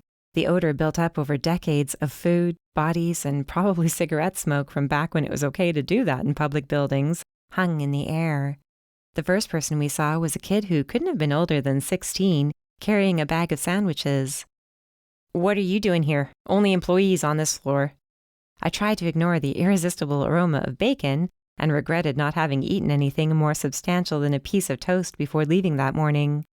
Can you tell me where Frank Cooper sits? I gave him my biggest smile and tossed my hair over one shoulder. Was it my proudest moment? No, but sometimes a girl had to use what she had. And I had a tendency to forget I wasn't exactly ugly. As we made our way down the hall toward Frank's cubicle, Pete snickered. You'll have to show me how you managed that sometime. That was a side of you I've never seen before. Hush! We reached the last cubicle, outside of which hung a plaque bearing Frank's name. I rounded the corner while Pete knocked against the padded wall. Mr. Cooper? We watched as a man sitting behind an overflowing desk turned to us in a swivel chair. And immediately my heart sank. He had to be at least 70 years old, saggy-cheeked, white-haired. Yes, what can I do for you? He gave us a sweet smile, the kind of smile that immediately brought to mind a doting grandfather. There were pictures of a pair of curly-haired twins who were about 5 or 6, sprinkled all over the place. They were thumbtacked to the walls in cute little frames, and along with them were several crayon drawings the twins must have created for him. This wasn't our guy. A glance at Pete told me he was thinking along the same lines. He cleared his throat, his eyes darting my way for a split second. Mr. Cooper, are you friendly with Jane Brooks? That is, do you know her well? His eyes lit up. Oh, Jane, what a sweet girl. I'm sorry she isn't here anymore. It seems strange to me. Why is that? She was always so conscientious, never late, always handed her work in with plenty of time to spare. She wasn't one of those people always waiting until the last minute to turn in a piece. The few times she asked me to look over her work for proofing, I found her to be a wonderful writer, engaging, warm. Not everyone can conduct an insightful interview. She knew which questions to ask, the right angle to approach a story from. Quite a talent. I couldn't help myself. So it seems odd to you that she just stopped coming into work? Most certainly. His eyes ping-ponged back and forth between the two of us. Are you with the police? Is she in trouble? Pete grimaced slightly, like he was put on the spot and didn't like it much, but finally nodded. That's what we're trying to figure out, sir. He handed Frank a business card. Please, if you can think of anything else. My cell number is on this card. Feel free to give me a call at any time, day or night. I expected Frank to slip the card into his pocket and be done with it. Instead, he stood partway, peering over the top of his cubicle like he wanted to be sure nobody was around. She was troubled. It came out in a whisper. I overheard a phone call she made a week before she stopped coming in. Pete jumped on it before I could draw a breath. What was the call about? How much did you hear? He was in full cop mode now, lowered brows and a tone that meant business. It took a conscious effort on my part not to stare at him. I didn't hate this side of him, let's put it that way. Frank shook his head. She was out in a stairwell at the end of the floor. I like to take the stairs when I can, you know. I surprised her. He paused, frowning. Now that I look back, she seemed more frightened than surprised. He ran a hand over his face while groaning. How could I have misinterpreted that? Now I wonder if I should have said something. I could have helped. You're helping now. I wanted to ease his mind because, well, I knew the feeling, wondering if I should have done more. Thank you for taking the time to talk with us. I was somewhat relieved when we left the cubicle. I think we can rule him out. I wonder who she was talking to. I eyed the glowing exit sign at the end of the hall where I assumed Jane had her conversation. I guess phone records are out. Until we have a reason to believe Jane is really missing or worse, yeah, they're out. You can't just ask for them out of nowhere. The PD is working on that. They'll want to search Jane's apartment as soon as they can establish probable cause. We searched the floor for DJ White next, but couldn't find a name plaque for him. Finally, Pete asked a passing employee, Can you tell me where I might find DJ? We need to speak to him. The girl giggled. Him? You mean Donna? I looked at Pete. Pete looked at me. Donna? Donna Jane White. She only goes by DJ for work. She pointed across the wide open floor. She has an office over there, the one with all the plants inside. Part of me wanted to cross her off the list right away now that I knew she was a woman, process of elimination and all that, but Pete continued on, and I had no choice but to follow. Besides, I was curious about why Donna used her initials. She answered that question without hesitation. Let's just say there weren't many people willing to take a girl named Donna seriously when I first graduated. She leaned back in her chair and then went so far as to cross her ankles on top of her desk. She was roughly Mom's age, but without Mom's softness. There was a sharpness to her, an intelligent wit along with a well-tailored pantsuit. That, combined with the dozens of plants hanging in front of the window, lined up on the windowsill, even trees and big planters on the floor, made me like her. She didn't care that most people didn't turn their office into a mini jungle. She did what she wanted. So you use your initials to hide the fact that you're a woman? She touched a finger to the tip of her nose. Good job, officer. I had the pleasure of watching Pete blush. How did you know? He hadn't announced it. You ask questions the way a cop does. I've talked to enough of them over the years, trust me. Her shrewd eyes moved over him. At least you're cute. I had no choice but to speak, since something told me he'd need a minute to find his voice again. We're trying to find Jane Brooks. Her face fell. Jane, I was hoping she'd show up. It's so strange not seeing her around. She's the type of girl who keeps track of everybody's birthdays and brings in a little something for them. It's only been a few days, but not having her here is unsettling. The more I learned about Jane, the harder it was to keep moving forward with this, and even more crucial, she seemed like such a good, decent person. Why did somebody have to hurt her? You haven't received any communication from her at all? It was obvious Pete knew the answer to this before he asked, but he felt he had to. She shook her head slowly. I wish I had. It seems like Pierce doesn't think much of it. Then again, he was always the sort of editor who treated his writers like they were expendable. Which I suppose they are, the younger ones anyway. Jane wasn't expendable. Isn't expendable. She covered her mouth with one hand, looking pained. Pete let out a sympathetic grunt. It's all right. You don't have to feel bad for using the past tense. Besides, it seems like she's lost her job here anyway, so past tense might apply. Still, she looked shaken. It won't be pretty when Pete figures out he'll never find another human interest reporter as diligent as she was. I call her the human crockpot. When neither of us registered understanding, she chuckled. I forget how old I am sometimes. Set it and forget it. That was the tagline for a while, and that was Jane. She didn't need supervision. I think Pierce took advantage of that. Not that I blame him. When you're trying to wrangle a bunch of employees all at once, it's the squeaky wheels that get the grease. Sure, and the quiet ones you just let do their thing because you know you can trust them. Pete nodded, then handed over his card with the same spiel he'd given Frank. Thank you for your time. If you don't mind, we're hoping to talk with Michael Fitzwilliams. Can you tell me where his desk is located? She opened her mouth, but the voice came from behind us. Michael Fitzwilliams has been out of the office for these past 2 months due to a health issue.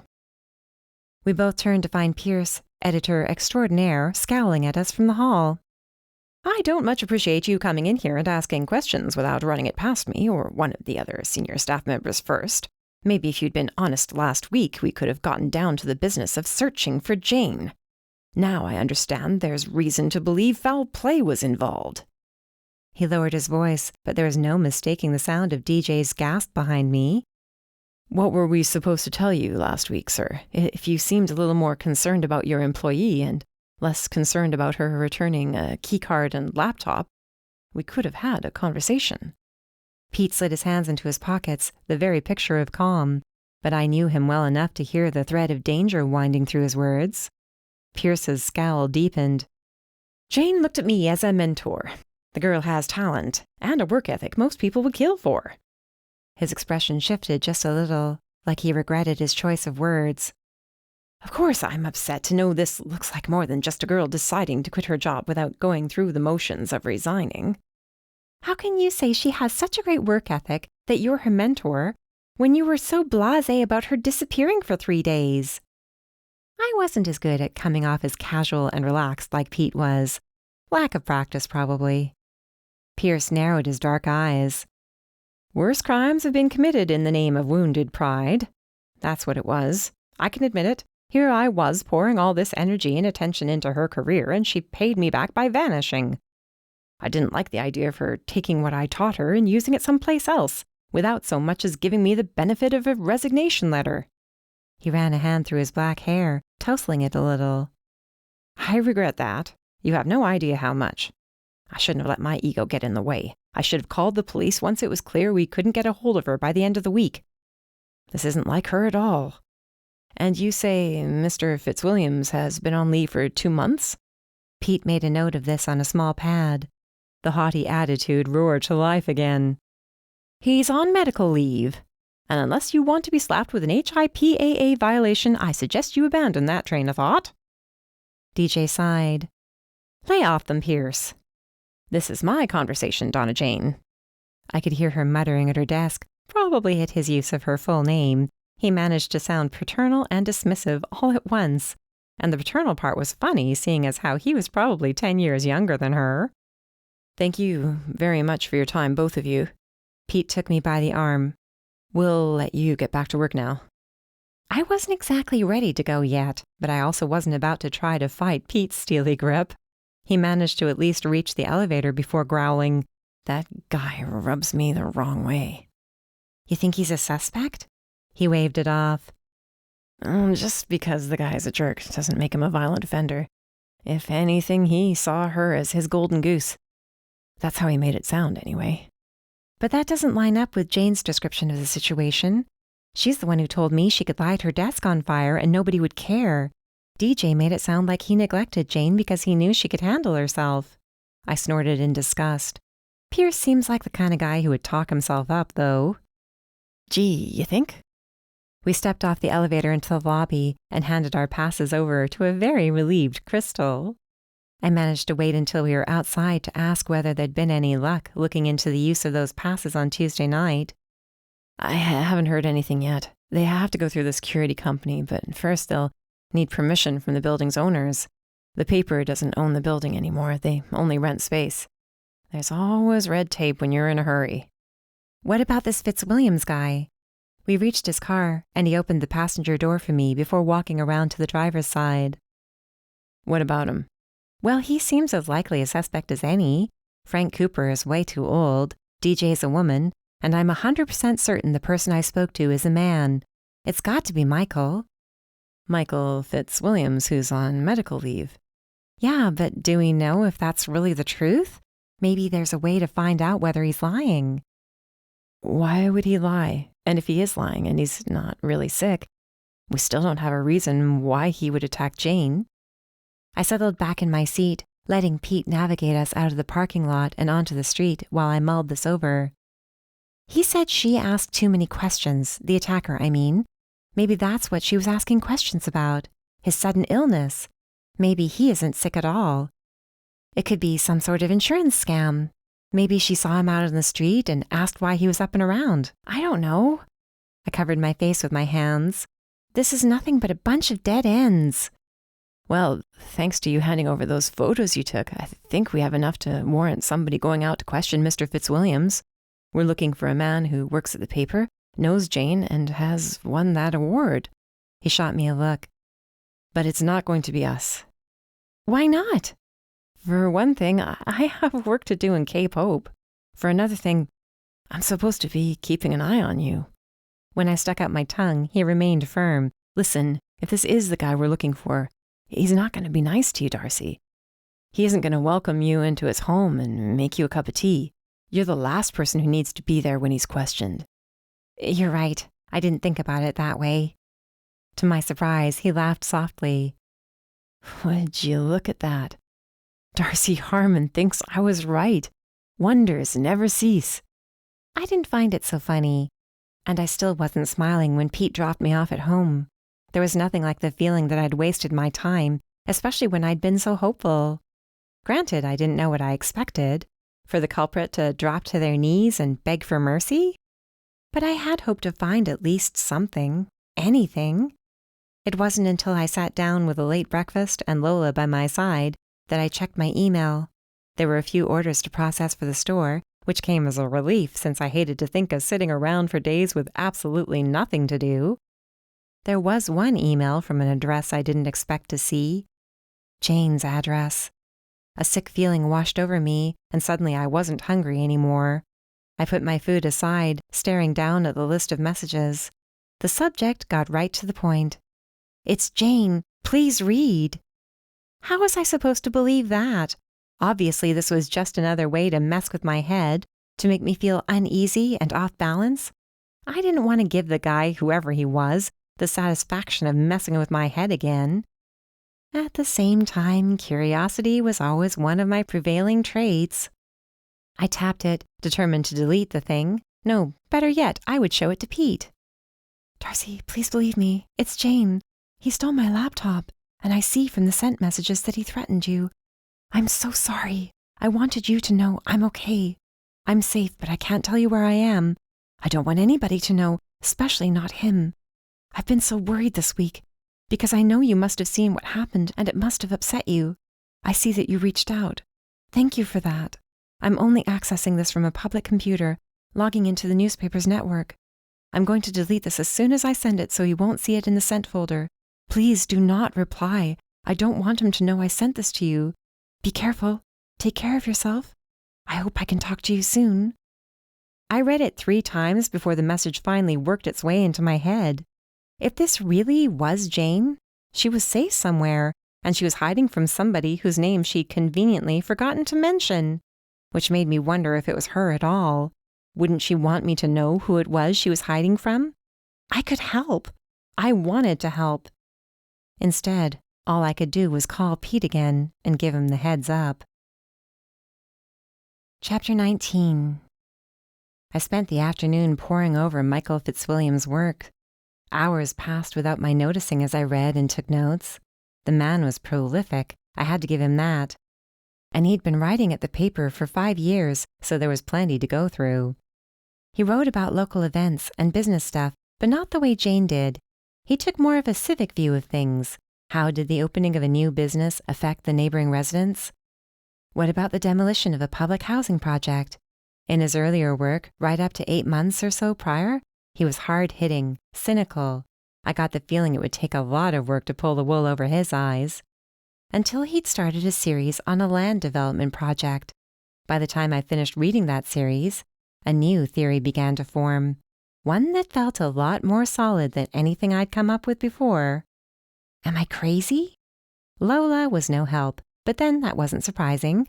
I had to talk to somebody with a level head, somebody who I knew would tell me if I was jumping to conclusions. First, I tried to reach Emma, but all I got was her voicemail. I hope you still have your sanity. Call me when you can. I ended the call with a sinking heart. Of all the times for her to be out of town, I still hadn't told her about Mom snapping at Dad either. That was a story I wanted to tell face to face so we could gasp and react together. I considered calling Trixie and asking whether my idea held water. Then I figured she would be working. Not only that, but while I loved her, I knew anything I said would go back to Mom. No doubt she'd already given her friend an earful for not having tattled on me. I decided to text Ethan. He wouldn't see it for a while, but of all the people I knew, he was the most likely to give me the unvarnished truth. I have a theory. Do you have a minute to talk? To my surprise, he started typing a response right away. I'm a little too busy right now to talk about your theories. Sorry. Are you serious? I pinched the bridge of my nose, eyes squeezed shut. So he was still mad at me, and here I was asking for help when I hadn't even remembered the way we left things, rather the way he had left things. He was the one who walked away without an explanation. I didn't have much to do with that. Okay, sorry. Hit me up when you have the time. He didn't give me an answer, so I decided it was best to let sleeping dogs lie. By now it was nearing 5 o'clock. I decided to give Pete a call in his cell, and as I did, I couldn't help a little twinge of guilt that resulted. I was acting like he was my last choice. I had gone to Ethan before I went to him. Did that mean anything? Did it have to? Is everything okay? It was the first thing he said on answering, and his concern only made me feel worse. Here I was worried about Ethan being mad at me, while a very sweet guy had already gone well out of his way to help. Everything's fine. I have a theory, though. Do you have time once your shift is up? Sure thing. Want me to pick something up to eat? I told him that sounded perfect, and he offered to stop by the Chinese restaurant between the station and my apartment. I took the time to straighten up the living room a little, then changed into something a little less sloppy. Hey, it was my apartment, and I was off for a couple of days. Naturally, my immediate impulse was to put on comfy clothes. He arrived an hour later, and I explained to him what I'd found over an array of white cardboard containers. Fitzwilliams was writing a long series about a land deal in Paradise City, a big development with the potential for hotels and stores and a movie theater, all sorts of things. Okay.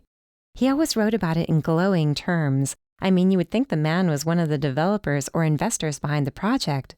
This is a great thing. It would revitalize the downtown area, all sorts of stuff. This went on for weeks, like he wanted to keep the deal in front of the reader's eyes, almost like he was trying to change their minds about it. Pete paused halfway between picking up a dumpling and putting it in his mouth. It sat there in midair, suspended between 2 chopsticks. I'm still not following? Everybody knows that deal is backed by shady guys. It's supposedly been in the works for the past 10 years. I know about it and I don't even live there. Why hasn't it gotten off the ground? A few years back, the rumor was the entire thing was being financed by the mob. You're kidding. I never knew that. I nodded. I was starting to get excited, and the more I spoke, the stronger the feeling became. Yeah, it's all supposedly some big money laundering scheme. I don't know the specifics. There's a reason nothing's ever actually gotten done. They started putting up girders, clearing land, that sort of thing, but it keeps stalling out. I pointed to my laptop where one of Michael's articles sat. Listening to him, you would think they were opening a Disney location. There were times when I was rolling my eyes as I read. The whole thing seems really off to me. He stirred a container of lo mein, his brow furrowed in thought. What do you think it means? I'm not sure what it means. Doesn't it seem funny that Mr. Fitzwilliams is now on medical leave and has been for 2 months? Maybe he's the one who found something he wasn't supposed to find. Maybe they're after him. Maybe he's hiding just like Jane is. Now that was the reaction I wanted. His mouth fell open. Fortunately, it had been empty at the time. What are you saying? I'm saying she's hiding, like I told you she said in that email. Did you read it when I forwarded it to you? He nodded. What if this guy's doing the same thing? What if some bad guy broke his legs or something, and now that he's recovered, he's laying low? What if he's protecting his family? What if he was never sick at all? What if Jane found something she wasn't supposed to find? Exactly. She's Little Miss Industrious, at least according to everybody we've talked to. She struck me as being really sweet, earnest, and honest. She could have noticed something amiss and followed the trail of breadcrumbs. Pete was quiet for a long time, slowly chewing. I wanted to scream, wanted to beg him to say something, anything, so long as he didn't leave me hanging in silence. Finally, he wiped his mouth and set his napkin aside. The look on his face told me he wasn't eager to burst my bubble, like a parent on the verge of telling their kids there wasn't really a Santa Claus. I think we have to consider another theory. Like what? Like somebody watching the office, somebody seeing us going in, or maybe getting the word from somebody working on the inside that we've been asking questions. If Fitzwilliams is the bad guy here, he could have gotten the word, and he could have sent you that message to throw you off track, so you would at least think Jane is okay. Yep, there went my balloon, burst all over the place. My wonton soup didn't taste so good anymore. Of course, you're right. I didn't think about it that way. I mean, it could have been Jane. I think we need to stay open to all possibilities. If this guy is desperate and in hiding, he's bound to do anything to keep himself safe. Compared to everything he's done for you so far, sending an email pretending to be his victim is nothing. I was telling myself to accept this when my phone rang. Uh-oh. Pete winced at my reaction. You don't look too happy. I'm not, I answered the call. Joe, I have a bone to pick with you. My brother-in-law groaned. I'm sorry, okay? Maybe you should tell a guy next time when this sort of thing happens. I hate having to hear about it secondhand. If it makes you feel any better, I practically had to drag it out of M. It doesn't really make me feel better, but fine. You can pay me back if you want to. Hang on a second, I'm the one who called you. Don't start asking for favors just yet. Fine, what do you need? It's not that I need anything. I wanted to let you know that whoever accessed the building on Tuesday night used one of the temporary visitors' passes, not their own. So that lead is a dead end. I was getting sick and tired of dead ends, to put it mildly. I don't know why I expected anything different. He sighed. I know, it's never easy. Finding out a lead won't go anywhere. What can I do for you? You lived in Paradise City for a while, right? Did you ever have any run-ins with anyone involved in that big land development deal downtown? He snickered. You mean the one that was supposed to revitalize the city's downtown area and pave the streets in gold? From the level of sarcasm in his voice, I got my answer. One of the 3 journalists at the paper who has won the award in my photos spent around 6 months writing about that deal just earlier this year. He's now away from the paper on medical leave. At least that's what we were told. I'll forward you some of his articles and you'll see why they stood out to me. It's almost like somebody wanted him to write what he wrote, like he was acting as PR for the project. And keeping in mind who was supposedly behind the development. I knew there had to be a reason my sister married you. That got a laugh out of him. You mean besides the fact that I'm the only person who'll put up with her? There's a reason I'm a detective, Darcy. I didn't join the force yesterday. Of course, of course. You're right, that's a pretty decent reason to look into this guy. Shoot me some of his work. I'll pass your theory on to my friends in the department and see what they think about it. This guy could be in hiding for all we know, or somebody could have taken him out already. I hope not. And not only because that would be a pretty grim twist. I didn't want to lose our last viable lead. I was thinking maybe Jane found out something she wasn't supposed to. What if she was assigned some work related to that project now that Michael's on leave? It's possible, right? We might be able to get that information out of her editor. He would know better. I snorted. Good luck with that. Yeah, well, you'd be surprised what a uniform and badge can do to loosen up a person's tongue. I'll check in with you when I hear anything.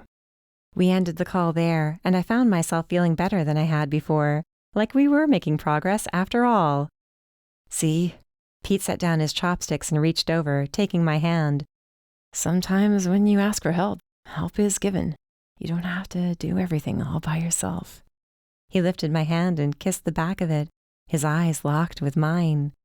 It was a sweet moment, verging on perfect. So why wasn't my heart in it? Why did I wish he hadn't kissed my hand? Why did my thoughts immediately go back to Ethan, and why did I feel guilty? I really needed to get my head screwed on straight. Chapter 20. By Tuesday night, I was sure I would go stir-crazy.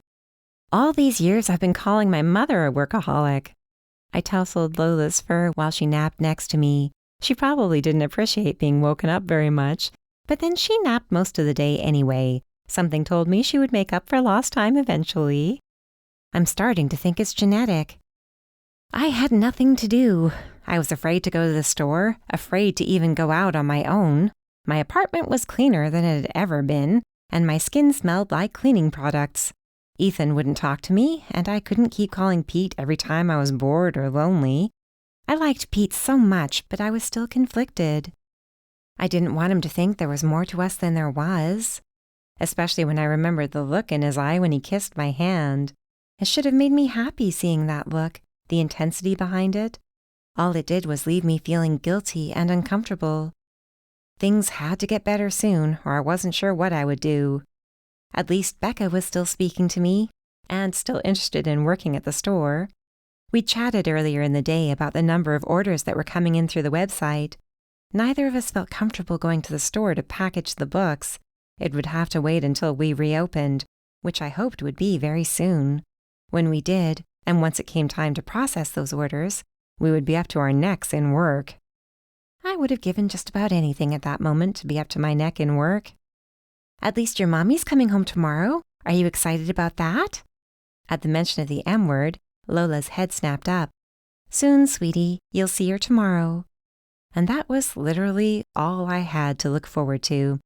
Hanging out with my sister.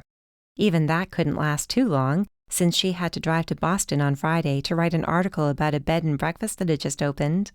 She'd be hanging out with her best friend Raina all weekend while she worked. I envied them both, even though I knew just from the past couple of days that spending that much time away from the store would be sheer torture. It was nearing 7 o'clock when Joe called, and I just about jumped on the phone. Please tell me you have good news. I don't know. Would you consider bringing Michael Fitzwilliam in for questioning good news? They found him? I jolted upright on the couch. What happened? Do you know any details? Only that he's scared out of his mind and desperate for nobody to know where he is. They tracked him down using his cell signal. It looks like he's been moving around the past 2 days. Wow, so the police were taking this more seriously than I'd given them credit for. They showed up at the door to his motel room, and he came out, hands up, begging for leniency. You're kidding. It's looking more and more like your theory was right. Mitch told me Michael already admitted to accepting bribes from some pretty high-level guys in the company behind the project. Now he wants our protection. He's ready to spill his guts. What a relief. I'm sure it must be. Still, stay low. We have a lot of pieces in play here, or rather, the Paradise City Police Department does. Sometimes it's easy to forget I'm not with them anymore. You're not with anyone right now besides your family. And you have no idea how it's been irking both of us, being here while you're going through that. I know your sister will sleep a lot better once she knows you're okay. He cleared his throat. I will too, for what it's worth. It's worth a lot. Thank you. Thank you for taking me seriously and not brushing me off. You have no idea how much that means. I promised to be a good girl and lay low for a while before we ended the call. I could hear Sharon announcing dinner was ready, and I sent as much patience to my sister as I could. One last family dinner, Emma. You can do it. So Michael Fitzwilliams was in police custody. I almost wanted to drive up there to look at him face to face, to force him to look at me and admit what he'd done. Instead, there was something much more interesting on my mind. I changed, clipped Lola's leash, and set out for the store. There was nothing left to worry about. I could go back to living my life and processing orders, which was at the forefront of my mind while walking the familiar route. I didn't want us to end up with a reputation for making customers wait ages to get their delivery. I told myself this was as much for the sake of my business as it was for my own sake, getting myself out of the house and feeling useful again. Even the smell inside the store relaxed me, but then the smell of books always had. I might need therapy. And I was talking to myself, too, while using my four-legged companion as an excuse. The doctor would have a field day with me. For the next couple of hours, I busied myself with work, packaging up books, printing invoices, shipping labels. I like to include a little bookmark with every book, too, and I normally wrote a message on the back like, "Thanks for your support," or "I hope you like this as much as I did," that sort of thing. A personal touch that made people want to go back to a business rather than trying out something new. My laptop was open on my desk, half buried by padded envelopes and small boxes. I had a playlist going, something to fill the silence. When a ringing sound replaced the music, I looked at my screen to find Emma trying to get a hold of me. Even the ringing didn't scare me anymore, didn't make my heart lurch for fear of who might be waiting at the other end of the call. She was all smiles. "I heard they got the guy. I'm so relieved. You have no idea." "I think I do, though." "Of course you do." "Are you sure some of your excitement doesn't have to do with coming home tomorrow?" I tried to phrase the question as neutral as possible, just in case there was anybody nearby who might take any hint of her unhappiness personally. "It'll be nice to sleep in our bed again, though I'll be traveling up to Boston at the end of the week anyway." "But you'll get to see Raina, too. You haven't seen each other since you announced the baby, have you?" "No, but she's been busy helping with the bed and breakfast whenever she has time." One of the cases Emma had accidentally stumbled across involved a childhood friend of Raina's who'd opened a bed and breakfast, only to find a dead body in the attic. By the time they'd wrapped things up, Raina had come around to the fact that she and Nate were more than just childhood friends. I wouldn't be surprised if they announced wedding plans by the end of the summer. "That would be nice. Hopefully she'll hold off until you have the baby and can fit into a halfway decent bridesmaid's dress." She giggled. "Raina? Vegas elopement is more her style." "Yeah, I feel like that fits better." "What about you?" "Am I going to elope to Vegas? Not any time soon." I sealed up another envelope and placed the address sticker on the front, then made sure everything was in order before putting it aside with the rest of the completed orders. "You've been spending more time with Pete lately. You know men talk just as much as women do." "Don't tell me he was talking to Joe about me." "Would that be so bad?" "And no, he just mentioned the two of you went out. Then he mentioned you went to the newspaper together. Joe said he could hear Pete in the background at your apartment last night when he called, so 2 and 2 make 4. "Not always." "You're not sure about him?" "I mean, he's a great guy, the best. I'm just wondering if I should feel that spark, you know? Or is that just something I read about in a book once and it got stuck in my head?" "That's very possible." When I groaned, she laughed gently. "I didn't feel a spark with Joe right away, or even after a little while. I was sure he hated me.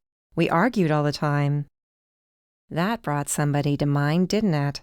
Someone with whom I always managed to get into an argument. I hated that I thought of Ethan right away, but there it was. I couldn't get him out of my head.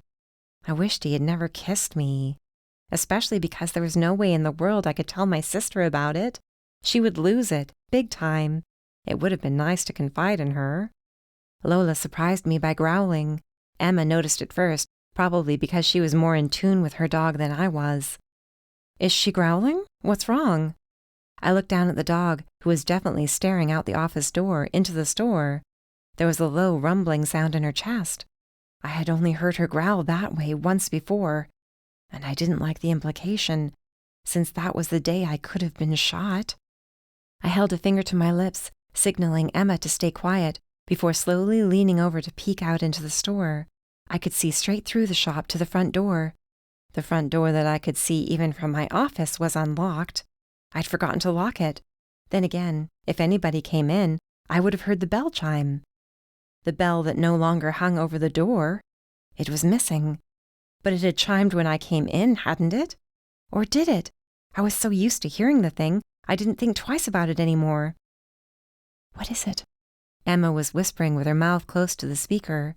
I shook my head, distracted by what I saw, trying to figure out what it all meant. Only when I heard what sounded like a book getting slapped down did I jump, my heart in my throat. Instinct took over. I muted my speaker so nothing Emma said would be audible. She could still see and hear me, though. I raised my voice. "Who's out there?"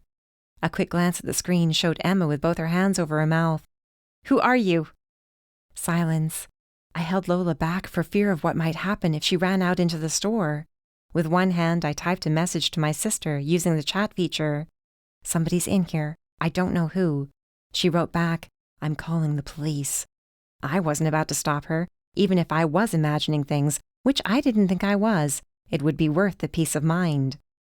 I stood on shaking legs with Lola under one arm. I said, "Who's out there?" With my other hand, I picked up my computer. Then, thinking again, I set it down and minimized the zoom window. Emma disappeared, which hurt me more than I would have guessed, but I didn't want whoever it was to know there was somebody connected. I hoped she would still be able to hear me and whoever else was there. I then carried both the dog and the laptop from the office into the store. Only the knowledge of the police being on their way very soon kept me moving. Should have minded your own business. Then a bell rang in the back corner, where the shadows made it difficult to see. You should also remember to lock your door. Somebody could open an inch or two, reach up and yank that bell off its hook. So that was how he did it. I was too involved in my talk with Emma to notice. "What are you doing here? Who do you think you are coming here like this?" Had the police let Fitzwilliams off so soon? Why would he come straight to me? So many questions swirled in my head as something moved in the darkness. He was wearing black again, the same ball cap, the same bandana. I couldn't see his face, not even his eyes. But I could very much see the gun in his hand. They'll call it a robbery gone wrong. A reason why women shouldn't wander around by themselves at night in the dark. Why they should remember to lock their doors, especially when they're running a business. The only thing that was different about him this time was the fact that he wasn't using that raspy voice anymore. He had been careful in all other ways, but he had missed that part. I set the laptop down at the computer, facing him. I didn't know whether the video would still play on Emma's end of the call, but it was worth a shot. If anything happened to me, I at least wanted her to know who did it. As for me, I already knew, and it made perfect sense. "You aren't just Jane's editor, are you? You're Michael Fitzwilliams' editor, too." He was about to take a step toward me, but he backed away instead. "What?" "You were his editor, and you knew about those articles he was writing, whitewashing the land development project. The mob was paying him off. Don't pretend you didn't know about it." It didn't seem right smiling at a time like this, but I couldn't help it. I finally had it all figured out. "You were getting paid off too, weren't you? Because otherwise you might wonder why everything Michael was saying went against years of proof that the deal was bad news." "You don't know what you're talking about." "You won that Newman Award too, didn't you? I never thought to look into any of the editors who might have won it in the past. I would have had your number before now." "When you could have done something about it. But it's too late." He clicked his tongue in that obnoxious, insulting way of his. "Oh, so you didn't hear the latest? Michael Fitzwilliams was located and brought in by Paradise City Police earlier tonight. He's singing like a bird. I would expect a call from them any time now. Though seriously, isn't that better than a call from the guys who are paying you to publish that garbage?" "You're bluffing." "Am I, though?" "Are you sure, Pierce?" He pulled the bandana down, revealing the lower half of his face, then adjusted the cap so I could see him clearly. "I think you've been reading too many of these." He swept a row of mystery novels off a shelf, scattering them over the floor. "And I think you were on your way in from casing my store when we first met in the lobby on Friday afternoon. You were there that day. You left that email address and used it to get a link to the book club meeting." I held Lola a little closer to me. She was trembling so hard, poor thing. "You couldn't let me go." "None of this would be happening if you could have let me go. I was going to move on and hope for the best." "Stop talking already." He jabbed the gun toward me. "And stop stalling. Who else knows about this?" Lola growled again, and I held her tighter. It would hurt more if anything happened to her than it would if it happened to me. Everybody, that's my point. I'm not lying about the cops bringing Michael in for questioning, and I know Jane is hiding from you. Surprise widened his eyes. You're lying. Nope. What? Did you think she vanished into thin air? He gritted his teeth. Then he charged. Sheer reflex got my feet moving. I ran to my office and slammed the door a split second before Pierce threw himself against it. Lola barked furiously as I locked it. Then I started dragging the desk in front of it until I remembered the gun. It wouldn't matter if I barricaded the door once he fired the gun. I chose to crawl between the desk and the filing cabinets to the right of the door, where Pierce wouldn't hit me if he fired through it. He pounded, screamed, threw himself against the door until I was sure he'd break the lock. I closed my eyes and buried my face in Lola's fur, rocking back and forth. If I sat there with my eyes closed long enough, it would all be over. It's okay. It's okay. We're okay. I said it so many times the words stopped making sense. And when I stopped, there was no more screaming, no more pounding, only a soft knocking. Darcy? Darcy, please tell me you're okay in there. I crawled out of my nook, still holding Lola as tight as I could without hurting her, and opened the door to find Pete waiting for me. We got him. He pulled me in for a hug, wrapping his arms around me and Lola both. That was when I started to cry. Chapter 21. He drove me up to the beach in Stonecrest and left me out on the sand with no ID, no money, no anything. Jane ran a hand under one eye, then the other. Like he expected me to die there. Maybe I would have if the rain didn't wake me up. It was enough to get me moving. I walked barefoot to an all-night diner, and they took pity on me. A truck driver drove me to a friend's house up there. She laughed. If this had to happen, I'm glad it happened in the summer when they were staying there. Otherwise, the house would have been empty. At least she could laugh about it. Her image on my screen revealed a girl who was healing. There were faint bruises around her throat and over one eye where Pierce had hit her. The real damage had been done to the back of her head, though, where I couldn't see the bandages, thanks to the fact that we weren't speaking in person. I must have hit the edge of the desk when I went down. She touched the back of her head, wincing. It's getting better, though. It must have bled. How did he deal with that? I can only imagine. I was too out of it. The mental image of Pierce crawling around on hands and knees, cleaning up any blood Jane had shed, brought a bitter smile to my face. I hope they lose the key once he's sentenced.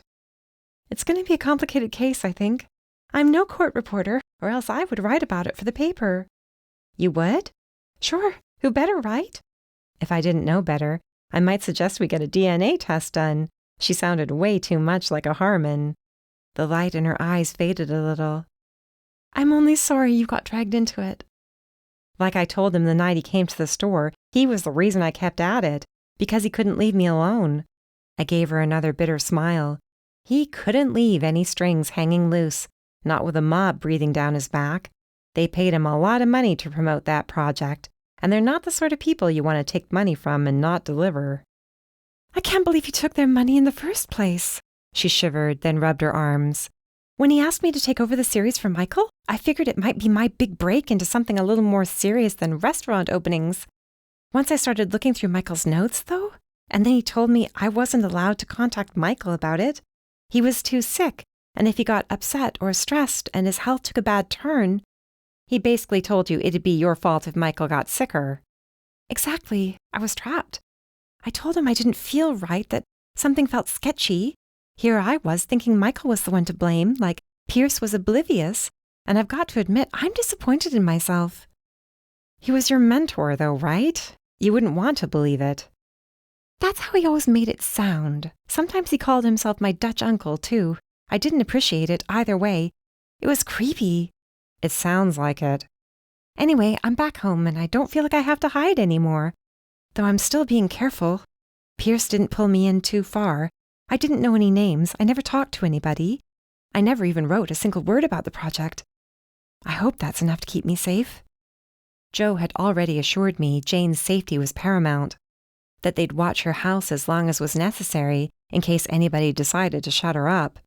I had to wonder if it'd be worthwhile at this point. There was already enough trouble brewing with Michael and Pierce. The bad guys had their hands full and would only look guiltier if Jane disappeared again. I needed to believe that. I needed to believe a lot of things, that the time would come when I'd be able to walk into my store without remembering Pierce's screams and the way he had pounded on the door trying to break it down and kill me. We reopened on Thursday, once police had gone through what had become a crime scene. It was clean, neat, and ready for business. I wasn't so sure about myself, but I had to open the doors if I hoped to keep the store going. My first customer wasn't a customer, and she came in before we opened for business through the back door, having left Mom's kitchen to pop over. I'd spent most of Wednesday night at Emma's, catching up and generally decompressing. I must have repeated the way Mom told Dad off 3 or 4 times, and she'd laughed her head off every time. Now she cheered as she walked in. "You're back, baby! Better than ever!" She was trying too hard. I knew how scared she'd been. Knowing that I was in trouble but not being able to do a thing about it. Who was she trying to fool with her light-hearted act, me or herself? I must have looked haunted or nervous because her face fell. "Listen to me." She took my hand, staring into my eyes. "I know what I'm talking about. How many times has somebody tried to kill me?" "More than once. I've lost count. And I'm still here. It takes a little time for things to feel normal again, but they will. I promise. You'll walk in here," she looked around with a grin, "and the first thing you'll remember isn't that a maniac chased you down with a gun." "Really? I'll forget?" "No." She squeezed my hands to the point of pain. "You'll remember you survived. You were strong. You told him off. I'm so proud of you." "Okay, enough of this." I laughed through my tears and gave her a big hug. "You're right, I know you are." Becca came in a few minutes later, and the ear-to-ear smile she wore told me how much it meant to her to get back to work. I still felt terrible about having kept the truth from her, but that was in the past. We'd had a heart-to-heart and agreed on nothing but honesty from then on out. I was also giving her a big raise, so that might have helped. "I'm not paying you off or buying your loyalty. You deserve it." She had not argued the point. "I came in yesterday and gathered up all the orders. They're on their way to the customers now." She left her backpack under the counter before heading back outside to lift the grate in front of the window. "And I sent out the announcement for the next book club pick last night. We'll have to put a new display together. We might want to order some more copies, too." Emma whistled under her breath when Becca was outside. "You better be careful. She'll end up running this entire store one day." "You say that like it's a bad thing." When my sister's brows shot up, I shrugged. "What? Worse things have happened. I've turned over a new leaf. I don't need to control everything all the time." "Be still my heart." She placed a hand over the body part in question. "Don't startle a pregnant woman like that." "Don't be such a smarty pants." She headed next door to help Mom with the morning rush, leaving me and Becca to work on the display for our next book club read. As the day went on, I found myself feeling better, more natural. This was my store, my creation. Pierce might have come in and tried to destroy that, but he hadn't succeeded. Come closing time, I found Pete waiting for me outside the store. I was expecting him. He'd already offered to take me home after work. He'd been just as badly shaken up as me when we'd found Pierce pounding on the door, trying to get into the office. He'd stayed with me that night, sleeping on the couch after I was finished at the police station. He was pretty much perfect, which was why he deserved the truth. "You seem better, but still sort of distracted. Was it a good day?"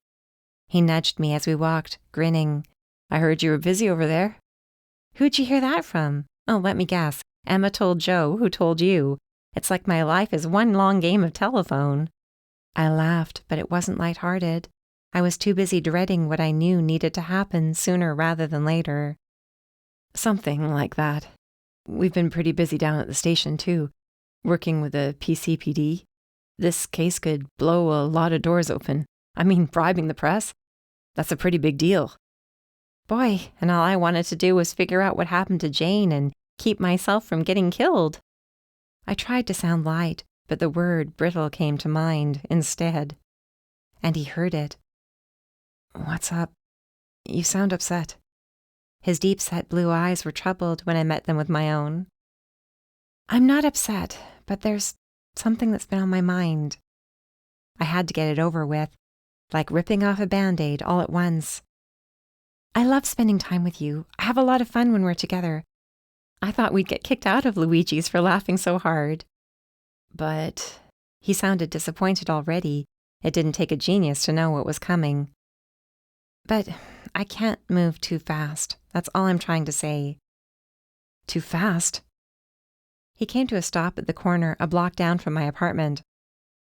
Darcy, we've been on one actual date. I know life keeps getting in the way, but how much slower do you expect me to move? I'm starting to wonder if I should be moving at all. Please don't take this the wrong way. I don't want to promise more than I can deliver is all. I don't want to hurt you. You're too important for that. He held up a hand, stopping me. You can spare me the endearments. Pete, please. He was already backing away. I'll give you some time. Like I said, it's been busy around the station anyway. A ghost of a smile floated over his lips, but it was gone before it could settle in. I'll call you. This was not what I wanted. Not at all. Yes, I wanted space and time, but hurting him? That was too much. Something told me he wouldn't take it well if I begged him to hear me out. That would only make it worse. I didn't want to stack anger or resentment on top of what was already going on. I dragged myself the rest of the way down the block, then up the stairs to my apartment. Poppy was working across the hall. The dreamy, floaty music coming from her place was what she liked to play when she was connected to her muse, whatever that meant. I told myself it was for the best, that until I knew how I felt about Ethan, it wasn't fair to let Pete think I was ready to date him exclusively. Heck, I didn't know if I wanted us to be more than good friends. There was never any time to sit back and think this through. Always another emergency, always something to distract me. Or was that an excuse? Before I started fixing dinner, I picked up my phone to text Ethan. We still hadn't spoken much since Sunday night, though he'd reached out to check on me once word of the attack at the store spread around town. Now I set my pride aside and reached out. Hey, stranger, in the mood for a walk tonight? I don't have the dog anymore, so there's no excuse other than I was hoping to see you. We need to catch up. I then set the phone aside in favor of cooking up some pasta, figuring he wouldn't get back to me for a while. He'd be serving up sandwiches right about now, or working on tomorrow's dry mixes to speed up baking in the morning. As usual, he insisted on proving me wrong. By the time the noodles were drained and dressed with sauce, there was a new text waiting for me. Hey, I've got to be honest. I'm not sure what's going on with us or whether I want there to be anything. I put myself out there and you brushed it off like nothing happened. Figure I finally got the message. I'll be around, but I need a little time to think things through. Glad you're well. It was like plunging down the first hill on a roller coaster. I had that same feeling of my stomach dropping, but none of the thrill. No, there was no thrill involved at all. There I was this whole time, acting like having two men interested in me at one time was a problem. Now I had no one. Way to go, Darcy. End of Book 9. This has been View to a Crime, Cape Hope Mysteries Book 9. Written by Winnie Reed. Narrated by Jack Ainsworth. Copyright 2016 to 2022 by Winnie Reed. Production copyright by Winnie Reed.